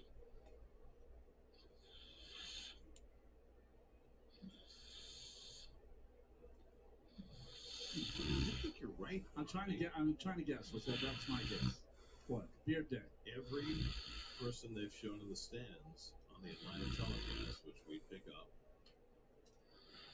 the person has a beard. Oh, some of the shots are us. So we're calling it a thing. Well, John probably had the shot of the 2 youngsters. Remember the kid with his head in his hands and the cotton candy eating girl? It's probably John. So now he's just going gratuitously with the beard shots. 3-2 to Peterson, and he goes down swinging on the slider. Back-to-back strikeouts for Familia, 2 down in the 6th. The final game of 2021, the Mets and the Braves, Sunday afternoon at Truist Park. When we put this season in the rear-view mirror. Ronnie, you will not be with us. No, I always have that last weekend to travel, so sorry about that. You're heading where? I'm heading to Los Angeles. Going down to Los Angeles. Bringing in... well, I'm not allowed that. No. Don't do that. Not recommended. Jose Adrianza. And he goes after a first pitch slider, 0-1. It's actually going to be Carlos Carrasco pitch tomorrow night for the Mets. That's changed. Okay. Let's check the Game will be store. on Fox tomorrow night. Then we're back with you on Sunday for Noah Syndergaard's second and final outing, with probably Trevor Williams backing him up. 1-1 to Adrianza with Ozzie Albies standing on deck. Adrianza starting today, but he's done a heck of a job for his team off the bench. Remember, it was he and Panda. Early on, we're doing most of the damage, and Panda was sent packing. But Adrianza has been good off the bench all year. Adrianza is hitting .350 this year with runners in scoring position, so he's had the knack this year.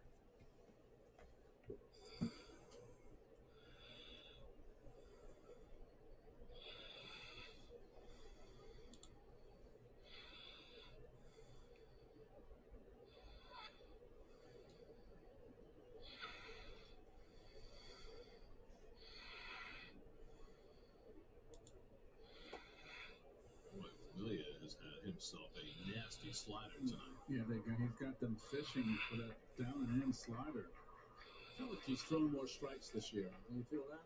Like he hasn't been all over the place.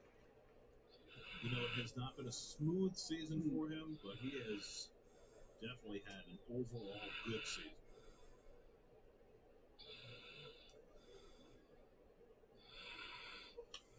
Tell you what, Ron, you're right about this chair. Oh, yeah. Gosh, they're uncomfortable. They got the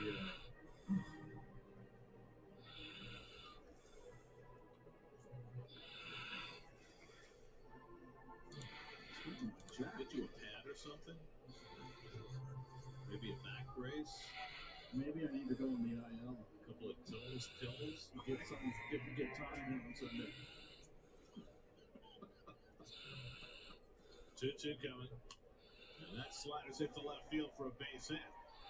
So that one left in the middle of the plate, and Adrianza took it the other way for a 2-out single.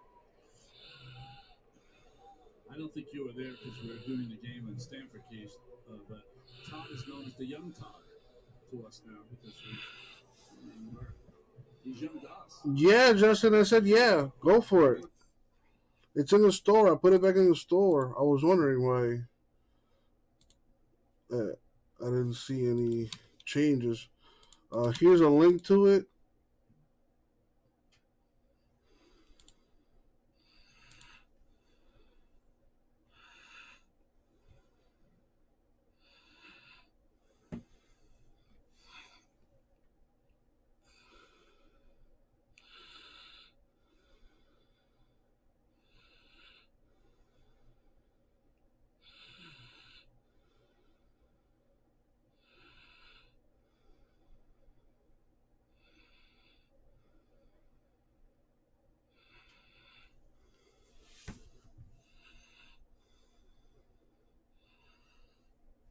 The Twins are gone. So you did get them.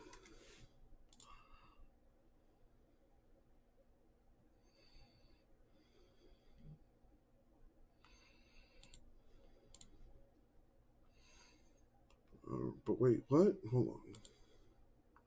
Oh, that's a different. Never mind. You got the Twins and Spectra.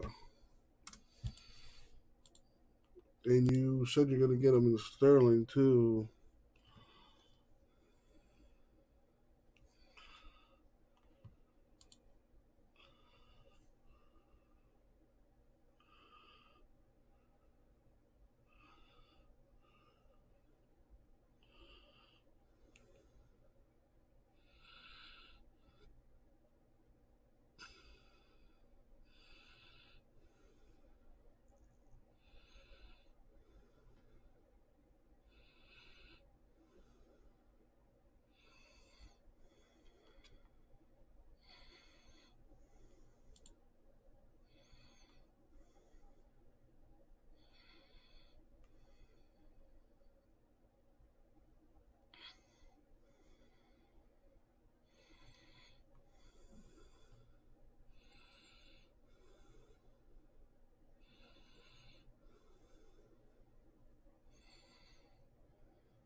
Twins and Sterling now gone. Thank you, Justin.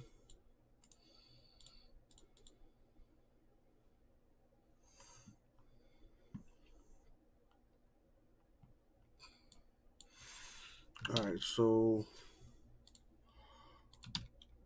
sorry, Black and Gold. Gold label's going nowhere. That filler was going. I don't know where you see 4 left for that filler, but there's still 12 teams left in Gold label number 2. I think you're confused. You're confusing. I think you're confusing the Gold label filler with the actual filler I got going, which is for Sterling baseball. So Sterling was at 4 left, but with the team gone now, if everyone still wants to stay, if CBK's still down for 2 and B-Rup's still down for 1, then 3 left in Sterling number 1.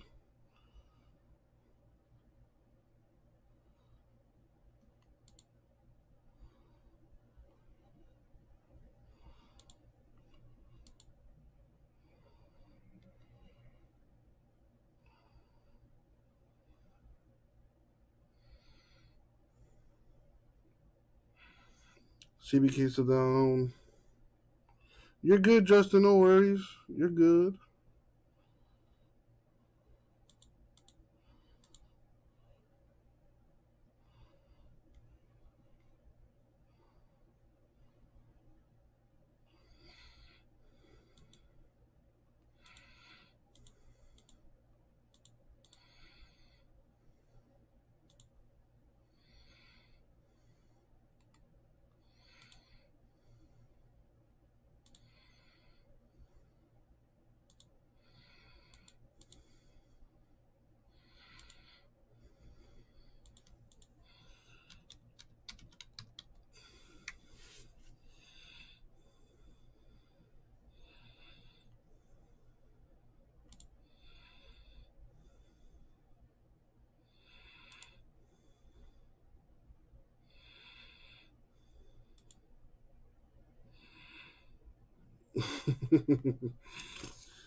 Isn't that like every day,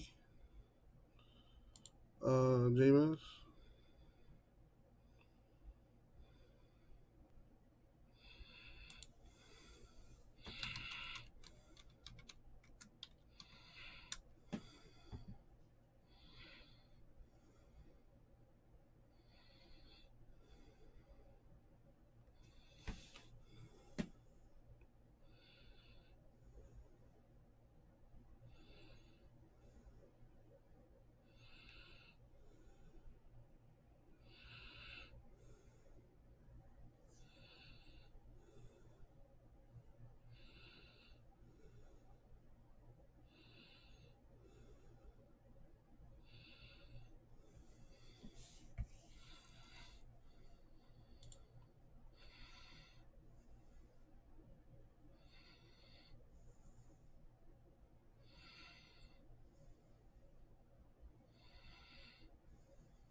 Black and Gold, how many spots do you want?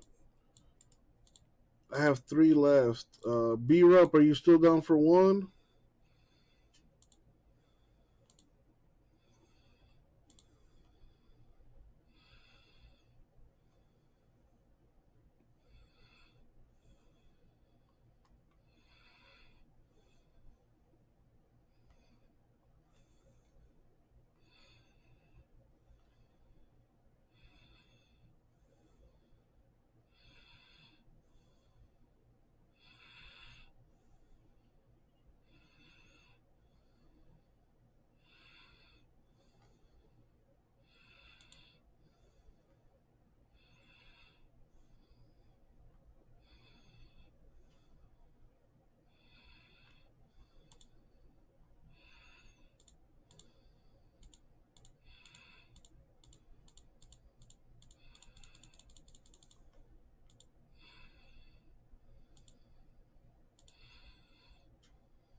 Mets still up on the Braves.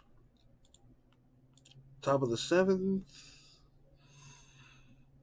B-Rup, where you at? I want to know if you're still down for the Sterling filler. There's 6 teams left now. We got Astros, Braves, Diamondbacks, Dodgers, Giants, Nationals left, and Bowman Sterling number 1.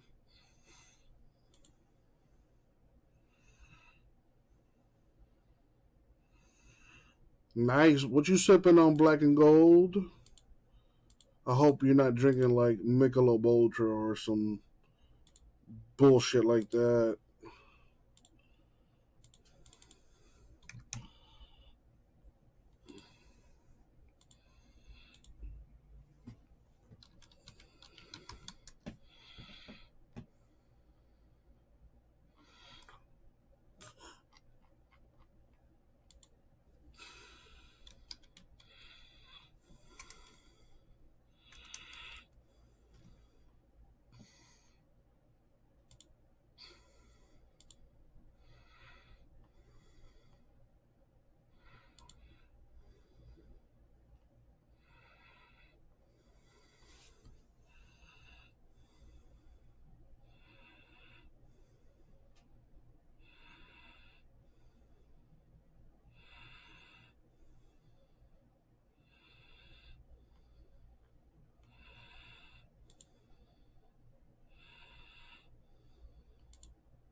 Brian down for 1.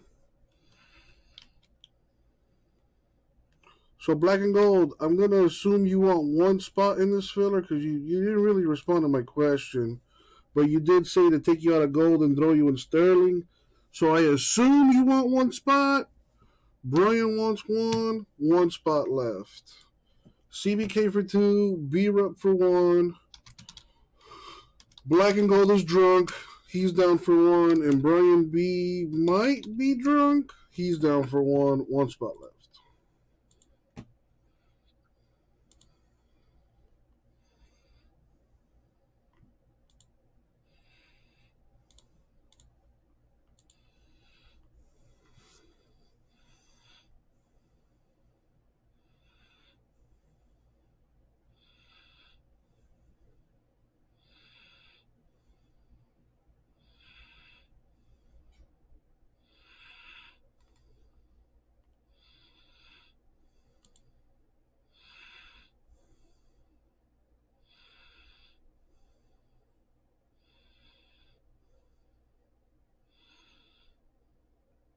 There he is. B-Rup, are you still down for a spot in the filler of Sterling Baseball? It's still $70. We have 6 teams left, though. A couple people bought a couple teams while you were away. We have Astros, Braves, D-backs, Dodgers, Giants, Nationals left. If you're still down for one, I got one spot left in the filler to get that done.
All right, so we are down to one here. Who's going to help us kill this Sterling?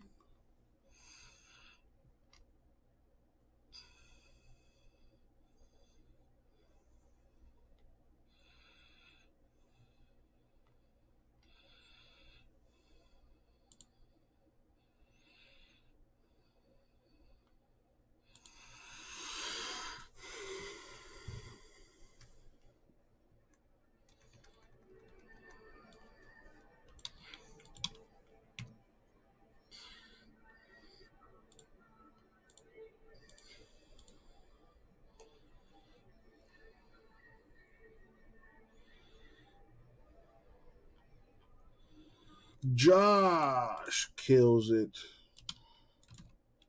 Thank you, Josh. We are full.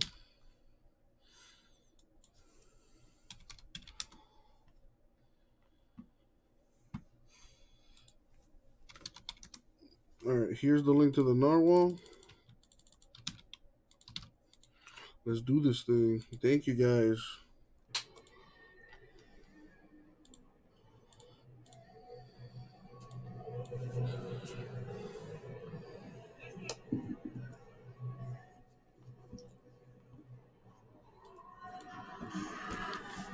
All right, here we go to the bottom of the seventh with the Mets leading the Braves 4-1.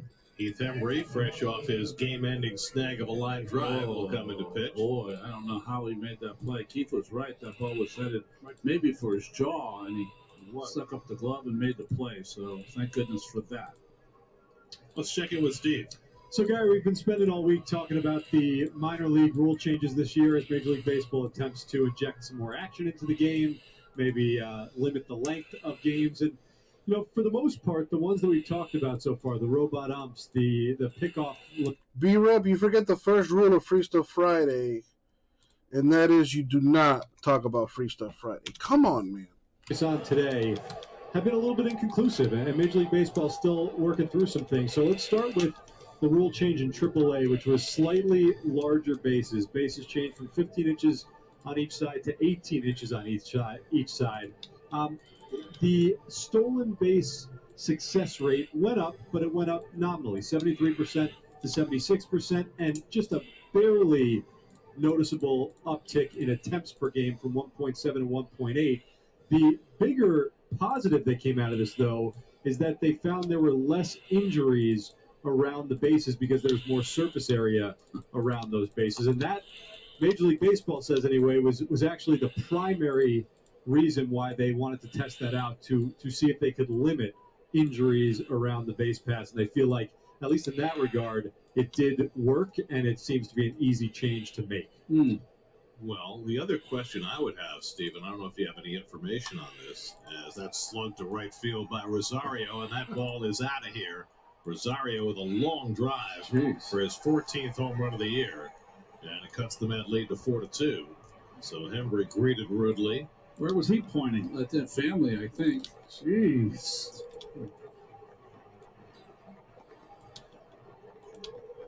'14th overall is 7th with the Braves. This is a guy who had 32 home runs and 109 RBIs 2 seasons ago with the Twins, and then they just DFA'd him. Let him go.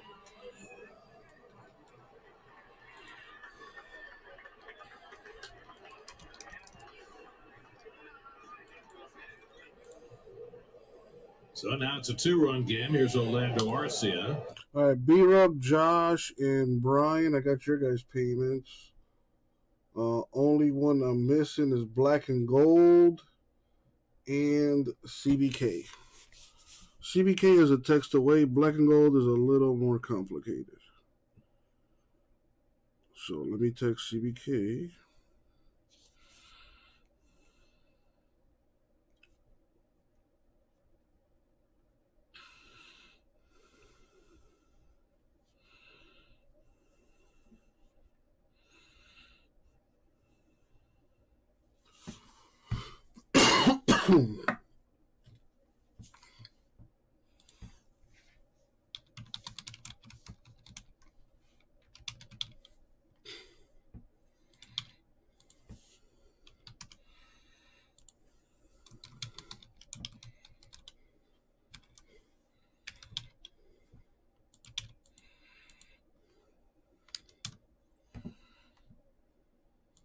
All right, I text CBK.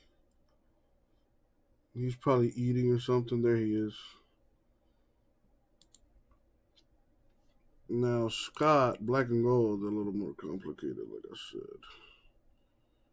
So I'm going to have to try to email him.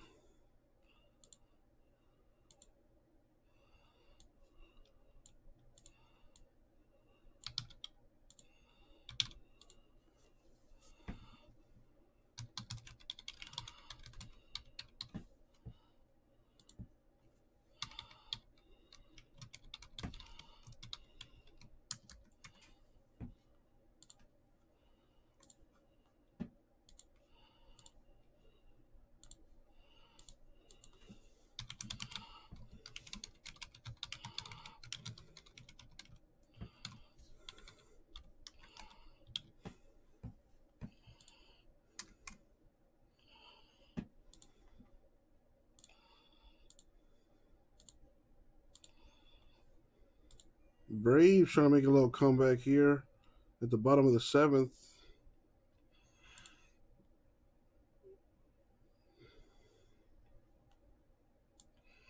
CBK, I got your payment. Thank you, man.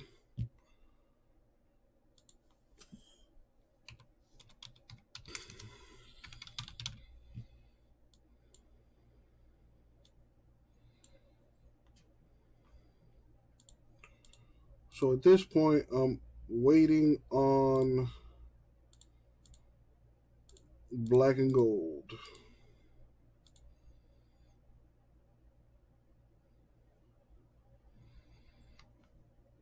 I got everything else set up.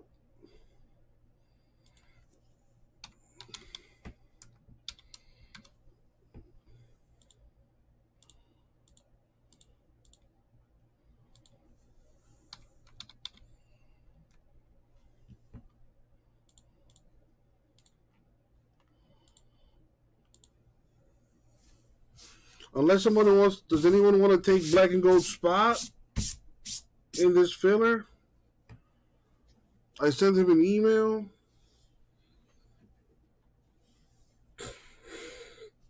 So hoping he can read that, get that email, and get it in here so we can do this thing finally.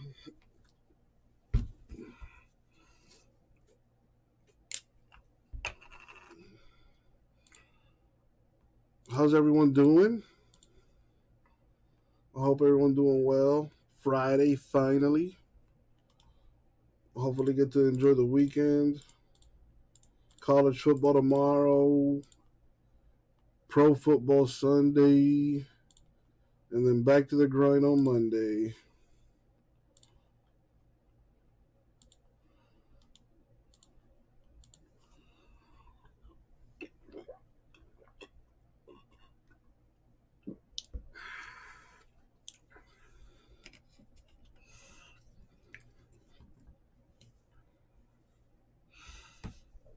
The infielder in a pretty vulnerable position to be moving that much as the pitch is being thrown. Embry strikes out Swanson to end the inning. Rosario's home run makes it closer. 4-2 Mets after 7. ABC's next big family comedy is back. As the Buddha once said, when you're here, you're family. I really think the floor is tilted. Oh, come on, honey, the floor isn't. Well, maybe the house is just haunted. Home Economics is hilarious and heartfelt. I got you a ghostwriting gig. An A+ ensemble. Cooking is such a central act. Keeping something at a simmer until it's time to turn up the heat. More of a make-out guy, take-out guy. New Home Economics, Wednesdays on ABC and stream on Hulu. We got the house! Pods handles the driving. Pack at your pace, store your things until you're ready, then we deliver to your new home, across town or across the country. Pods, your personal moving and storage team. Scott, build birdhouses, build a website. Bluehost makes it easy to create a fly WordPress website or online store. Perch on that. Build beyond boundaries at Bluehost. Out here, this gold's worth absolutely nothing.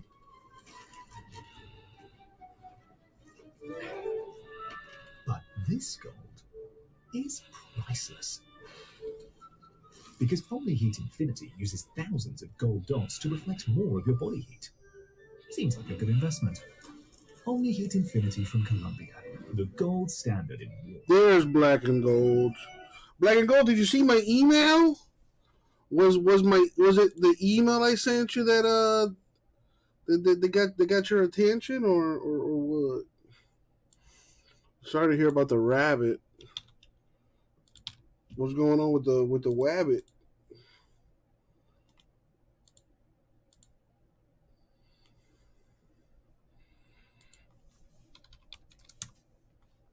All right, cool. Here we go.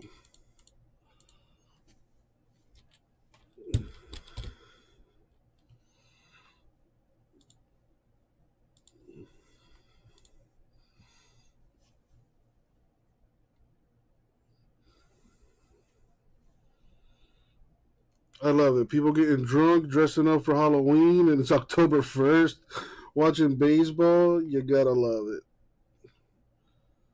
All right, let's put the correct information up here.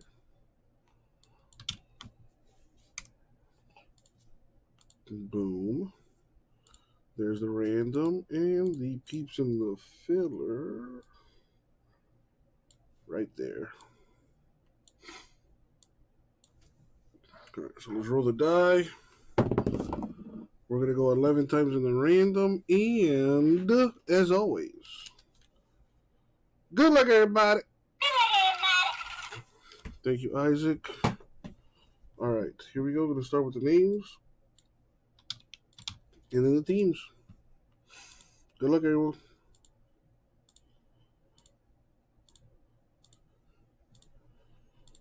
In the money shout, 11.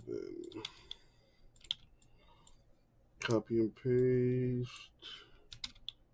Now the teams. Here we go, 11 times. Good luck, everyone. May your team be glorious and bountiful.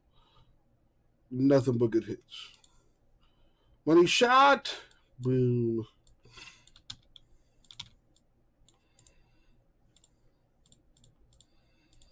Sorted by name so it's easier to see. And there we have it. Brian with the D-bag, CBK, Astros, Dodgers, Josh, Giants, B-Rup, the Braves, And black and golden Nationals.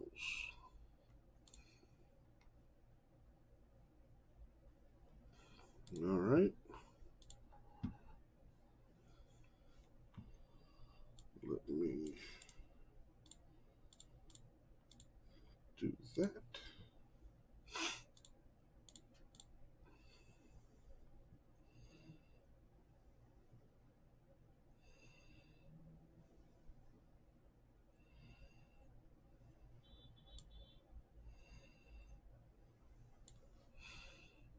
In an effort to save space, I already have the title there at the bottom. So, teams and names on the screen there. Let's get to it. Yo!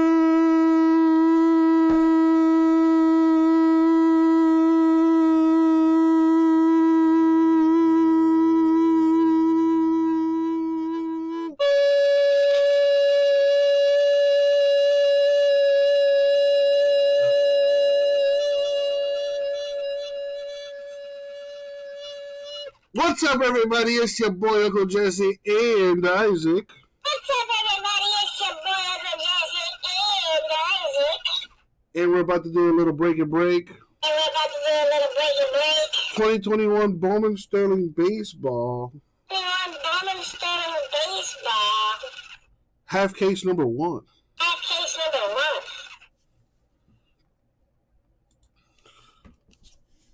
Good luck, everybody.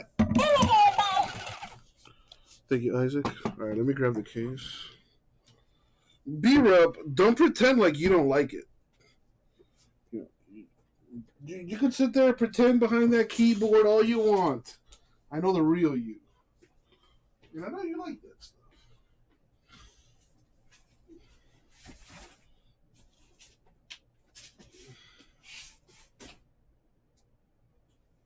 But I have a dilemma because Topps does not put labels on their stuff. And I don't want to open the wrong case again.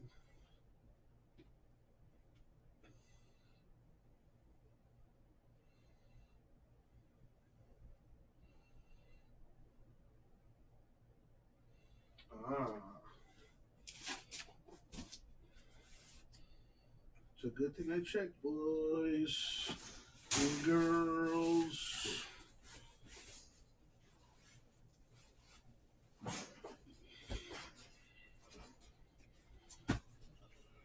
Here we go. All right, B-Rup. What are we doing here? Are we doing the top half, the bottom half, the left half, or the right half? It's all on you, B-Rup.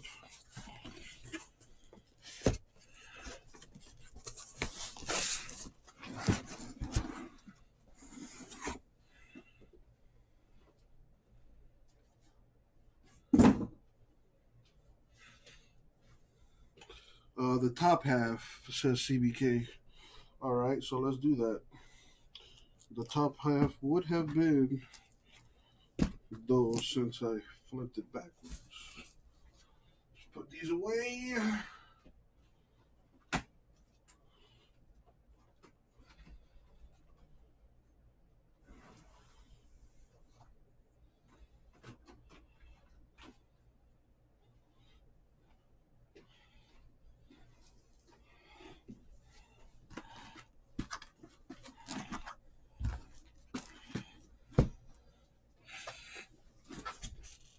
Alrighty. Let's do this.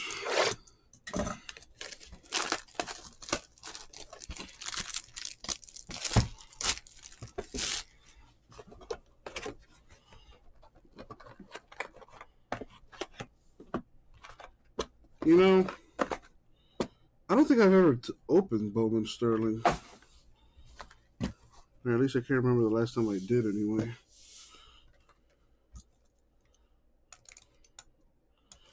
Yeah, I see that, Cheeto. I see that.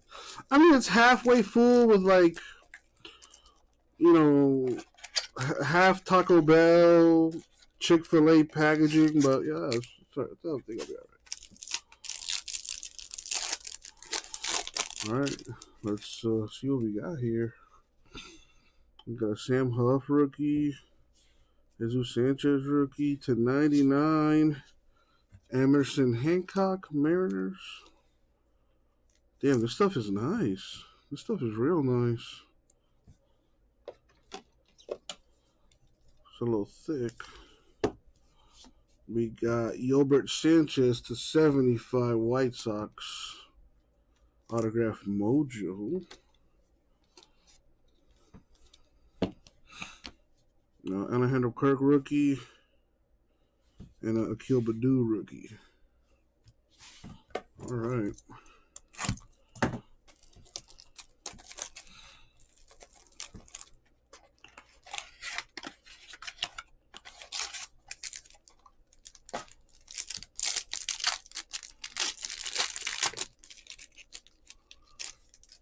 All right, so I'm going to follow your advice here.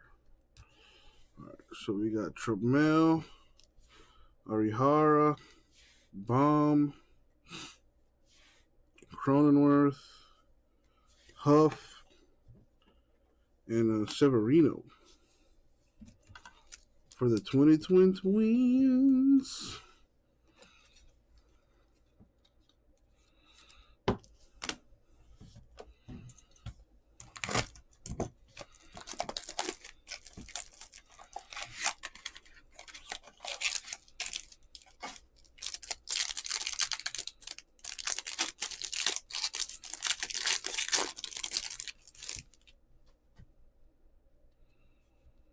There we got Jose Garcia, Mercedes-Benz, Garcia, Professor X, Heliot Ramos /99 Giants.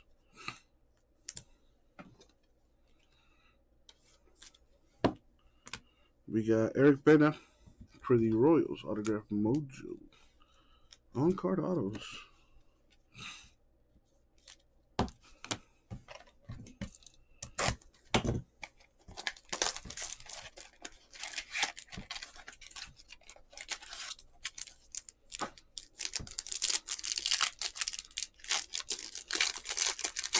Man, this Braves-Reds game is getting kind of good. All right, we got Sanchez, Dahlbeck, Downs,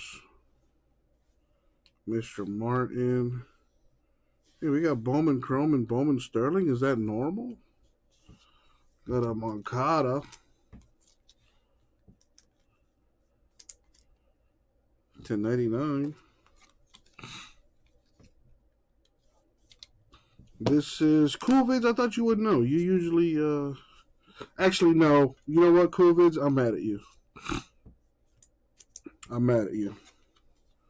So I'm going to ignore you.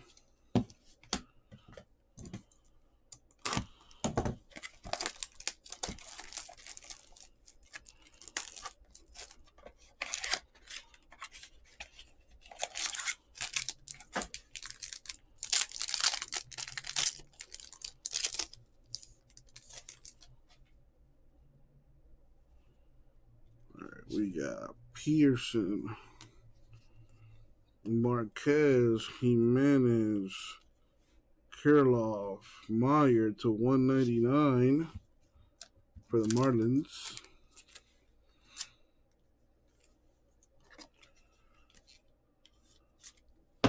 Blue Jays autograph, Nate Pearson /99. Very nice. That's one box down.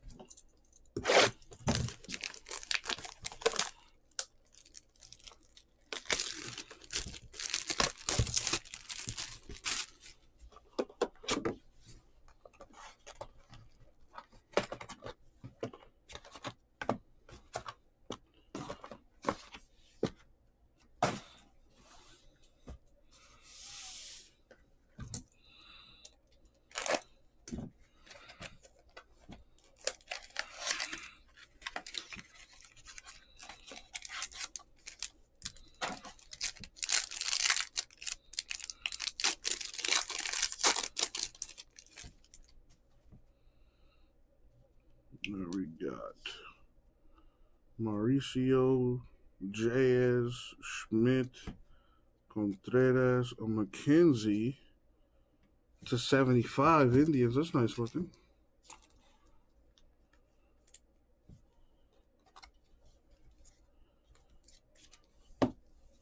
We got Austin Cox, Royals autograph.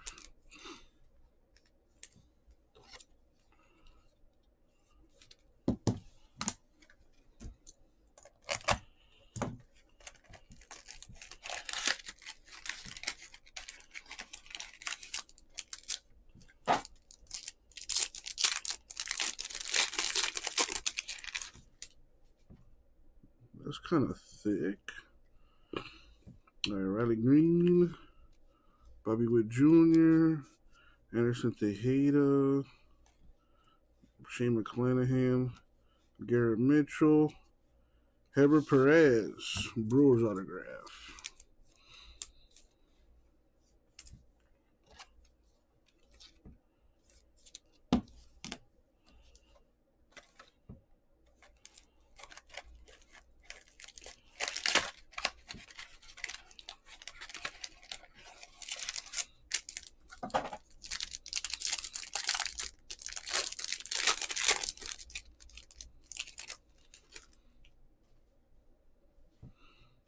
Allen, Ramos, McKenzie. Oh, that's my fault. Forgot to put the back two cards on the front. Bruhan, Nolan Jones, and then the Jake Vogel Dodgers autograph.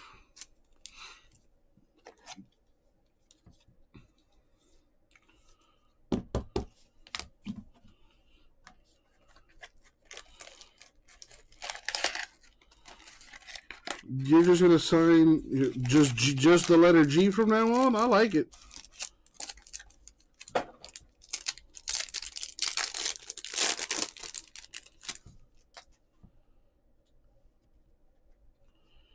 Ooh, nice color there.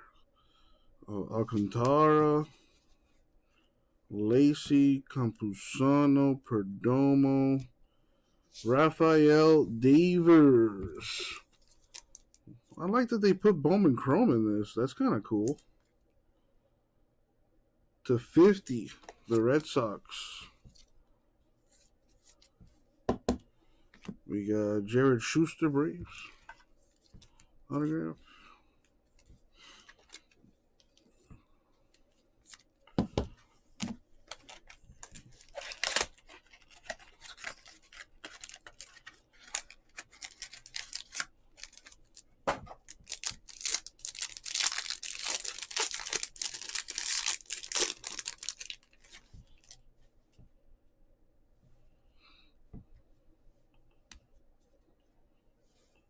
Got Anderson, Varsho, Downs, Martin, Mackenzie Gore. Got Junior Severino, Twins to 99.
Cruz, Singer. That's nice. Sam Huff, 6 of 10, Rangers.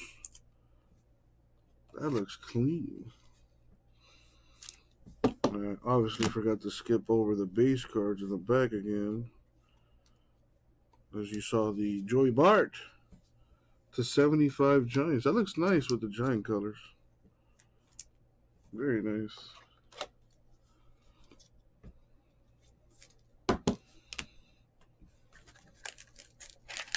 Is there a case hit in this?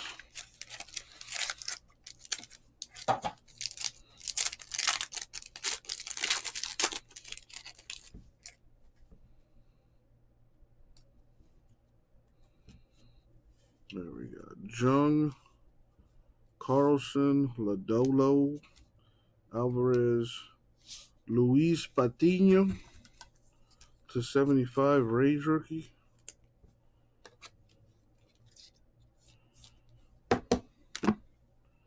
Evan White, Mariners rookie autograph.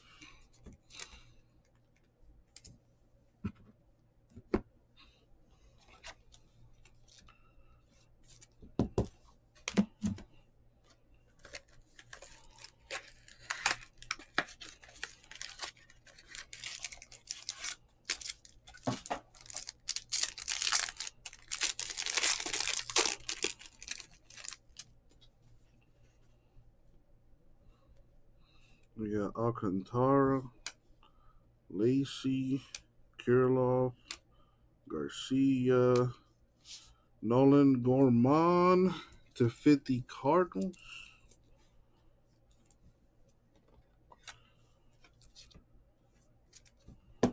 Alexander Ramirez, Angels autograph.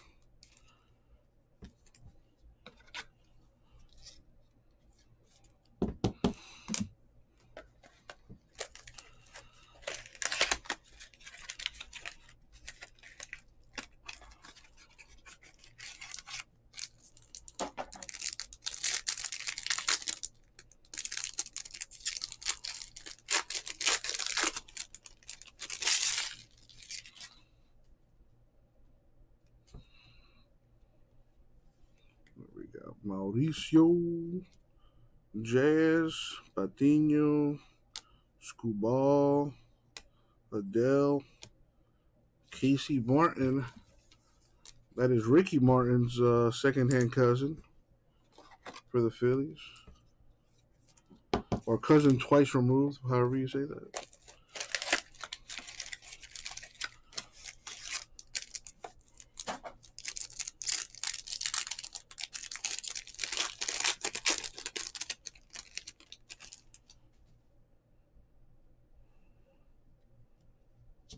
There we go. Gorman, Meyer, Manning, Vargas, Hancock. Autograph is Nick Bitsko of the Rays. All right. I don't know why I feel like this is taking longer than it should. Probably because of all this unnecessary packaging. So I'm going to try to speed things up here. Brian, let's see if we can change that, man. Did you make your sacrifice to the cardboard gods today? You know, it helps to make a sacrifice to the cardboard gods from time to time.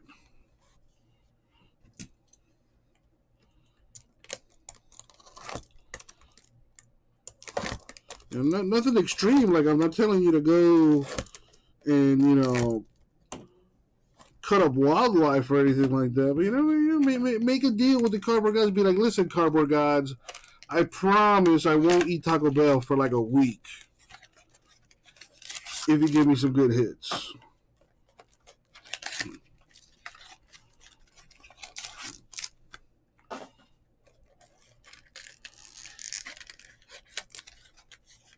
There you go. And listen, if whatever your sacrifice is to the cardboard gods, just let it be known.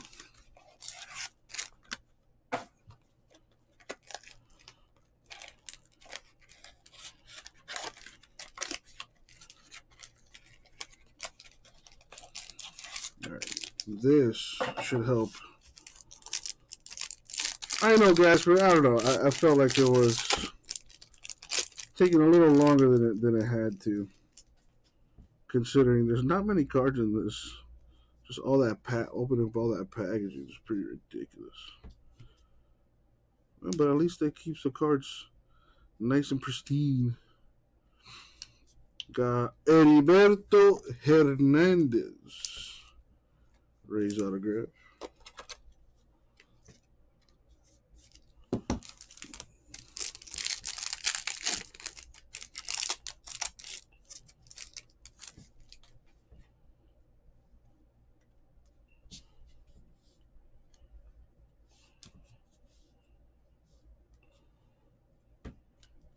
We got Riley Green /199 Tigers.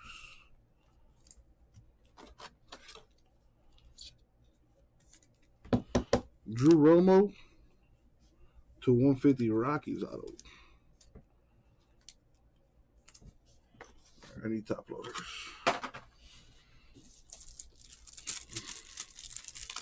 But I come prepared, baby.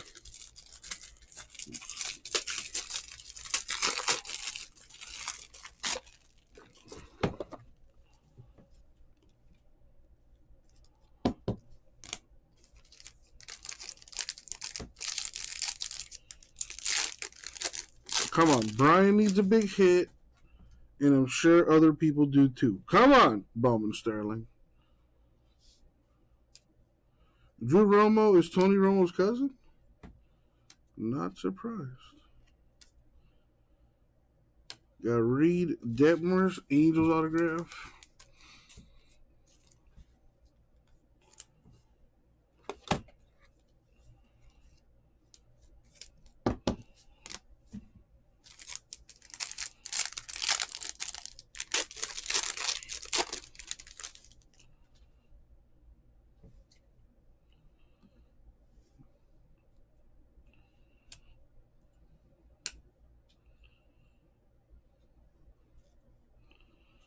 Got Matthew Allen /99 Mets.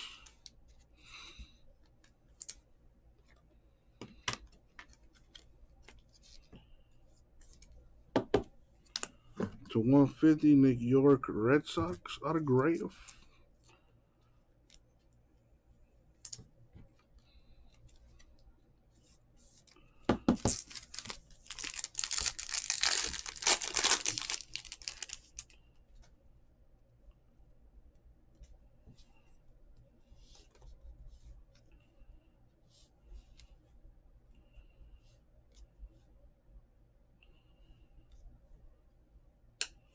Dylan Dingler. Tigers autograph. Still got 2 boxes left. Translation. Still got 10 autographs left and a few parallels. So, keep hope alive. Uncle Jesse saying there's still a chance.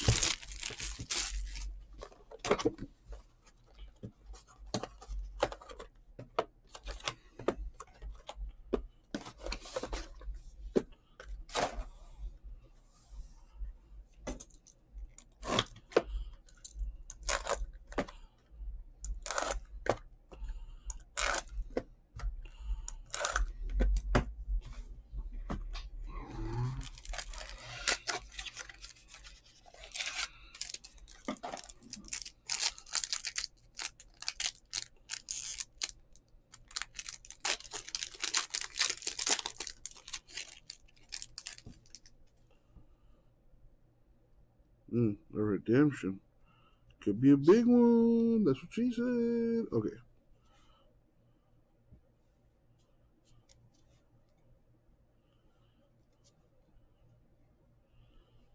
We got a Mercedes-Benz /100. I'm sorry, +99 /199 for the White Sox. We got us here a prospect autograph card, speckle refracted parallel, Ismael Mena of the Cubs.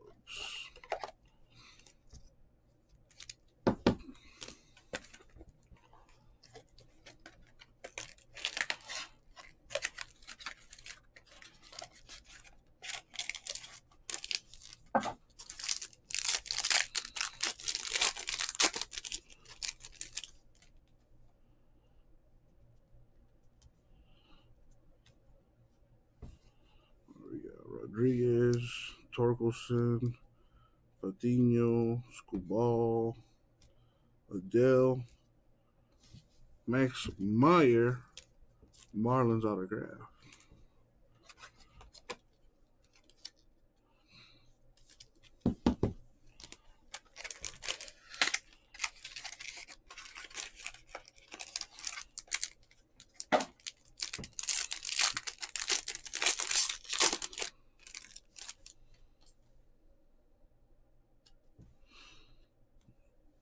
We got Gorman, Huff, Sanchez, White,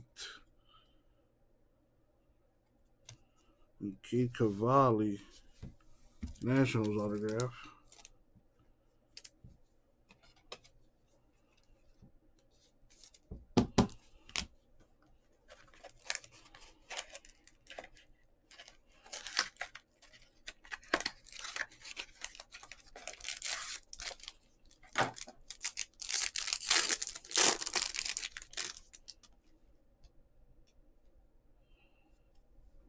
Hayes, Dunning, Edwards. Come on, need a big hit here. Jose Rodriguez to 50, White Sox autograph.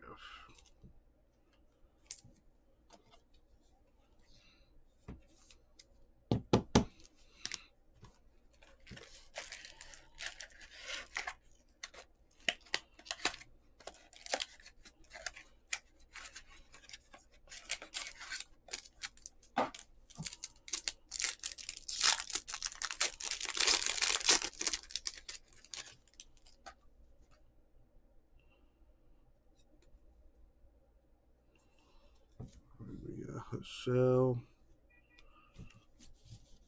Mountcastle, Hancock, Gonzalez, Allen, Jose Tena for the Indians.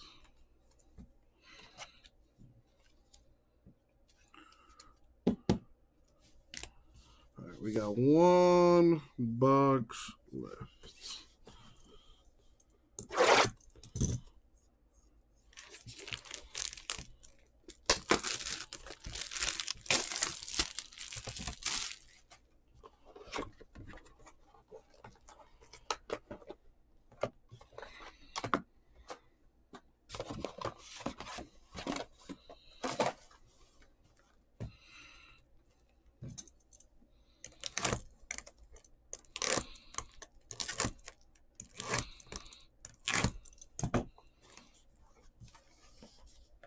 All right, last box mojo. Good luck, everyone, especially those without a hit. Alrighty, here we go. Come on, the big one. Giggity. All right, we got Abrams, Rushman, Alvarez, Schmidt, Contreras. Seems like the White Sox are having a good break. Gilbert Sanchez auto.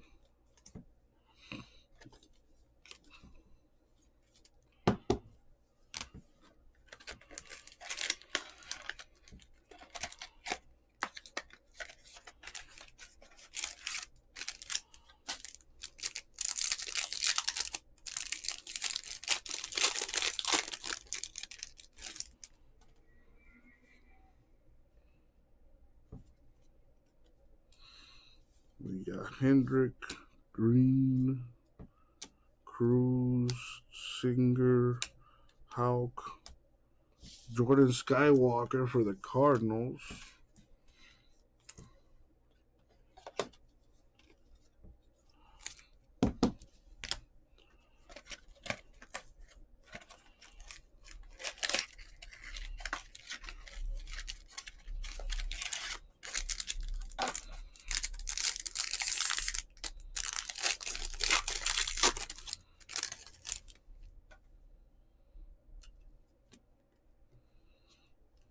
Come on, man.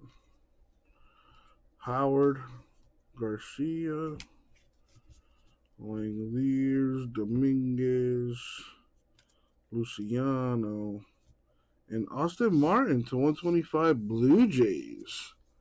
That's got to be pretty good, right?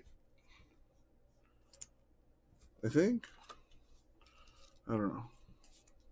I mean, it's not his first Bowman card, but still pretty cool.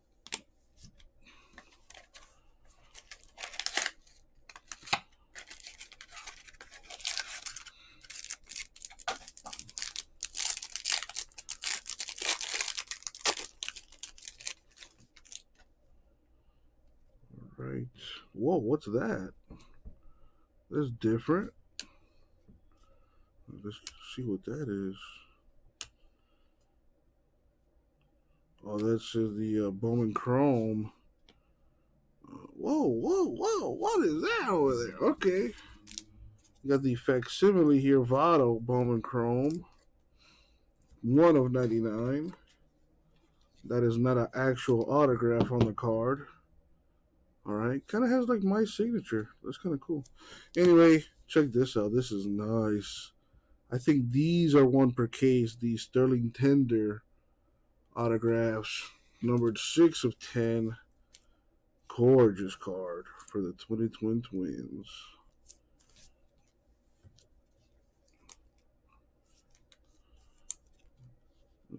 Very nice looking card.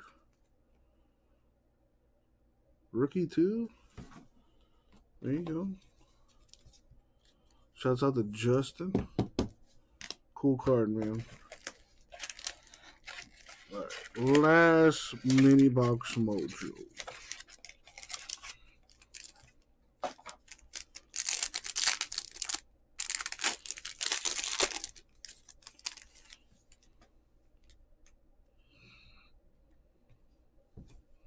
We got Mauricio, Jazz, Mitchell, Veen, Bobby Witt Jr. to 199 Royals.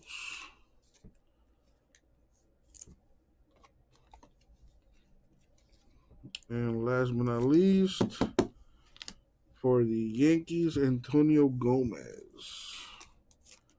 And that's going to do it. Alright, so let's do a recap here. These are all the numbered cards that came out. The Vados to 99. Some nice color here. The Davers to 50. The Moncada to 99. Alright, but now for the autos. Let me separate the numbered autographs from the non-numbered autographs.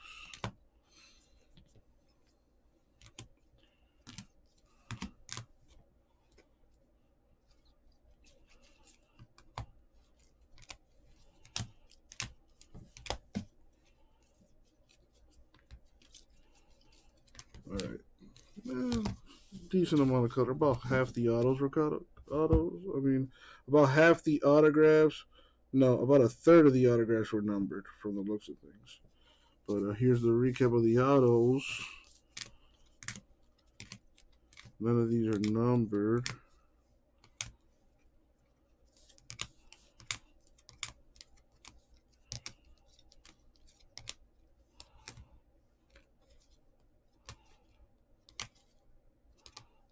All right.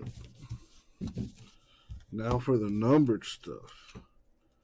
We got the Speckle Refractor Parallel, Ismael Mena. The Speckle should be numbered to 99 because this one's numbered to 99. And I believe this is the Speckle. Nate Pearson Blue Jays there. Got another one of those. Severino Twins to 99. All right. I got to 150 Drew Romo Rockies. Also to 150 Nick York Red Sox.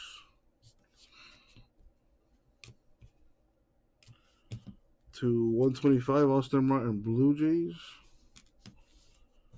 To 75 Yolbert Sanchez White Sox.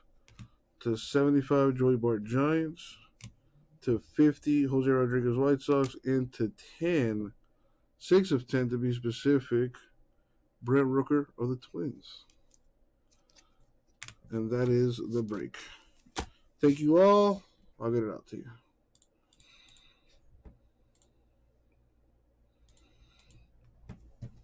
That was fun. I don't think I've ever broken Bowman Sterling before. Of the year, 4-3. Well, the hitting stars for the Mets, of course, Nimmo hits 2 home runs, his 7th and 8th, 2 solo shots in the 5th and the 7th, and Big Pete goes 3 for 4 with a double and drives in a run and scores a run. Happy for Tyler Miguel. Roughed up in September, and his final start is 5 scoreless and only gave up a hit. Good for Tyler. So the Mets snap the Braves' 6-game winning streak as they lose their hangover game. Mets win 4-3. I don't remember breaking that. I don't remember.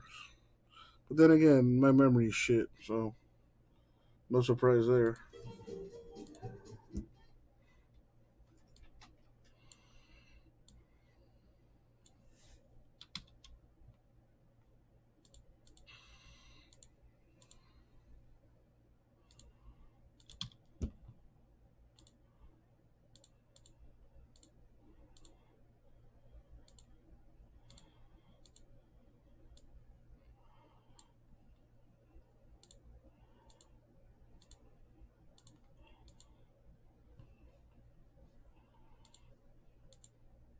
All right, let us see where we're at now. Bowman Sterling 2.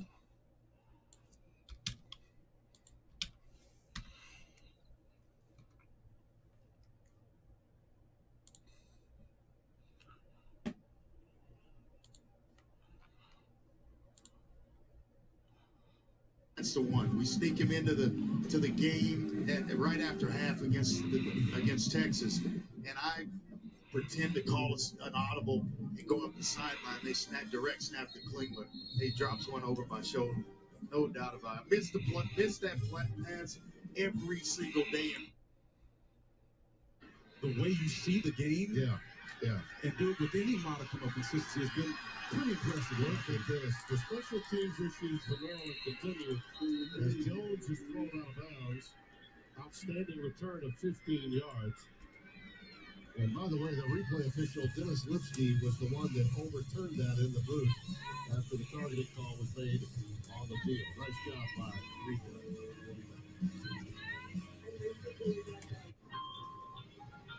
Step into a world of endless possibilities. All the elements you need for your next big breakthrough are all on one platform. Whether you're building websites or designing social ads, turning your ideas into achievements has never been easier. What can you create with 100% Shutterstock? You're made to move. And now it's time to get things done. You're in the driver's seat, chasing green lights, open roads. And you know those roads like the back of your hand. You're shaped by where you've been, but you're always looking forward with confidence. No, Sterling number 2 down to 6. Wow. Is that right?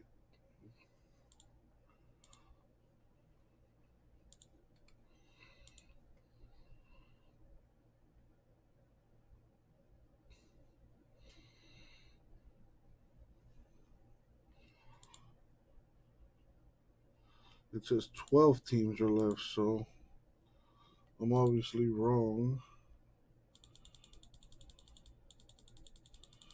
So let's try this again.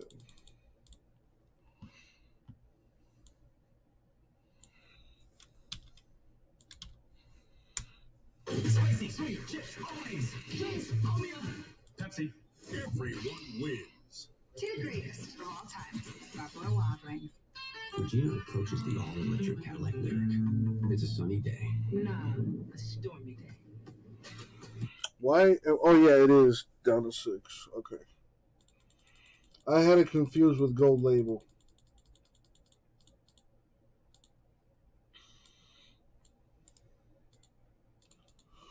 All right. So a filler would be $70 in that.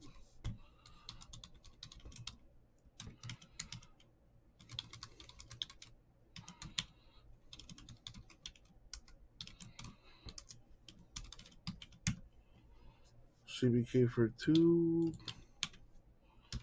4 left. Let's do a little free stuff Friday. Cheeto has 1 free stuff Friday. What's up, Chase? All right, let me put this stuff away, Cheeto, and then I got you. I think Oklahoma has to answer to the critics, and they're playing a Kansas State team that's very similar to the way Iowa likes to play. They don't lose. They make you win. They don't make mistakes. Special teams outstanding, and they play the similar style of defense. Not going to do anything flashy, just play fundamental. And, of course, we know the problems of Oklahoma have been chronicled. Don't worry, we've got plenty of other games in other leagues on other networks that we don't mind talking about either because there are so many of them. That UCLA-Arizona State game in the Pac-12, I think, is going to be interesting. Right now, in that league, if you think about it, Spencer, Oregon almost lost a huge lead to arguably the worst team in the conference, Arizona, last week. 3 weeks ago, Oregon was looking like the bell They cow. were when they went into Columbus.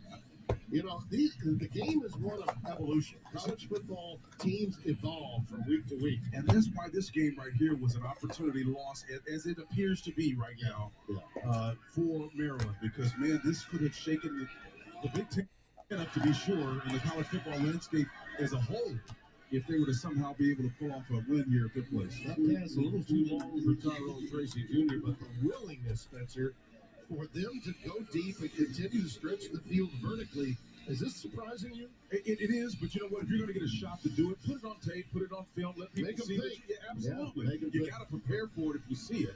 And again, with this comfortable lead, I mean, you can be in no advantageous. This is as aggressive as we've seen of Brian Farron's offense for Iowa. I mean, ever. Yeah, it's one thing to do if you got a 30-plus point lead, but it's another thing to do it when you're in those close games. And we've seen them do it in both now. Yeah. Pressure off the edge. Peepers again. Bruce. He's got another Willie Mays catch. Some big words in 54. Charlie Jones.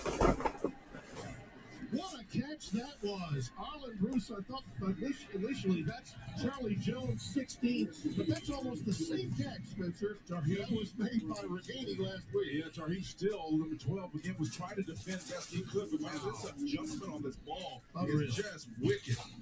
And then the protection on the other side against what is a blitz, ultimately, you got 5-on-5, so they handle their business up front.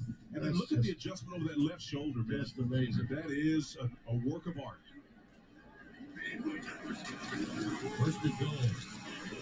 That's a nice little defensive play. On the female, some great penetration there. As Ivory Kelly Martin was stopped in his tracks. Finau, again, he's got some latitude as that nose tackle can go to either a gap to the left or the right of him, and he shows you he's got some mobility. Again, he's about 6'2", not the tallest guy in the world, but he's 320, and that makes his niftiness even more amazing, Tim, that he's able to move that fast. Just outside the 10, 7 and goal. Just not loves it. Thrown in the neighborhood of Jones. But again, we go back to, you would figure Iowa with a big lead would just begin handing it off and playing small ball the way they typically do, but not tonight. And you know what I think in talking to Brian Ferentz, I think he knows that at some point in time, he's going to have to play a different brand of ball to go beyond where they've gone in the past. And so maybe this is an opportunity to learn and to experiment a little bit and then unpack what they aren't doing necessarily well. Well, the measuring stick right now for them is Penn State. Well, yeah. All right, Penn State is deemed a more explosive team than Iowa right now. That's why they passed them in the polls. Kelly Martin is the setback, out of the shotgun again. 3rd and goal. And we've got a pre-snap marker. Looks like a delay of game. Delay of game. Offense. 5-yard penalty. 3rd down. You know, Tim, this is just kind of an inside the game thing. When Ivory Kelly Martin, number 21, comes out of that backfield, he was matched up one-on-one. And they did a formation-wise an unbelievable job of keeping everybody on the inside of the hash. That means the arrow route is open back underneath. A nice little man route to him, it's like stealing. I mean, it's a touchdown right now. You can run it to either side. All right, Cheeto, let's Let's see what you get here. Good luck to ya.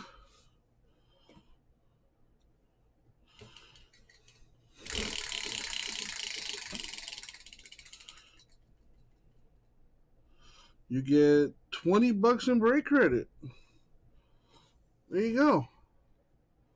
Congrats, Cheeto. Let me handle that.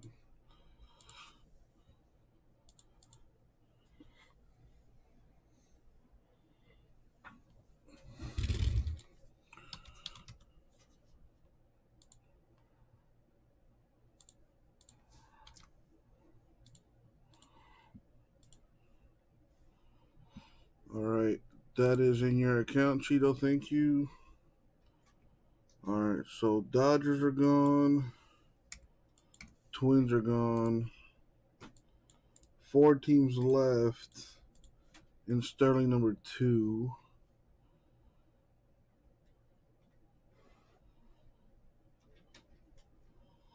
Do I really have to put a filler for that together?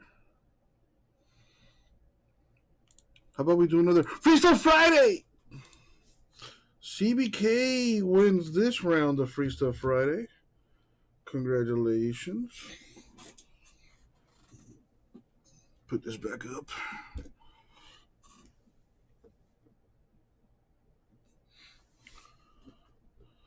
All right, let's see what you got, CBK.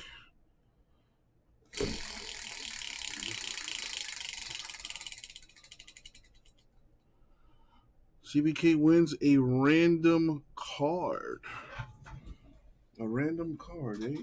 Let's see what I have in my stashy stash here.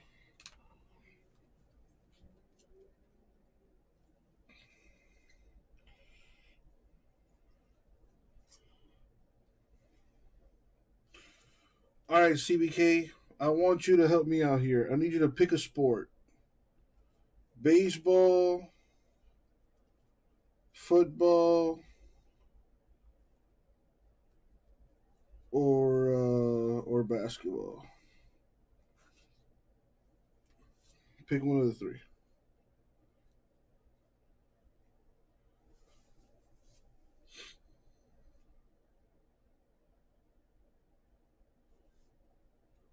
Basketball, he says. All right. Well, I do have that one card there.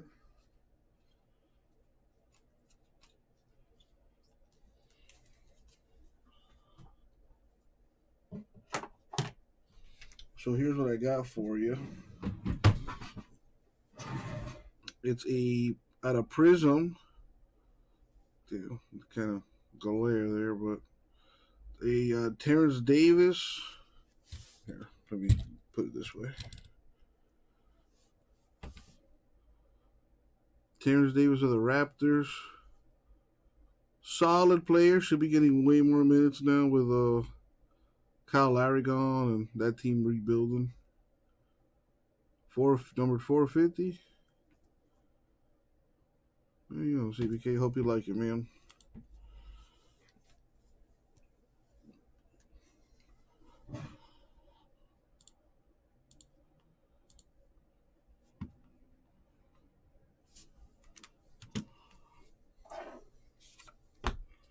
All right, 4 teams left. Come on. Somebody buy those teams out so I don't have to do a filler for it.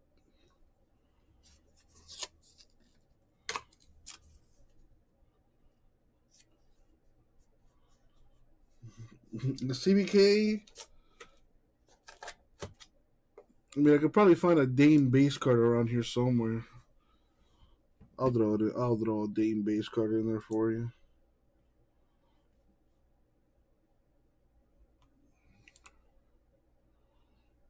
Ooh, you're not supposed to spoil the surprise, J-Mass.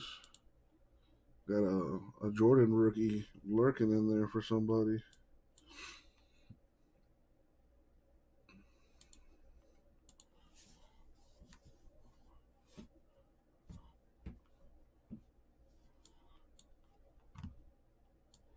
All right, let's try this again.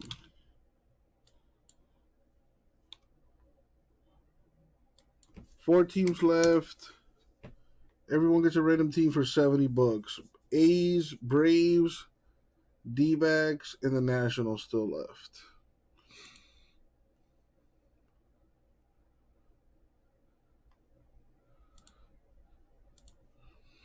You know what? Let's do Freestyle Friday one more time. Why not?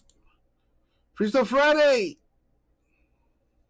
Gasper has one Freestyle Friday. There you go, Gasper.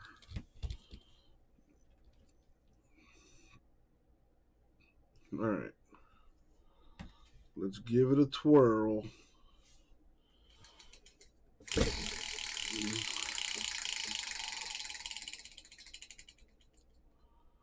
What do we have? A random pack is what we have for Gasper.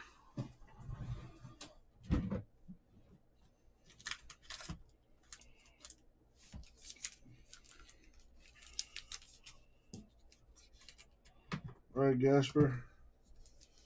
Instead of one, I'm going to hook you up with two Heritage Baseball packs. Breaker packs are not being given away at this moment. At least not through here. Truthfully, I don't have many breaker packs left. I think I got like 5 left. I was thinking of using those to fill like Panini Black and Donruss football because that stuff is not moving.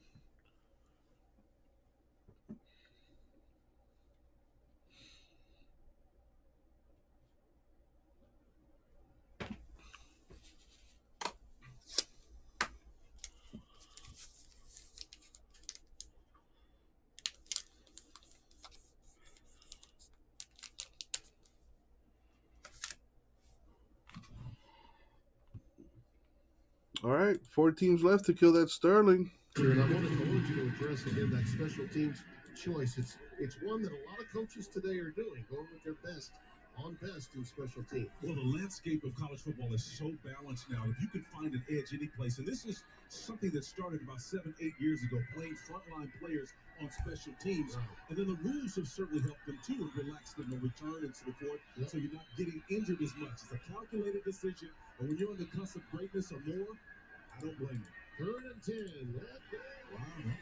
Wow. All right, looks like Sterling number 2 is full. That's what I'm talking about.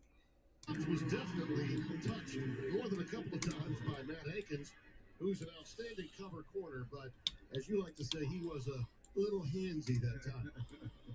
And maybe I think their feet got caught up a little bit too.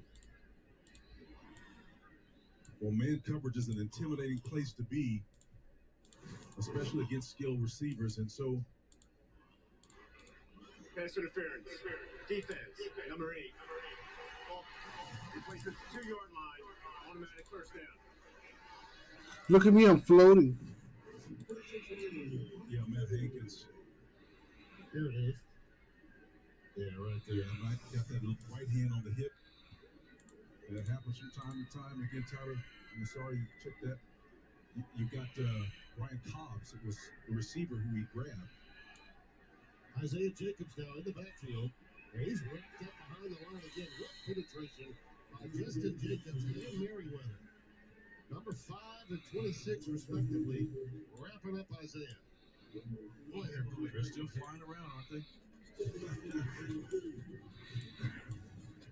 Was there a mix-up on seeding the ball here? Well, absolutely, it's a mix-up. I mean, again, to me, if you're going to sell that play, I never turn my back, or I would, as a coordinator, would never have my guy turn his back without an end being unblocked.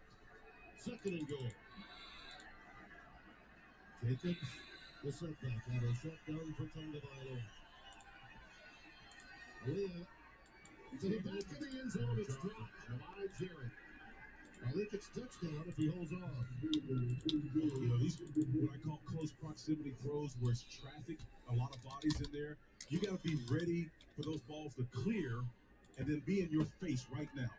Defender's going to be sticking their hands, but there, you know, Belton was defending, but it was about at least a full yard between himself. He was more hit him right in the hand. Yeah, he was concerned more about the foot drag than Hit him right in the hands.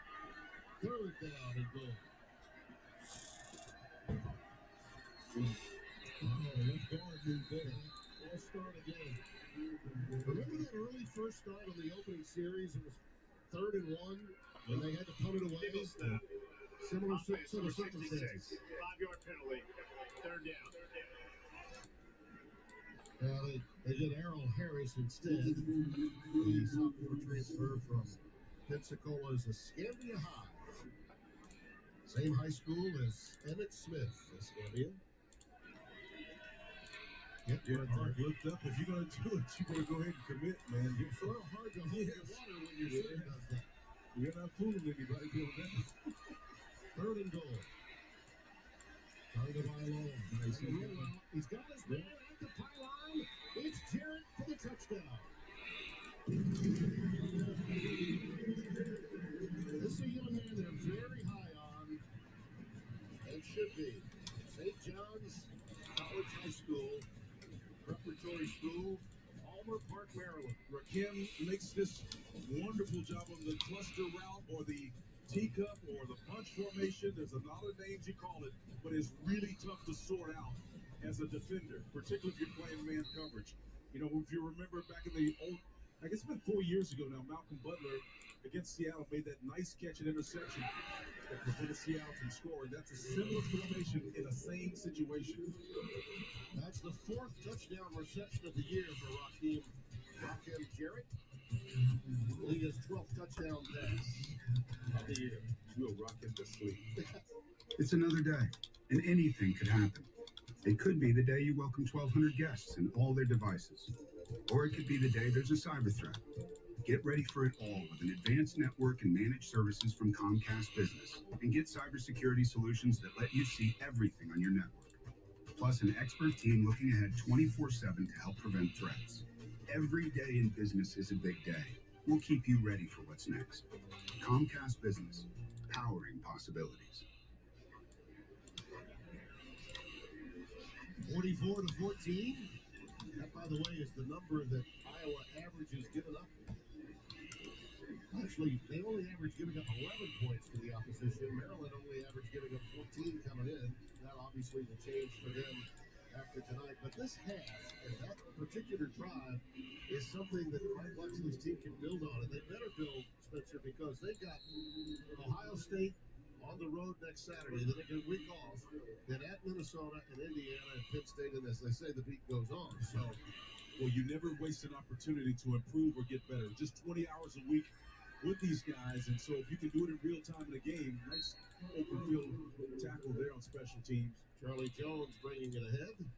You don't waste the time, Tim. You got to play your game and get better at what you say is going to define you as a team. It was Bo Braid, 25, that came down there to deliver the pop. And Bo Braid is another example of a guy's starter time and in their own special teams. And so to pick up your theme about Dante earlier, it is not uncommon to see starters on these special team units. Minnesota, by the way, lost to Bowling Green a week ago. You know that they don't want to lose any more games at home. If ever they possibly can, they don't want that to happen. PJ Flex Club performed admirably in defeat against Ohio State. All right, let's do this. Yo, what up, everybody? It's your boy, Uncle Jesse. Time for the last of our Bowman Sterling baseball breaks. This being half case number 2. All right, good luck to everyone.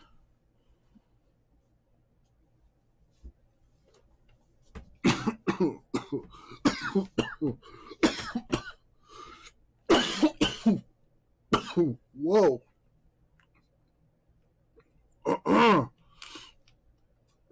Alrighty, that was weird. Excuse me. I'm alive, I think. As always, good luck, everybody.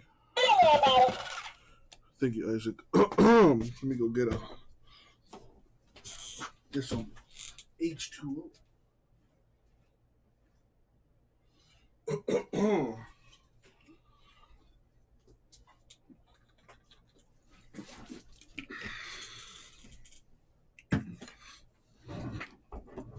Alrighty.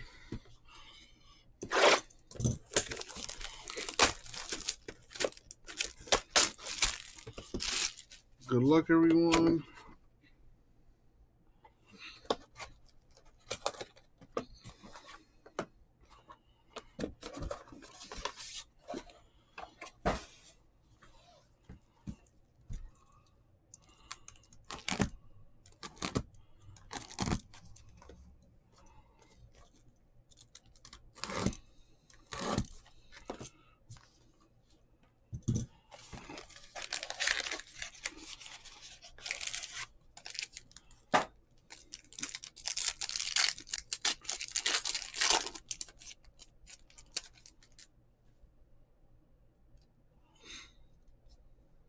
Just one, J-Mass, unfortunately. If I had more, I would have added it to the store by now. We have Asa Lacy, the 125 Royals auto.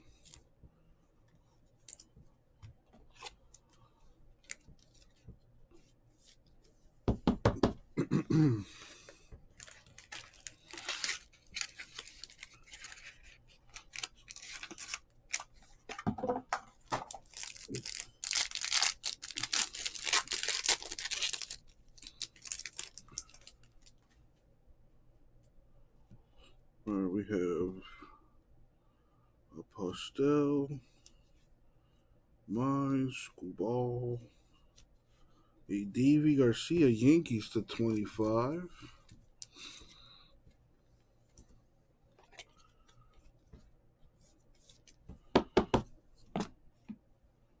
Max Meyer, 125 Marlins.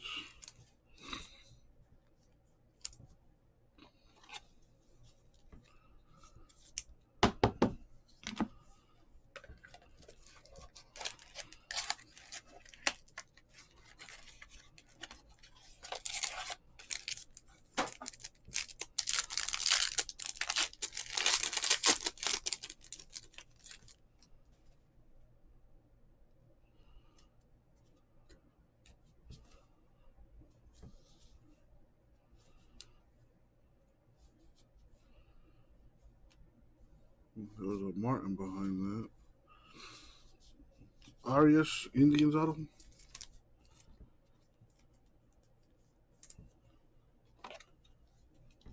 Man, CBK, you went hard on this, bro.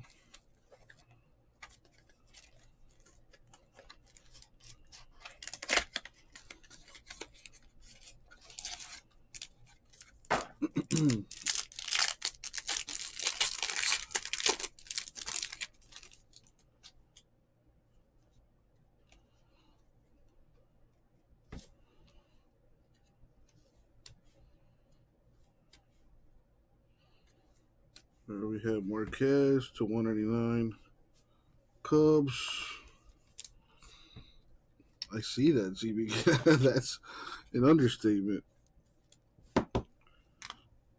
Emerson Hancock to 150 Mariners. I hope you. I wish you like black football and Donruss football too.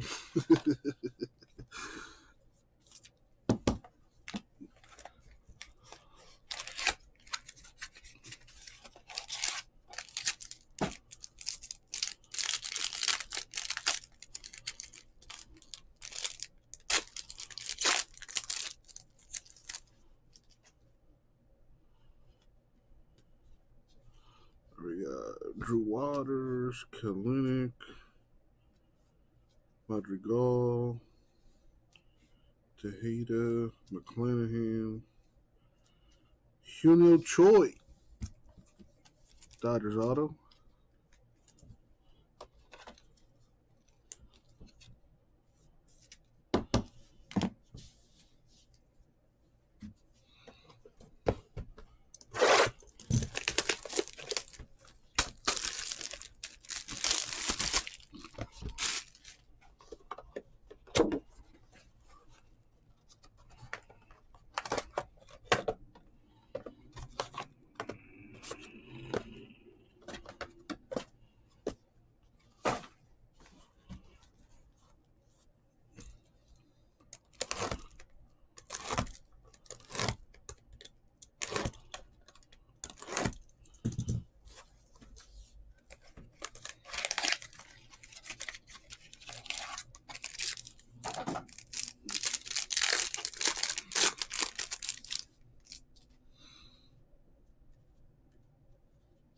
We got Rodriguez, Turkleton, Mitchell, Bean, Igor Mon to 199. Cardinals. Got another redemption there. Ismael Mena of the Cubs, the prospect autograph redemption.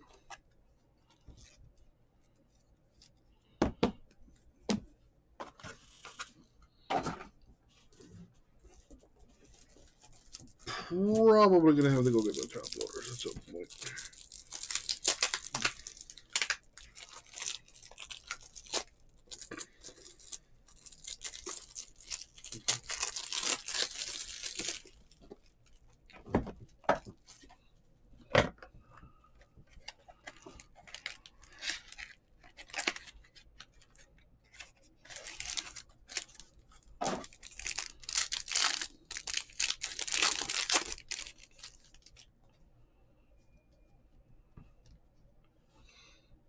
We got Vermont, Jones, Madrigal, Tejeda, McClanahan, Johan Rojas, Phillies auto.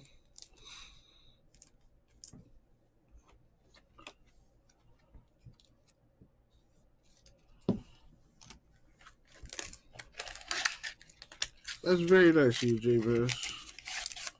Did he turn around and sell it on eBay?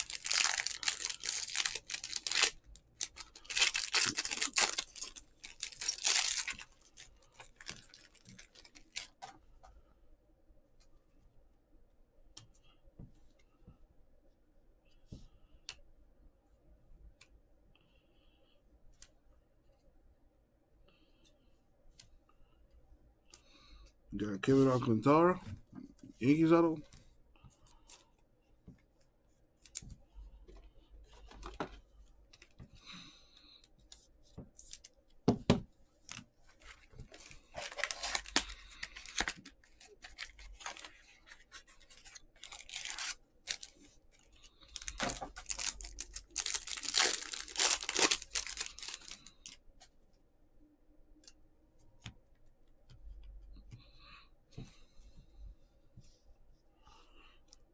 Badu.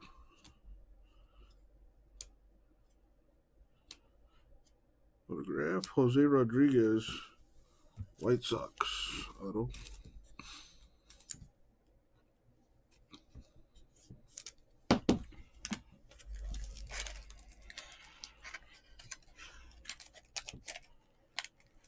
Come on.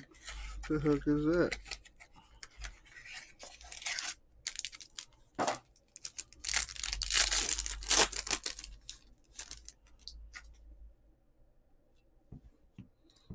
Is that a Bowman Chrome auto?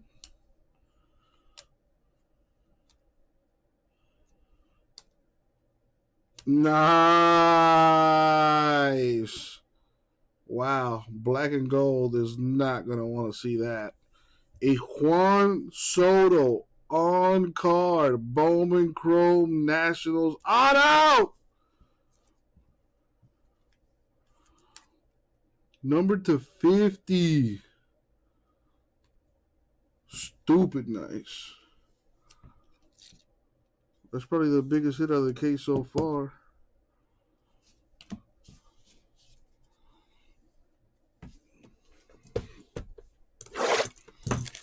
And the Nationals were a filler team too. That's funny.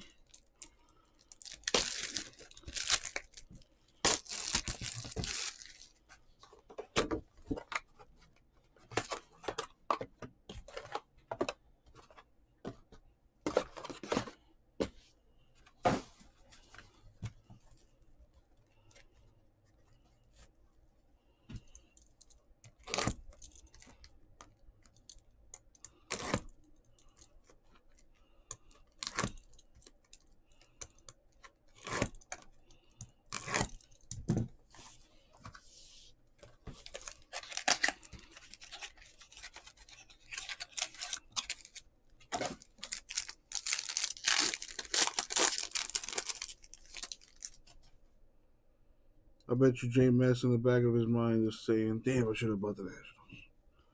Stevenson, Javier, Bishop, Campusano, Perdomo. To 150, D-backs rookie Dalton Varsho. Another filler team.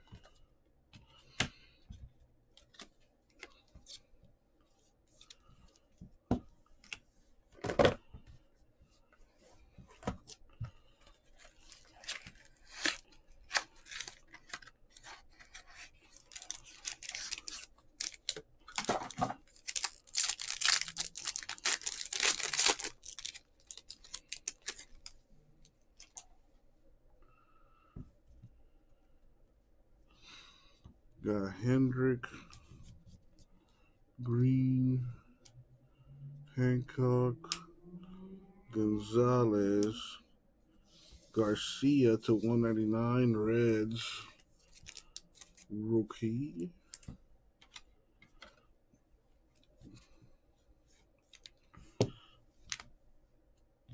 Carson Tucker, Indians auto.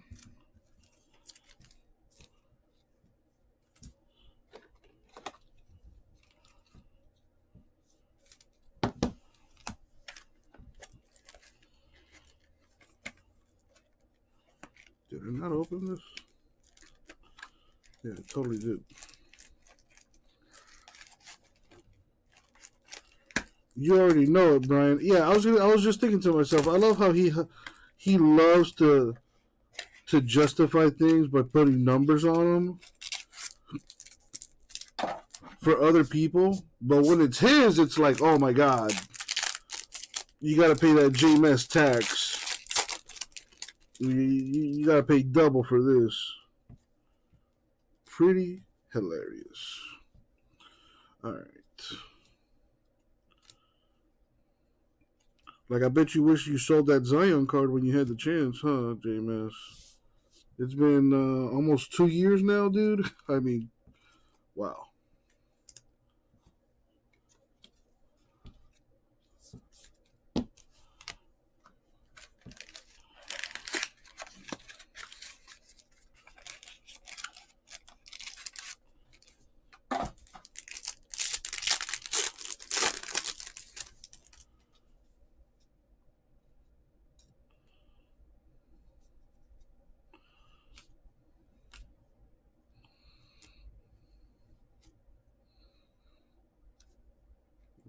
Jackson Clough, Nationals. It's the next Juan Soto right there.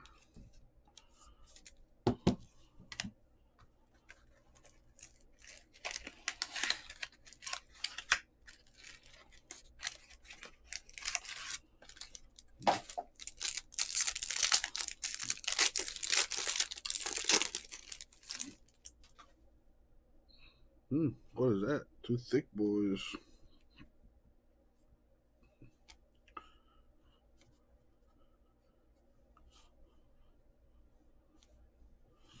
Got Max Meyer to 50. Marlins.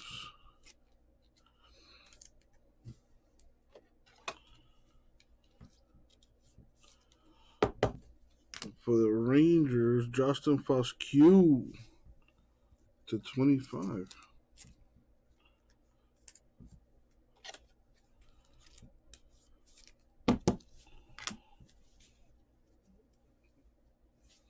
Halfway there.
Card behind that.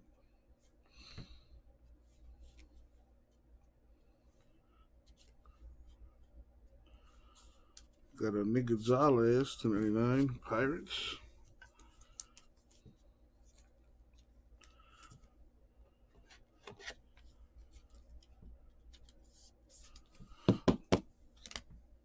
New York Red Sox.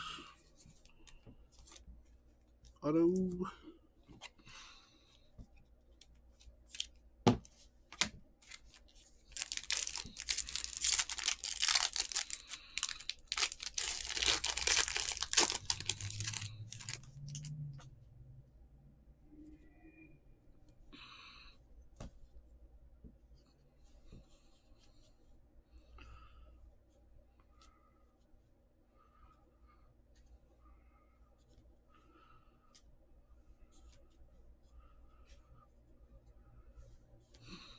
We got Zach Veen, Rockies auto.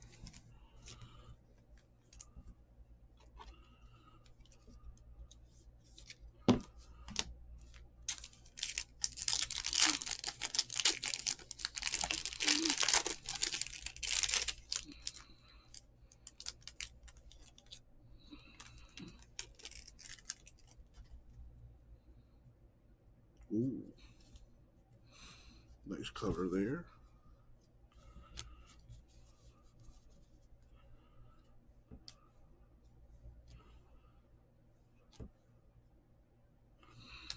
Eric Pena to 75 Royals.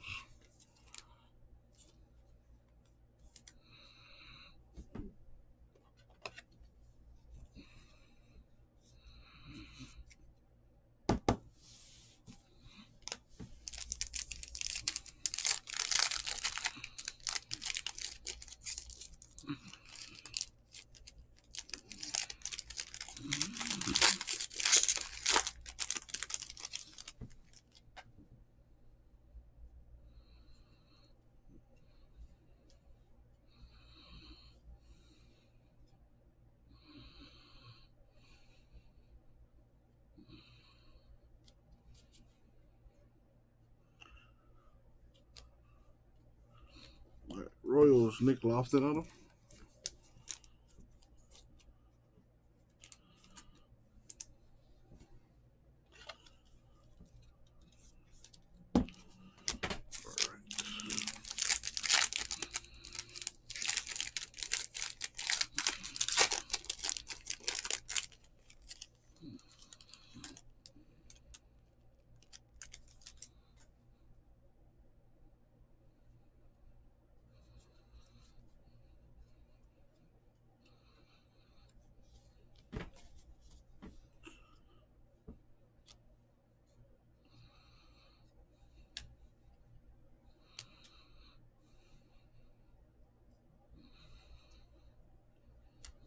Got the Padres auto, Robert Hassell to 150.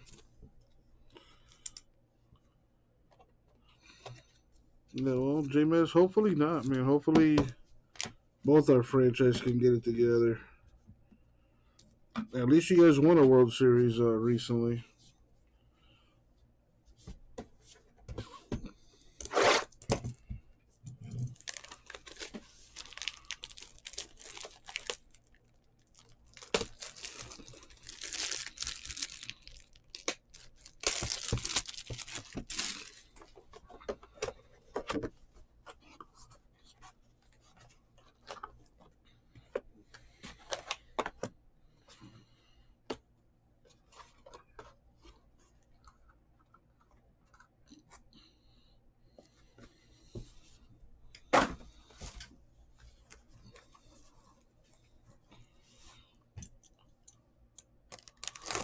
What's a World Series? It's like the Super Bowl, but they, the winner has to win 4 games out of 7.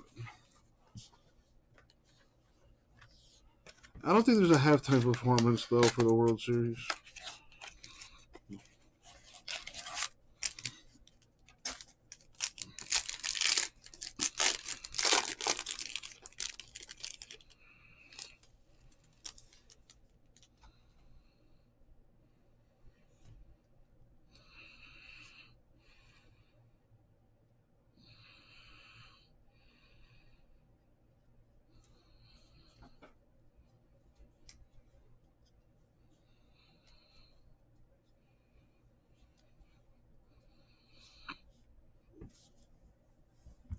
Got a Cespedes to 199.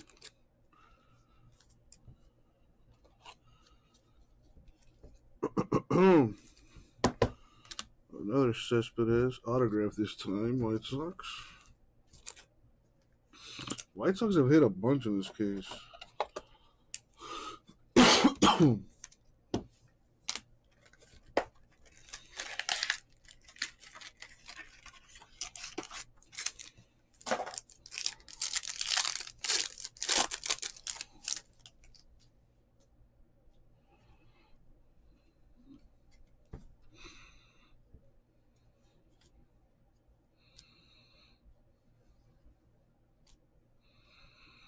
Got a Tariq Schoolball to 75.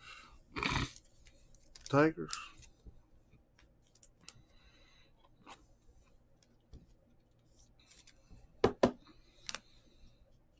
Angel Martinez, Indians. I wonder how long it takes him to say that. It looks like he signed it, and then halfway through he was like, nah, never mind. And then he was just like, you know what? Fuck it.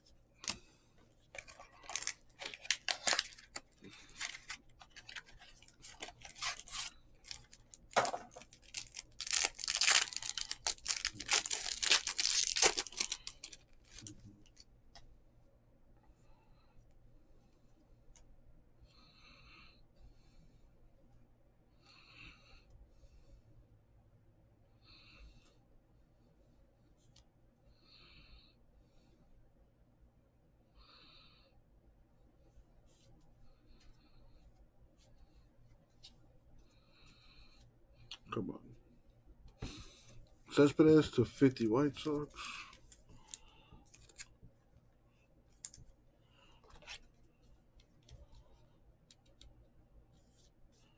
Actually, Jamie, did you even bother to watch the first half? Because this is number 2, buddy. You should probably go watch the first half. I think you had the Twins in that one too, didn't you?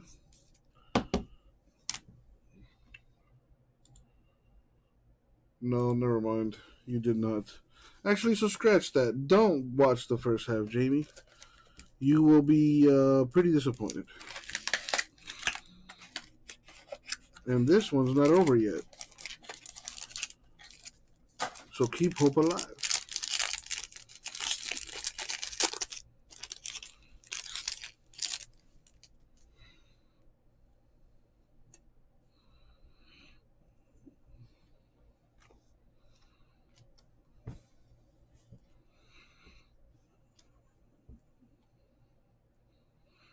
Got a Christian Javier to 125. Astros.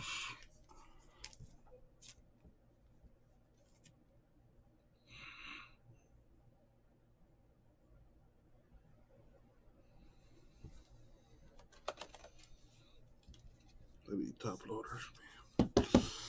Well, I think I should have one more. All right.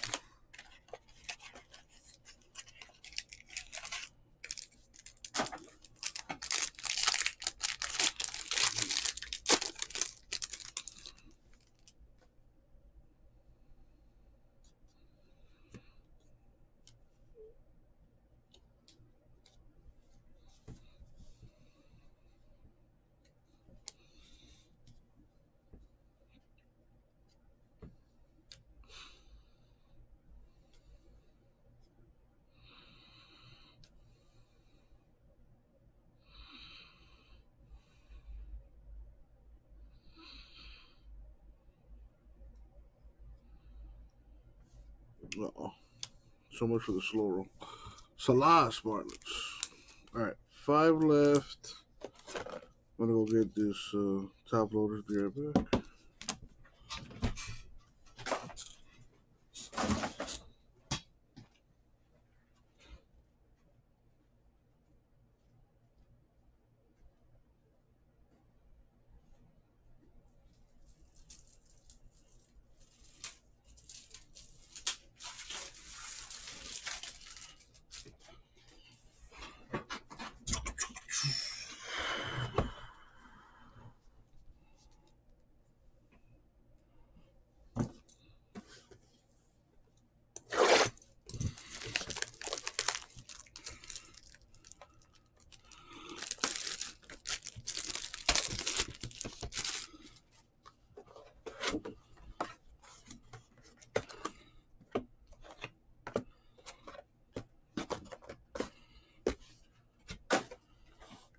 All right. Last box mojo. Hope I don't cut myself. All right, good luck, everyone.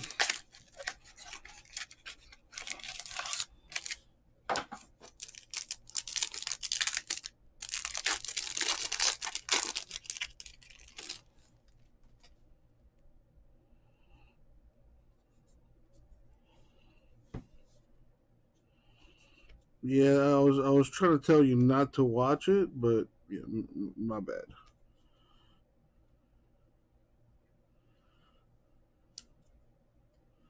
That's why you buy your team in every break, you know. But I get it. I get it.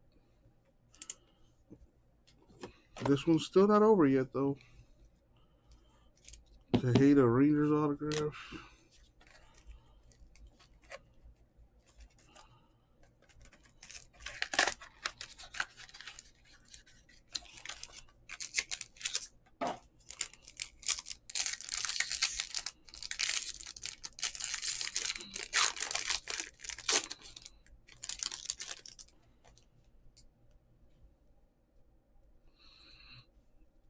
Got a green.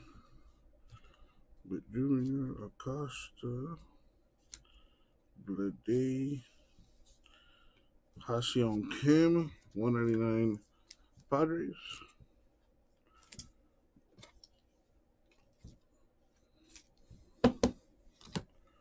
Austin Wells, Yankees autograph.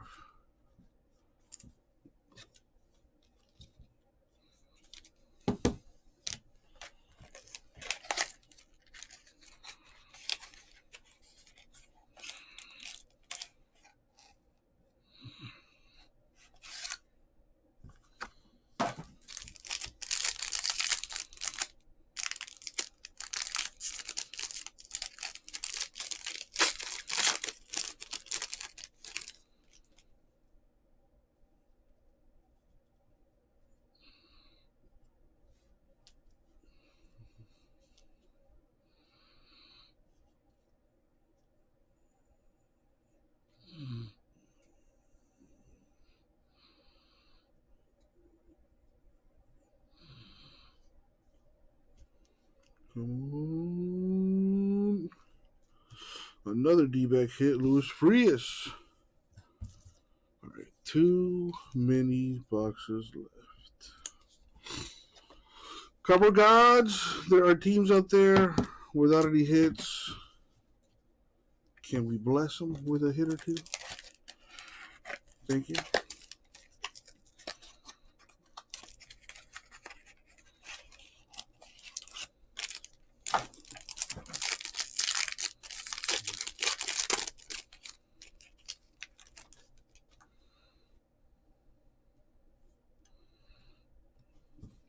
All right.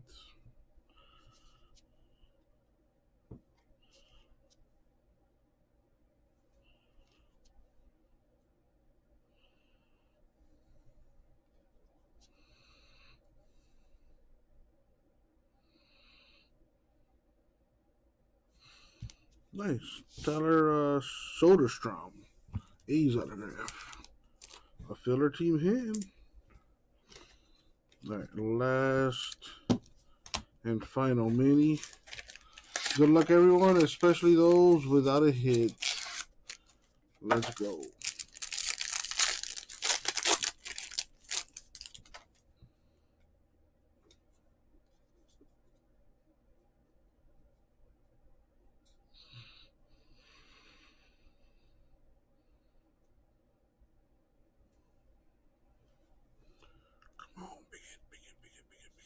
Big hit.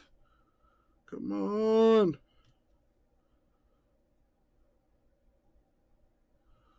We have a pirate, but not the pirate. Carmen Lodzinski. I think the M is silent on that pronunciation. Dang it. Pirates. Well, that's going to do it for the break. All right, let's recap. Got some parallels here. Some nice color. All right. far as the autographs are concerned, let me separate the non-numbered autos from the rest.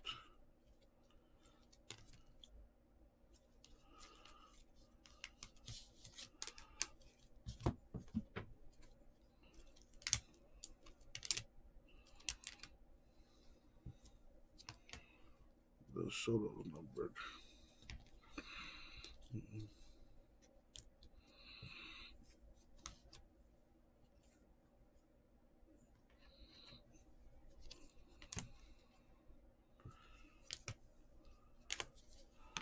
All right, let's do this recap thing here.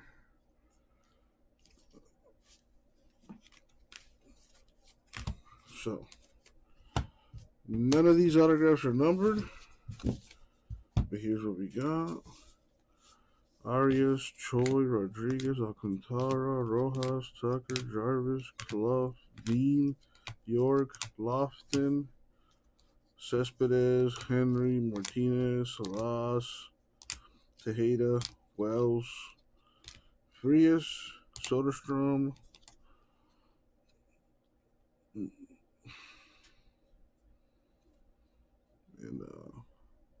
let's just keep Pirates, okay?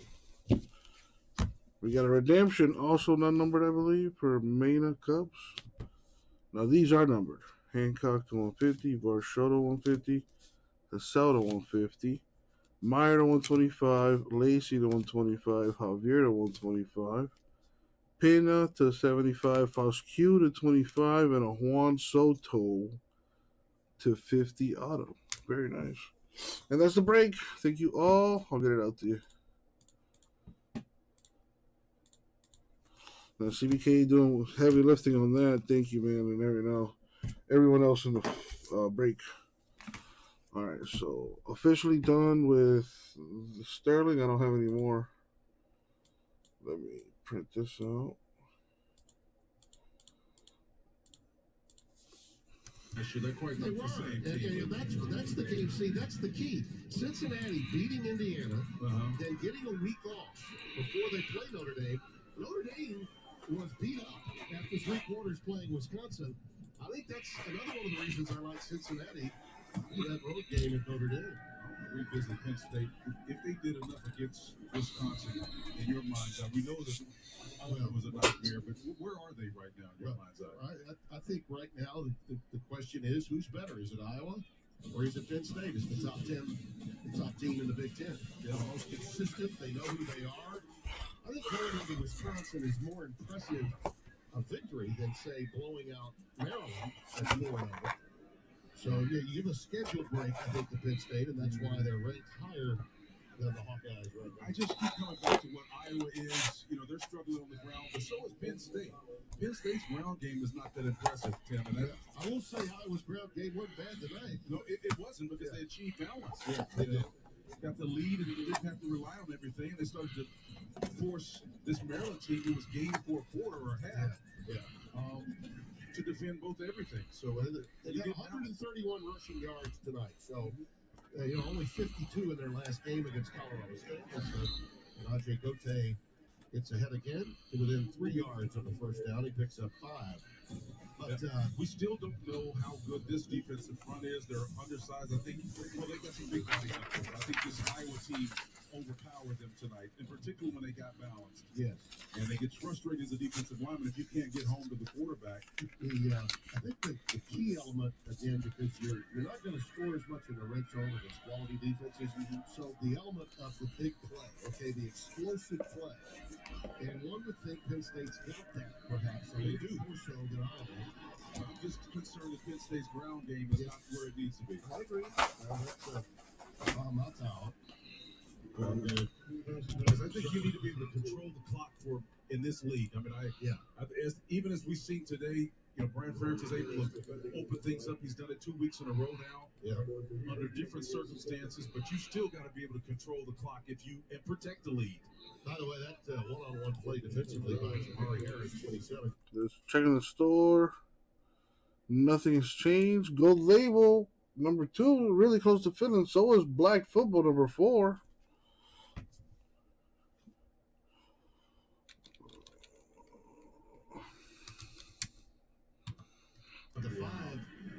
Outstanding punt by Kyrie. 50 yards, and it landed like a Ryder Cup wedge for DeChambeau. That's what it looked like.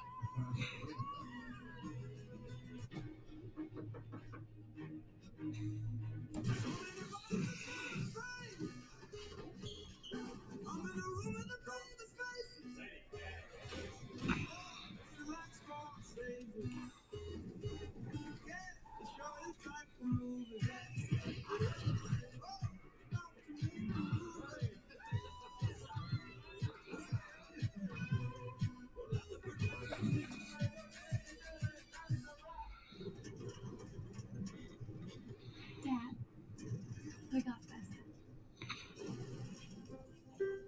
We got this. How would you count down? We got this. We got this. We got this. We got this. We got this. Life is for living. We got this. Let's partner for all of it. Edward Jones. Incomparable design makes it beautiful. State-of-the-art technology makes it brilliant. The Lexus NX. Experience the crossover in its most visionary form. Experience amazing at your Lexus dealer. Let's hide the attic. No, in the basement. Why can't we just get in the running car? Are you crazy? Let's hide behind the chainsaws.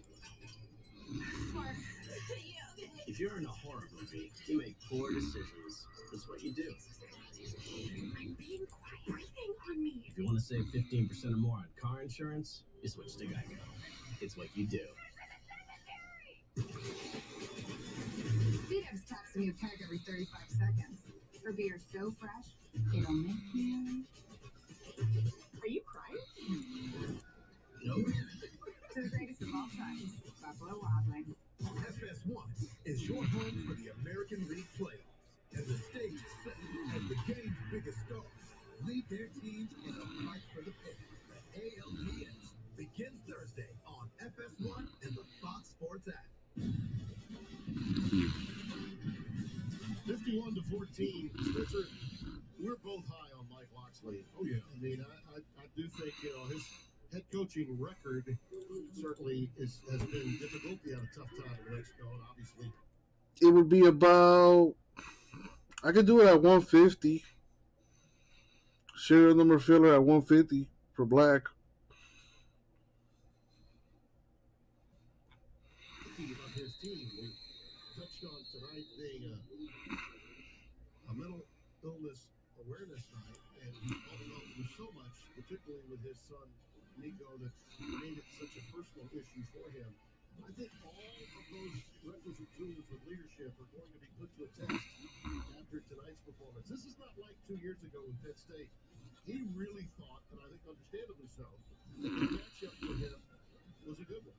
Well, when we complimented him when we walked in his office and sat down, there was a cautiously optimistic response that he had, despite the 4-0 record, and I think that comes from. Anyone else want to join J. Mason, Phillips, and Panini Black?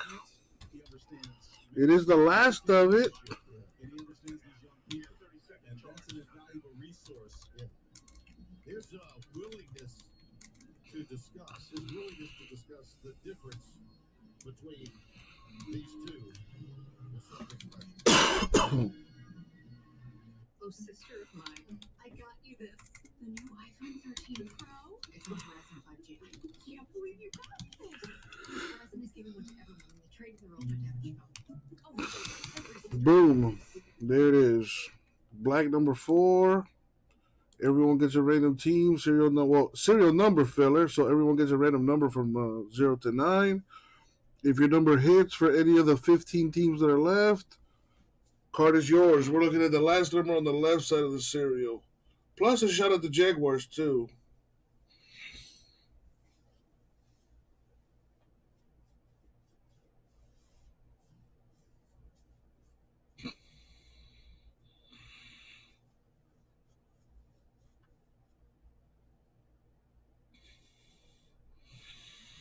Yeah, that's something I gave between the Bucks and the in the Patriots is probably going to be the highest rated television event of all time. And it'll be the number one watch sporting event. Watch.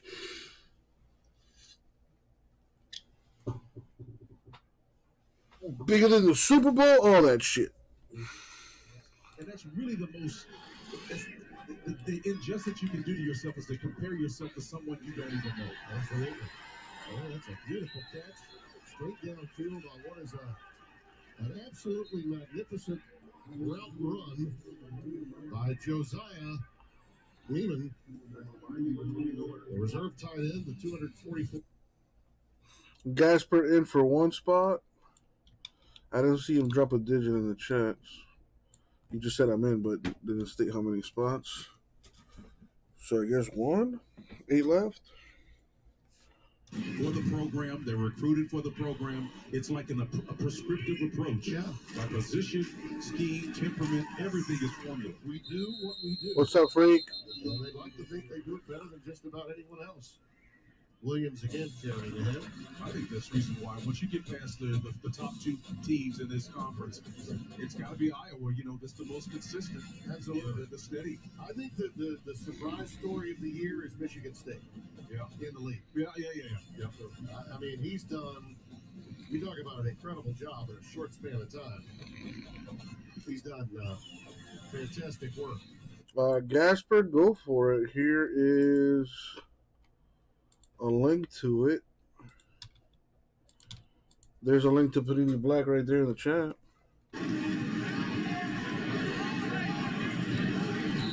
Not fooling this defense. Don't tell me how to live my life, J-Bass. Guys are not making mental mistakes now, Tim. Tell him, Freak. Tell him. Reading their keys and flowing and chasing. What you hate is when you're down so many points, you start making mental mistakes and errors. And that's an issue because it shows lack of maturity. So 3rd down and 8 coming up.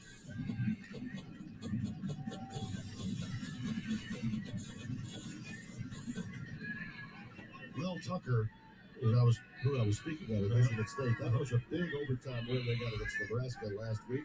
Martinez is where good they too. are. That one had more credibility. It did as well. Deshaun Williams again. Get a little chippy down. Nothing doing. Yeah, it's getting late in the fray and some woofing, I'm sure, taking place. But and by the way, Nebraska is playing better, but they need to win one of those games that they play well in. That would have and been they haven't been able to do it. Man. But I got to tell you, Tucker has done just yeoman's work in a short span of time. He got the credibility off the Michigan win on the road last year, the COVID year. But this season, his team has just been LGBTQ, what the hell does that stand for? This league rewards consistency. The game in general does, and that's what you got to be able to do in Big Ten. As usual, they're playing in the shadow of Jim Harbaugh's Michigan team. They'll be playing at Wisconsin on Fox tomorrow on Big Noon. Still with the fair catch after a 36-yard boot. You and I agree on one thing about tomorrow, and that is that the axis of college football, the flatness of it, will really show up. First off, Georgia is an 18.5 point favorite against Arkansas, who's done what to whom already? They look real, man. Yeah, and big. And if you don't think the lane train isn't well equipped to go into Tuscaloosa, they got a quarterback. Listen, we were talking about this offset the other day. How what Lane Kiffin's ID is, it's not. He's not a Nick Saban guy in the strictest sense. No, he's more of a Pete Carroll guy. He's a Pete Carroll guy. But you look at some of the good things that he's doing now, man. That's going to cause some problems with another pick. Yeah, another interception. This one by Schulte in the right spot, and he's going right down the sideline with it. He's pushed out inside the 10. What's up, Rover? I don't have to sleep on there. He's pushed out by Delmar Blaze to save the touchdown. That is the 6th interception of the night. There is a flag. Justin, very welcome. Angelo, listen. You know that you wish you could grow this out, but you can't, and it's okay. You had your time. I got mine. Let me enjoy my time. It is getting a little out of control, but I am in the process of letting my hair grow out again. And those of you remember, I had pretty long hair at one point. So doing that again. I don't know. I like having hair.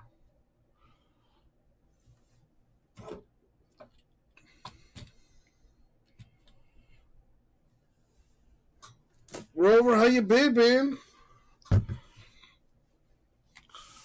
Freak, how was the preseason hockey going? You see any fights in the stands? You see any boobies?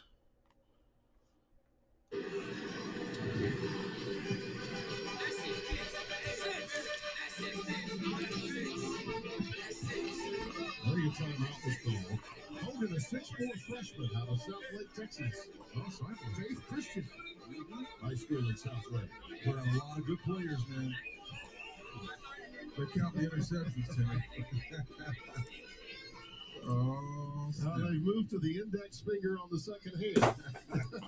What does that mean? What is a beatnik? Oh, just working.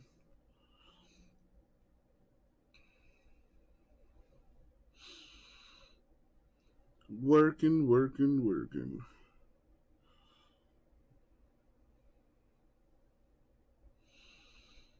Well, I salute you, man, because what you do is not easy.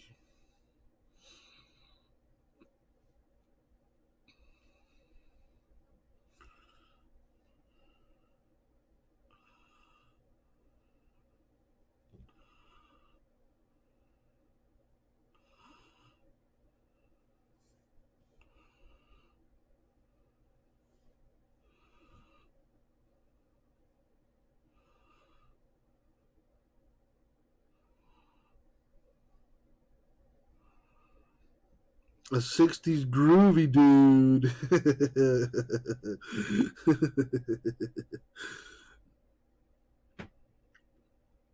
I can just picture you saying that.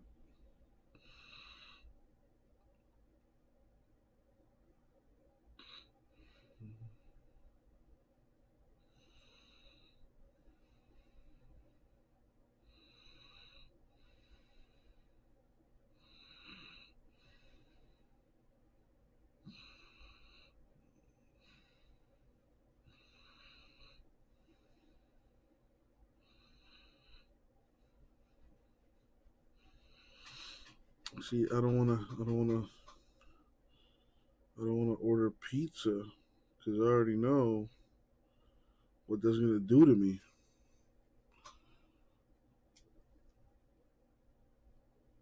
You're up to 25 LaMelo redemptions?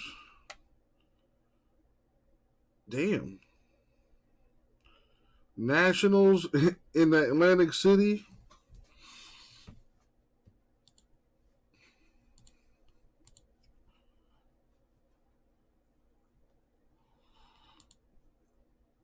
Yeah, dude, if I buy pizza, my stomach is fucked for the next couple days. So as much as I would love to have some pizza, the pizza would not love to have me.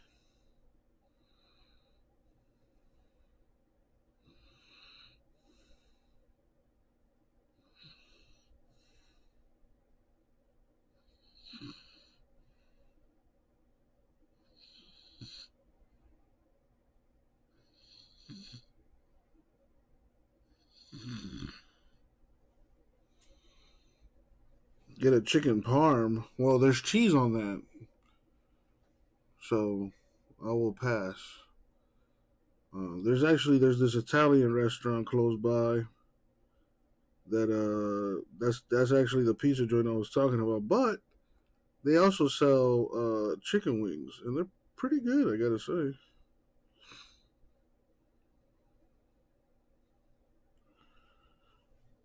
Chicks Tender Pup sub on sale. Damn, I might have to stop by Publix tomorrow to get that. Obviously, Publix closed at this hour.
Anyone have any LaMelo or Edwards Contenders Spectra cards they want to sell? Rover is buying.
Brady faces Patriots first time in New England on Sunday.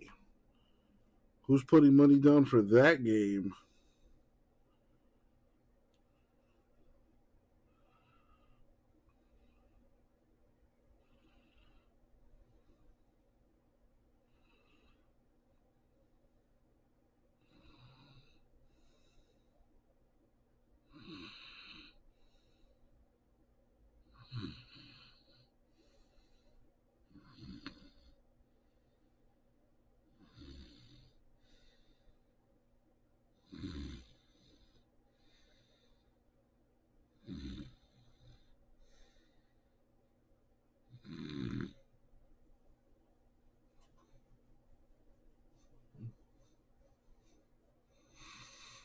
Oh, well, Obsidian, my boy does like basketball. Are you interested in Obsidian basketball, Angelo?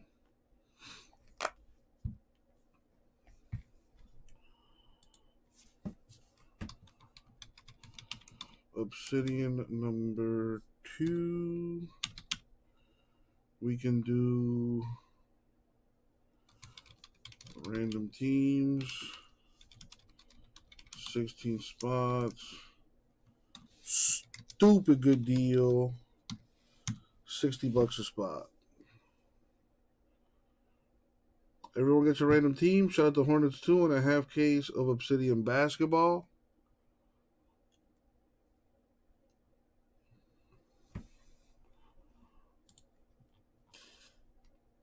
I'm sorry, not a half case. It's a 4-box break. I'm sorry. 4-box break of Obsidian basketball.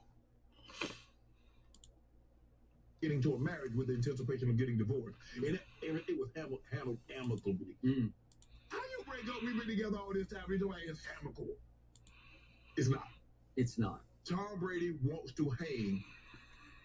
Whoa. CBK for 5. Gasper for 5. 6 left. Holy crap.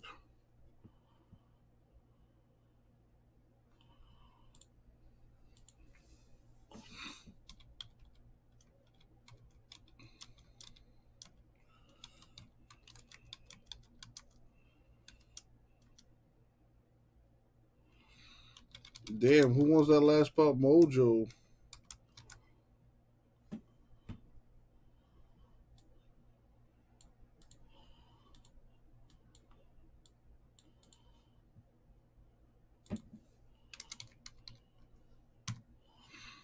TCU will take that last spot.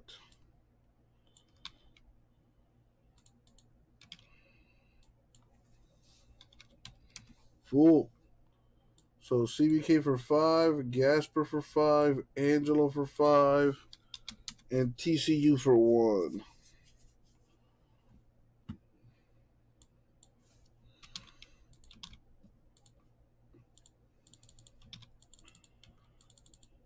Here's the link to the narwhal. And let me take that out of the store. Damn, that was fucking awesome. That was fast.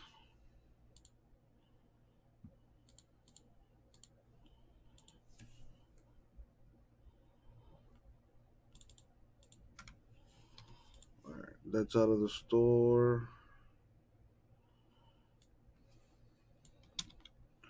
And let me get the report together for that. Thank you, guys. Home. And I believe he's going to have a long, hard night. I think this is going to be a much closer game than you think. I'm still going to pick the Buccaneers to win this game. But I think it's going to be a battle down to the wire. I got it 28-24. Shut up. They're up 1-0. Bottom 6. It's 4-1. Runner. TCU taking some teams in gold label, too. Cardinals are gone. Tigers and Dodgers. Very nice. Thank you, TCU. So while y'all do that, let me pull this report. 70 or older in a playoff series. As for their combined age, it'll be nearly 150 years of life experience. That is also going to be a record for opposing managers in a playoff series in MLB. Yes, lots of knowledge. I have an update on the Cubs and Cardinals. Of course, St. Louis winning the division. The other going on. But how about this tear they've been on? We're tied 3-3, bottom of the ninth. Paul Goldschmidt comes through with the walk-off. St. Louis has won 19 of the last 20 games. Who wants to play them right now? That is absolutely filthy. A miraculous catch. That's a touchdown. Razzle dazzle. Jacksonville State has won at the horn. Sports Center top 10. The game is changing. Ratings have been down. This network needs to clean up its act. We need to get our facts straight. We need to decide what the truth is. Did you hear what you just said? Nobody likes to gossip. In case you forgot, I'm the whistleblower. I'm going to get everything I want.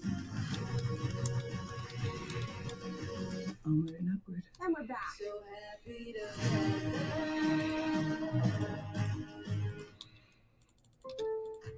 Lowe's showrooms have a variety of stylish flooring you'll love for years to come, like Stainmaster with lifetime stain resistance limited warranty.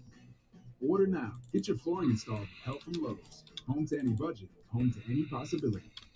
What happened to me is wrong. The accusation is false. And she is my wife. I will not be silent. Can this man do nothing but evil? I request a duel to the death. If you lose this duel, your wife will be burned with fire. He will answer for what he has done. Confess! Last duel, we did our only in theaters. America!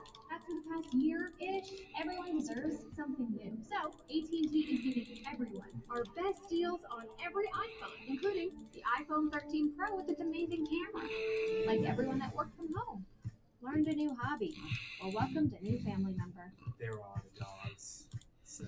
Our deals are for everyone. It's not complicated. AT&T is giving new and existing customers our best deals on every iPhone, including the epic iPhone 13 Pro on us. Since being the first to make wipers over a century ago, Trico has protected drivers in all kinds of weather. Torrential downpours, gale force winds, wintry blasts, even when it's raining cats and dogs. Who came up with that phrase anyway? Just imagine if it actually started right. No matter what the conditions, Trico wipers maintain maximum windshield contact for safe, clear driving visibility, even in the harshest weather metaphors. Is it too early to start celebrating Halloween? Well, if you're celebrating by eating Reese's, then no. You're actually late. Not sorry, Reese's.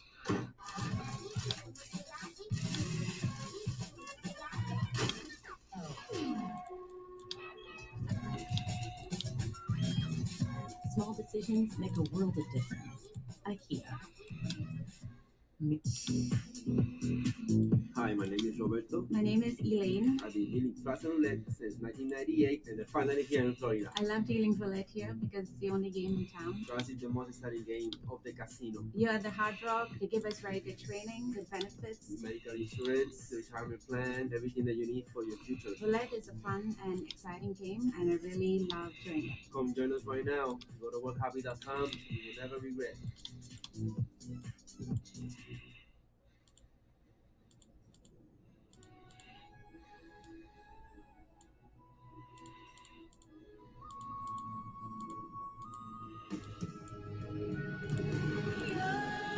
I hate that song.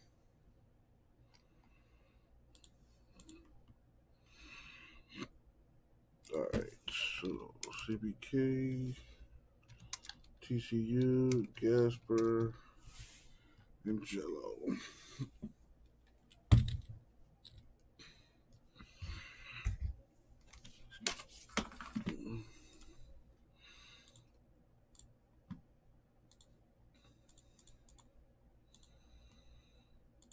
Random and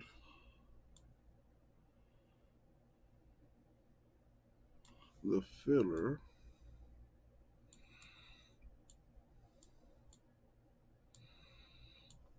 Where's my die? Roll it. We're going to go 7 times in the random. And as always, good luck, everybody. Thank you, Isaac. All right. Start with the names and the teams and see who gets what. Good luck. Going 7 times. Some hockey, Rangers, preseason action, shot five. Money shot. Bernier leaps across the net to make the save. 7. I was like, yeah, I need to get over there. And he did. Devils will win at 7-1. Now the teams. Good luck. Reds, Pirates, Jonathan India. Week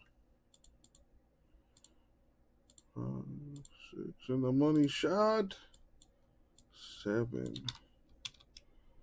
Copy and paste. Sort this by names. And there we have it. So TCU gets the Nuggets, Gasper, Pistons, Hawks, Spurs, Rockets, Wizards. Chris, the Bucks, Celtics, Grizzlies, Kings, Raptors. Angelo, Pacers, Suns, Warriors, Clippers, Heat. Look at that. Asking you shall receive. Rover wanted Angelo. Rover wanted Warriors and got them. Sorry, TCU. Couldn't get you the Grizzlies there. Yeah, maybe you can trade them. Yeah, there you go. All right, let's get rid of that.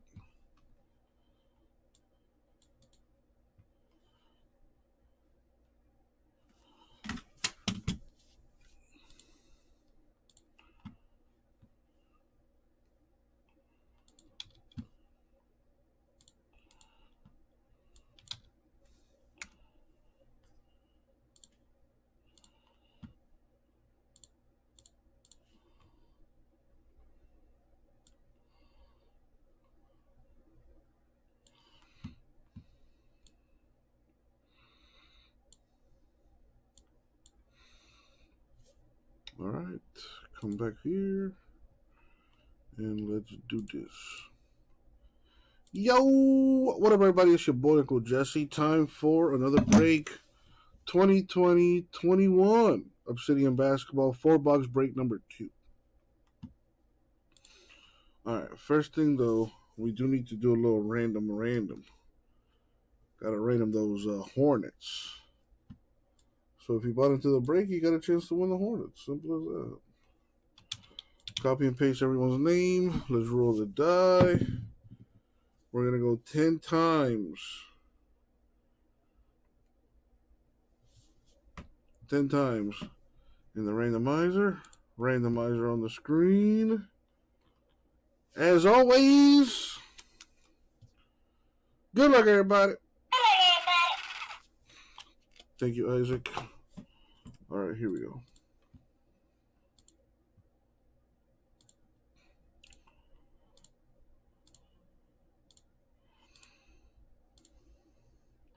Money shot. Boom, 10. CBK on top of that list. Congrats. Getting the Hornets. All right, everything sorted by. Let me see something real quick. All right, that looks right. 30 teams. Don't see any doubles. All right, if anyone wants to trade, now is the time.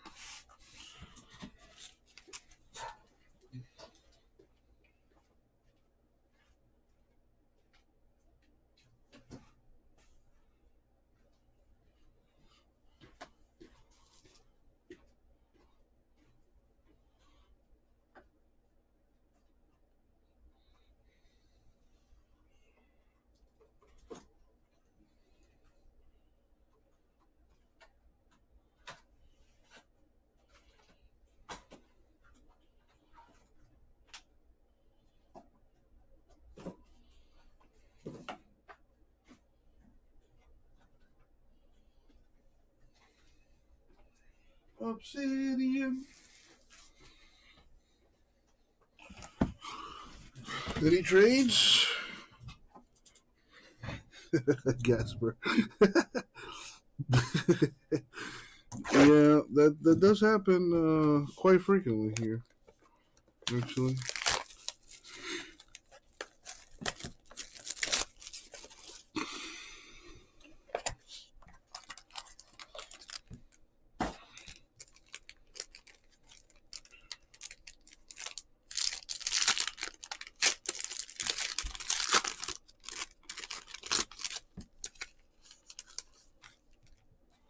All right, I believe it's the last 2 cards here.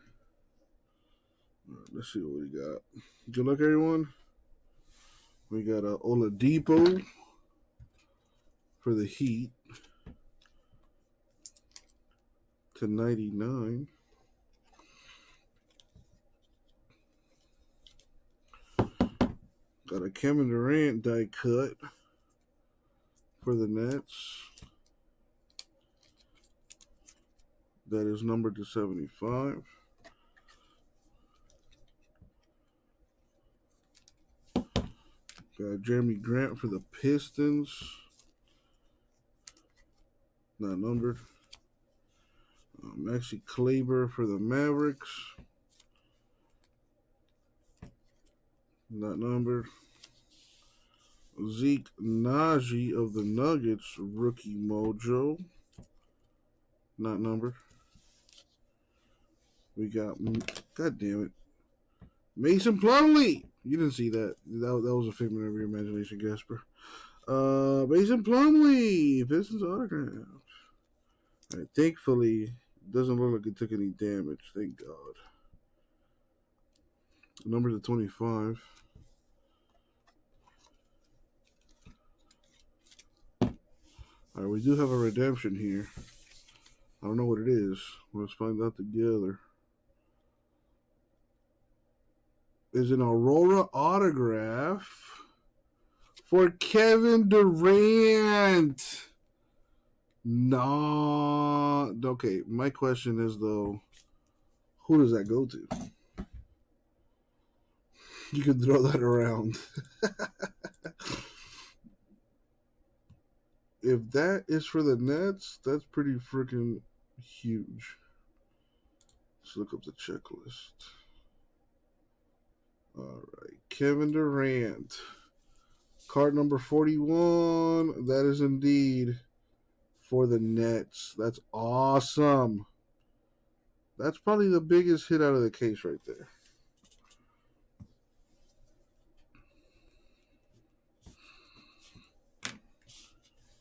There you go. Nets, and I even put a line under it. So it's official. CBK, man, all your hard work paying off there, my dude. Very nice. Well, at least I hope it's paying off. Is what I should say.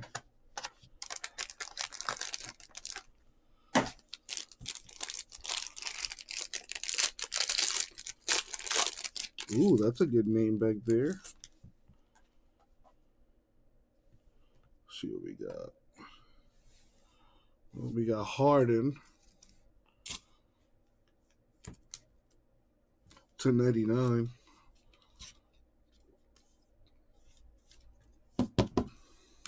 Check this one out. A supernova LeBron James. Huge hit for the Lakers right there. Numbered 1 of 35, bro. Oh, shit.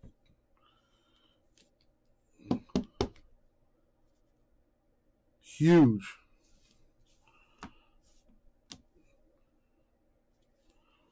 All right, we got the Catman, Timberwolves. Not numbered. Another Jeremy Grant, Pistons. Not numbered. We got Maxi Kleber. Not numbered for the Mavs. Tyrese Maxey, rookie patch auto for the Sixers. Numbered 18 of 49.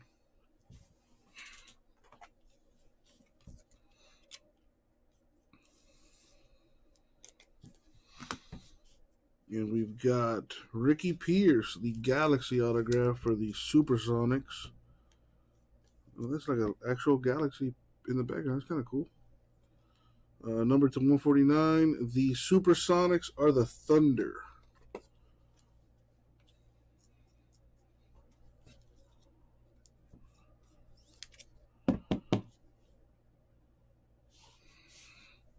All right.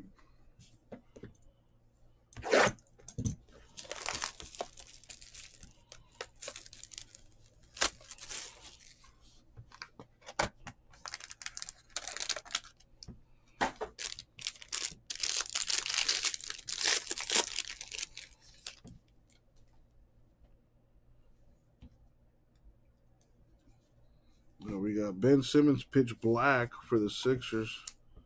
I think we can wipe our ass with that card. Are his cards plummeting? Cards numbered to 99.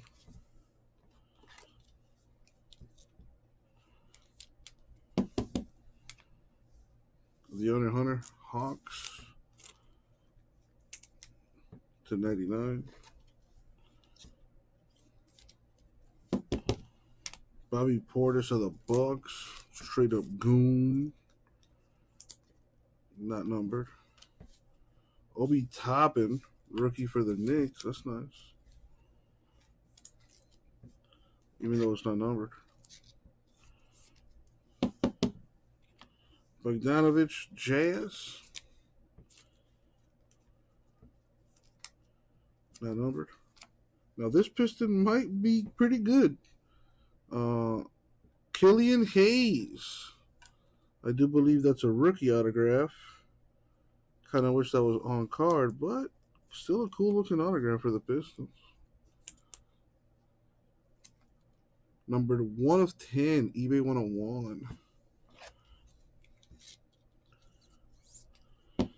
Got a Galaxy autograph to 149, Ish Smith.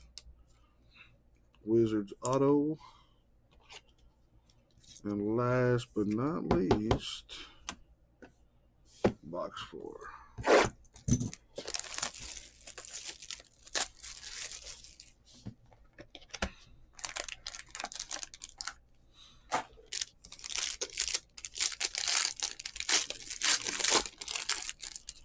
All right, good luck, everyone. Let's see what we got. We got Saban Lee, rookie Pistons to 99. We got the Tunnel Vision Dame Dollar Blazers. That is numbered to 25.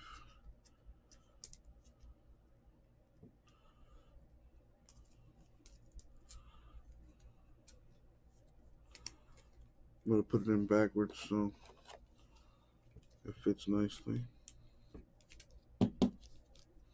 Nice tunnel vision. To 25. We got Andre Drummond of the Lakers. Should have went to the Heat, but whatever. Nikhil Alexander-Walker, Pelicans. Jamal Murray, Nuggets.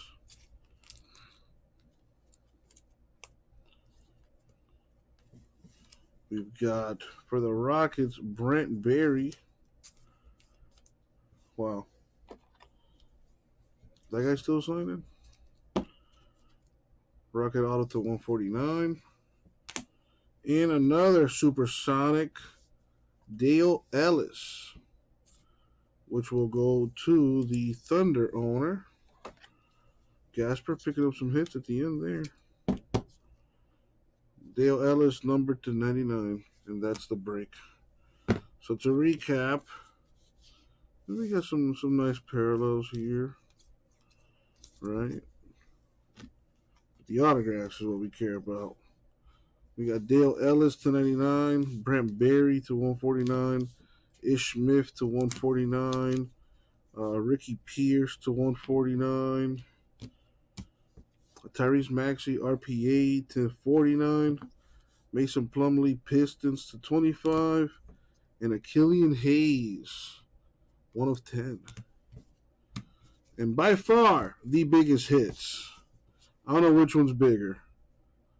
The Aurora autograph redemption for Kevin Durant, which goes to the Nets, or the Supernova LeBron James for the Lakers, numbered 1 of 35.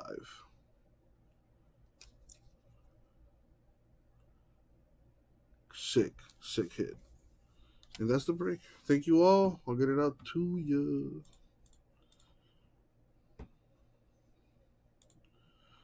I am going to go out on a limb and say that LeBron is a bigger card.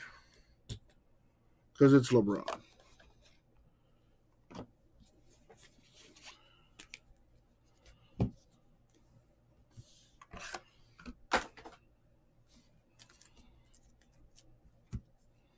All right, y'all want to kill that Obsidian? Team. He roots for Maryland. Maryland football playing Iowa. Unfortunate they were playing Iowa because fifth-ranked Iowa came to town. The unbeaten Big Ten teams, and boy, this was all Iowa. Maryland was up 7-3, and then Iowa kicking off, leading 10-7. Dante Demas fumbles the kickoff. Iowa recovers. Injured player carted off, and Maryland's just going to get the worst of it. Iowa tied for second nationally in points off turnovers, and they take that turnover and turn it into this. Spencer Petras finds Harlan Bruce. My name is Bruce. Corner of the end zone, touchdown, 17-7. Next possession for Maryland, Talia Tagovailoa. Clark passes tip. Bartender Jack corner the pick. He fumbles, but the Hawkeyes recover. That was the second pick for Tagovailoa. The dude had 1 in 4 games. He had 5 in this game. He now leads the NCAA with 6. Hawkeyes turn that into a touchdown. They win at 51-14. Brock Landers coming. Iowa now has the 3rd longest active winning streak in all of FBS. Only Alabama and Oklahoma have better runs going. It's the Hawkeyes' longest winning streak since they won their first 12 in 2015. Kirk Ferentz, who's been there forever. They welcome number 4 Penn State to Iowa City next week. Coming up on SportsCenter from Los Angeles, Lane Kiffin gets another crack at his former boss in Tuscaloosa as the Rebels try to recreate their 2015 magic. With Tom Brady's best friend beyond the field Sunday night live-in, Jenna Lane gives us an update on the Buccaneers' star tight end. And the Giants look to capture the top spot in the NL West. Their division crown is on the line. That's ahead on SportsCenter. From Los Angeles. Stay tuned.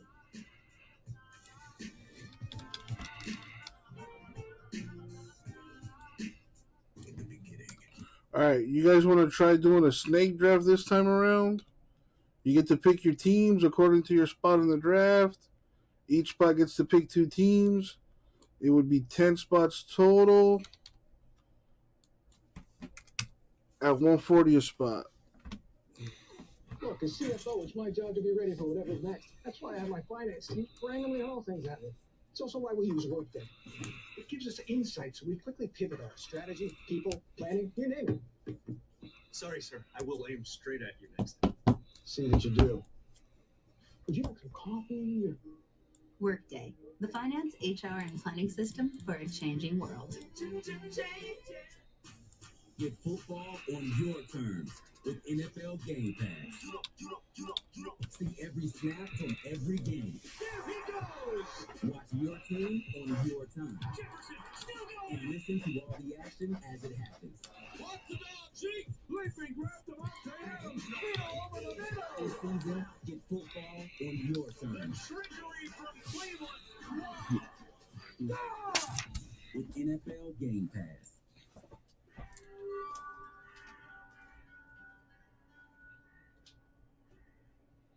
Guys. Get 2 of your faves for just $6, like 2 orders of 10-piece McNuggets only at McDonald's. What if I told you about a kid who saw possibilities? Dunking on 10-foot rims by age 15. High school player of the year, twice. Then went off to college. D1, top shelf. #1 draft pick, rookie of the year, and MVP in the same year. Won 2 goals. Won the MVP again. Won a ring. To some, famous Kansas. To others, It's ace.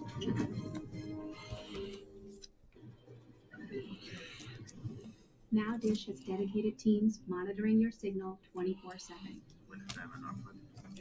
Because we know you need dependable TV 24/7. Dish, TV you can depend on 24/7. Lowe's showrooms have a variety of stylish flooring you'll love for years to come, like Stainmaster, lifetime stain resistance limited warranty. Order now. Get your flooring installed with help from Lowe's. Home to any budget, home to any possibility.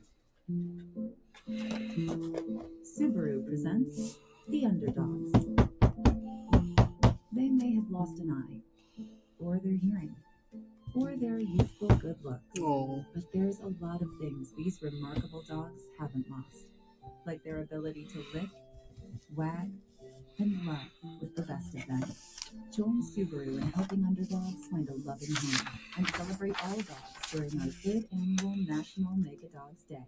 Subway has so much new, it didn't fit in the last ad. Like the new app with customization, curbside pickup, and delivery. There's so much new, you don't even have time to show you who's holding his phone. I bet you don't treat Brady this way. Come on, man. You clearly haven't seen the other ads. It's the eFresh refresh at Subway.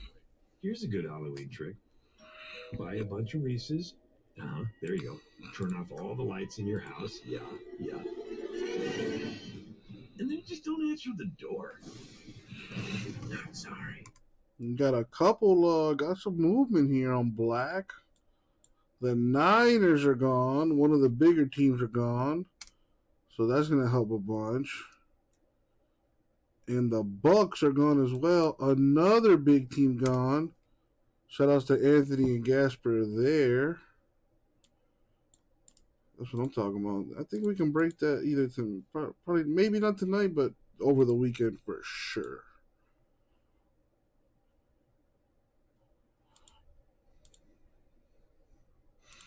I got 5 spots left in the Obsidian Snake Filler. Everyone gets to pick 2 teams for $140. 5 spots left, and you get a shot at winning the Hornets too. Maybe there's a LaMelo RPA in one of those last 4 boxes. Who knows? Who knows? We got some good teams to the left. We got Bucks, Celtics, Clippers, Grizzlies, Hawks, Heat, Kings, Knicks, Mavs, Nuggets, Pacers, Pelicans, Pistons, Raptors, Rockets, Spurs, Suns, Thunder, Warriors, and the Wizards left. And again, a shot at the Hornets. Mike Yastrzemski. Check that. Check that. Crawford scores. Giants go up 2-0. Let's go to the top of the 6th. I mean, nothing's bounced right for the Padres. Here's a microcosm of their season right here. Hosmer, third base line, hits the bag right to Longoria. Tatis caught in the pickle. I mean, he's going to score if that ball doesn't hit the bag. Yeah, it's 3-0, top 7, San Francisco. All right, Dodgers hosting the Brewers. Start of the night, 2 games back of the Giants. Clayton Kershaw on the mound. News about him in moments. Dodgers leading 1-0. Eduardo Escobar, base hit off of Kershaw. Next batter, Luis Arias finds a hit, falls in front of A.J. Pollock. Next batter, Lorenzo Cain against Kershaw. Uh-oh. Disturbing theme here. Escobar comes Where you at, Rover? on. After another run scored on the ground down, Kershaw facing Colton Wong, base hit. Cain scores easily. Wong gives the Brewers a 3-1 lead. But after the hit, here comes the manager, Dave Roberts, and the trainer out to the mound of Kershaw. He had to leave with left forearm discomfort after throwing 42 pitches. You know, he's a free agent to be. He kept the ball with him. Could be the last time we see Kershaw in a Dodgers uniform. Meanwhile, down 5-1 in the bottom of the 5th. Not anymore. Trey Turner with a bases loaded grand slam ties the game at 5. It's Turner's second home run of this game. That one coming off of Eric Lauer. Dodgers aren't dead yet. Do it for Kershaw. After missing more than 2 months due to inflammation in his throwing elbow, Kershaw will finish the regular season having pitched fewer than 122 innings. Excluding last year's pandemic-shortened campaign, that's the fewest for Kershaw since his rookie year in 2008. Cut. Patriots with 8 players listed as questionable for the game against the Buccaneers. Bigger question is the status of the former Pat, Rob Gronkowski. Heard Coach Arians talking about how tough Gronk is, but how sore are those ribs? Coach said he's a game-time decision, but he is listed as doubtful on the team's final injury report. We need to know the very latest on Rob Gronkowski. We go to Jenna Lane. You cover the Buccaneers. What do you know? Yeah, Neil, Rob Gronkowski was seen during the portion of practice that was open to the media today. He was stretching, he was doing activation work, but he was officially listed as a non-participant. The team can do that if a player is working out away from the team. Bruce Arians said he's going to be a game. Hey, Rover, did I ever send you did I send you my rookie card yet?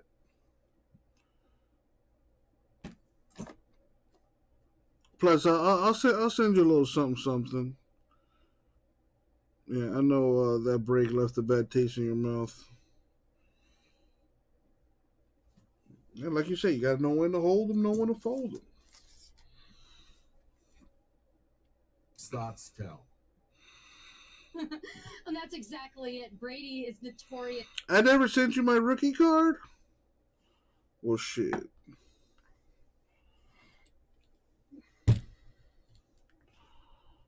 Got you right now, bro. So check it out.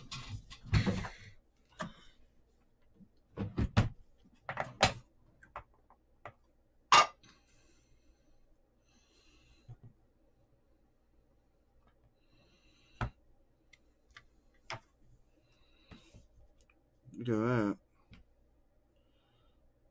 The Cardboard Moses rookie card, baby. You know, a little message on the back there, you know what I'm saying? But check that out. I got you, bro.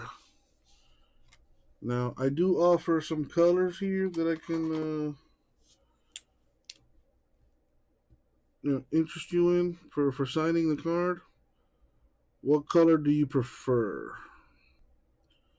I got this bronze, I got this green, and I got this blue.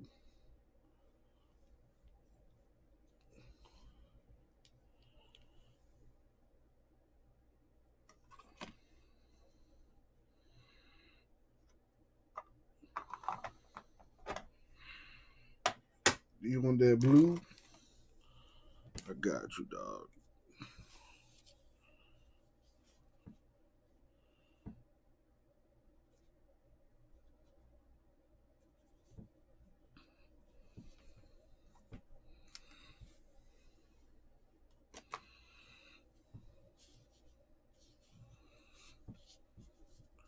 You can't really see it that well. You can't see it there at all, but if you hold it just right. Yeah, it shines in the light, baby. It shines in that light. Just like your boy. I be creeping in the shadows. I be creeping. But then when you least expect it, I'm right there, baby. Yeah. There you go.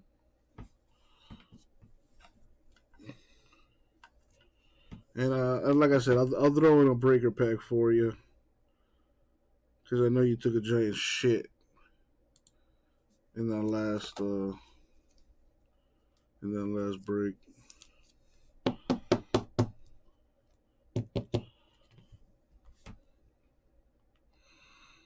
All right, someone help us kill this Obsidian. 5 spots left, damn it. Let's go. Sorry. Got DirecTV Stream. Now we can watch live TV and on demand. Serena, scary movie. Serena, scary movie. Serena Williams, ready to serve. Quiet, please. Triple match points, Serena Williams. This is her moment. Quiet, please. Quiet, please. Get your TV together with the best of live and on demand. Introducing DirecTV Stream with no annual contract. Every customer has their own Safe Light story. This couple loves camping adventures, and their SUV is always there with them.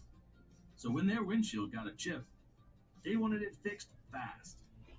They drove to Safe Light Auto Glass for a guaranteed same-day in-shop repair. We repaired the chip before it could crack, and with their insurance, it was no cost to them. That's service you can trust when you need it most. Safe Light Repair, Safe Light Replace.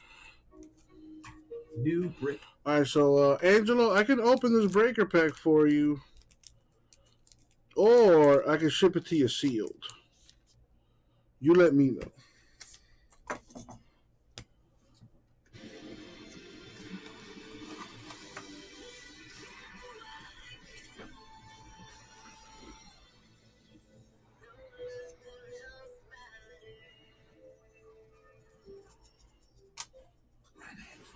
SEC triple header.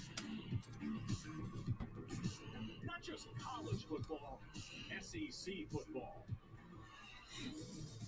Saturday, starting at noon on ESPN. Read it. Yeah. After 30 years, there are still those who haven't learned their lesson. All right. Never go alone. You the boss.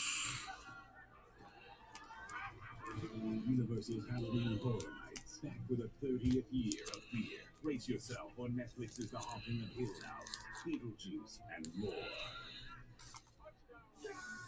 Want more on game day?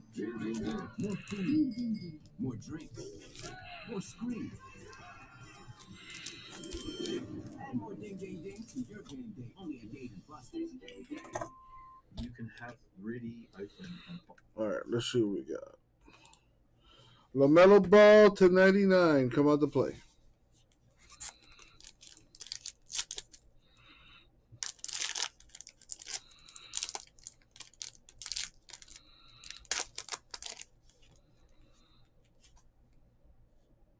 And we got Bobby Witt Jr. and Lewis Robert to 199. Unfortunately, not LaMelo or Trevor for that matter. Sorry, Angelo.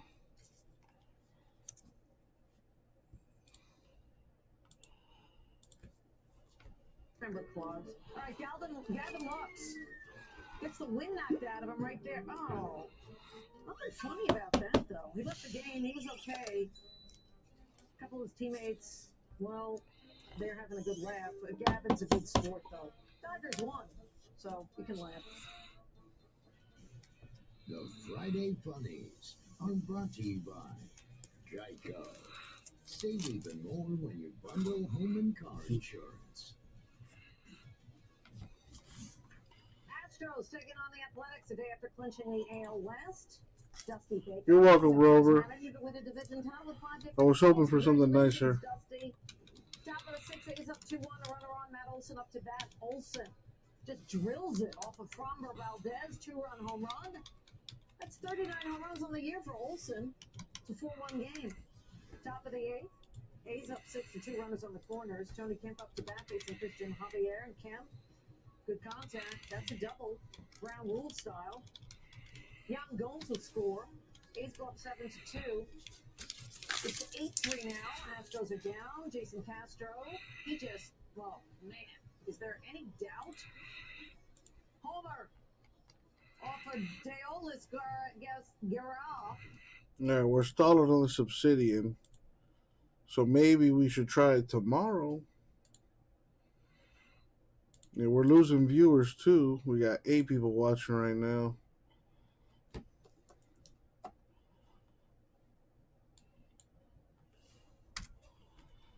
All right, anyone want to help me fill that black?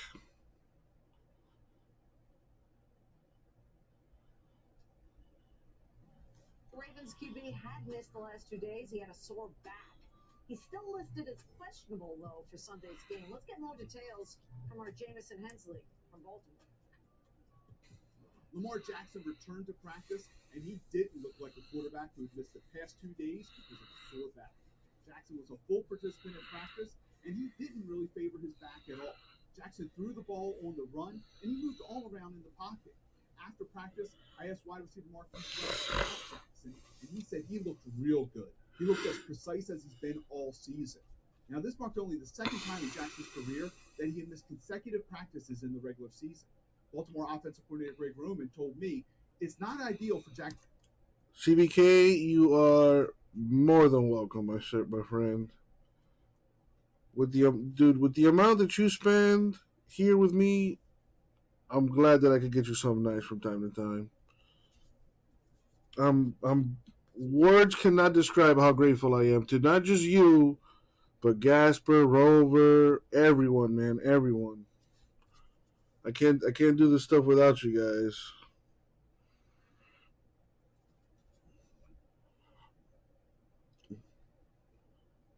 That's what I'm saying, CBK. You know, you can choose to break with anybody, but you choose to break with me, and I really appreciate that, man. Well, it is 12:30. I think I'm going to call it a night. Gasper, I love you. CBK, I love you. Cheeto, I love you. Rover, I love you. Anyone that's still out there watching, I love you. Even if you don't say anything in the chat, I got nothing but love for you. I hope nothing but good things happen to you in your life. Spread love and positivity. Don't forget to wipe your ass. Wash your hands. I'm tired of this pandemic bullshit. Like, come on. It's almost. I feel like it's almost over. All right? Be kind to each other. Love one another. And I'll catch y'all tomorrow. Have a good night, everybody.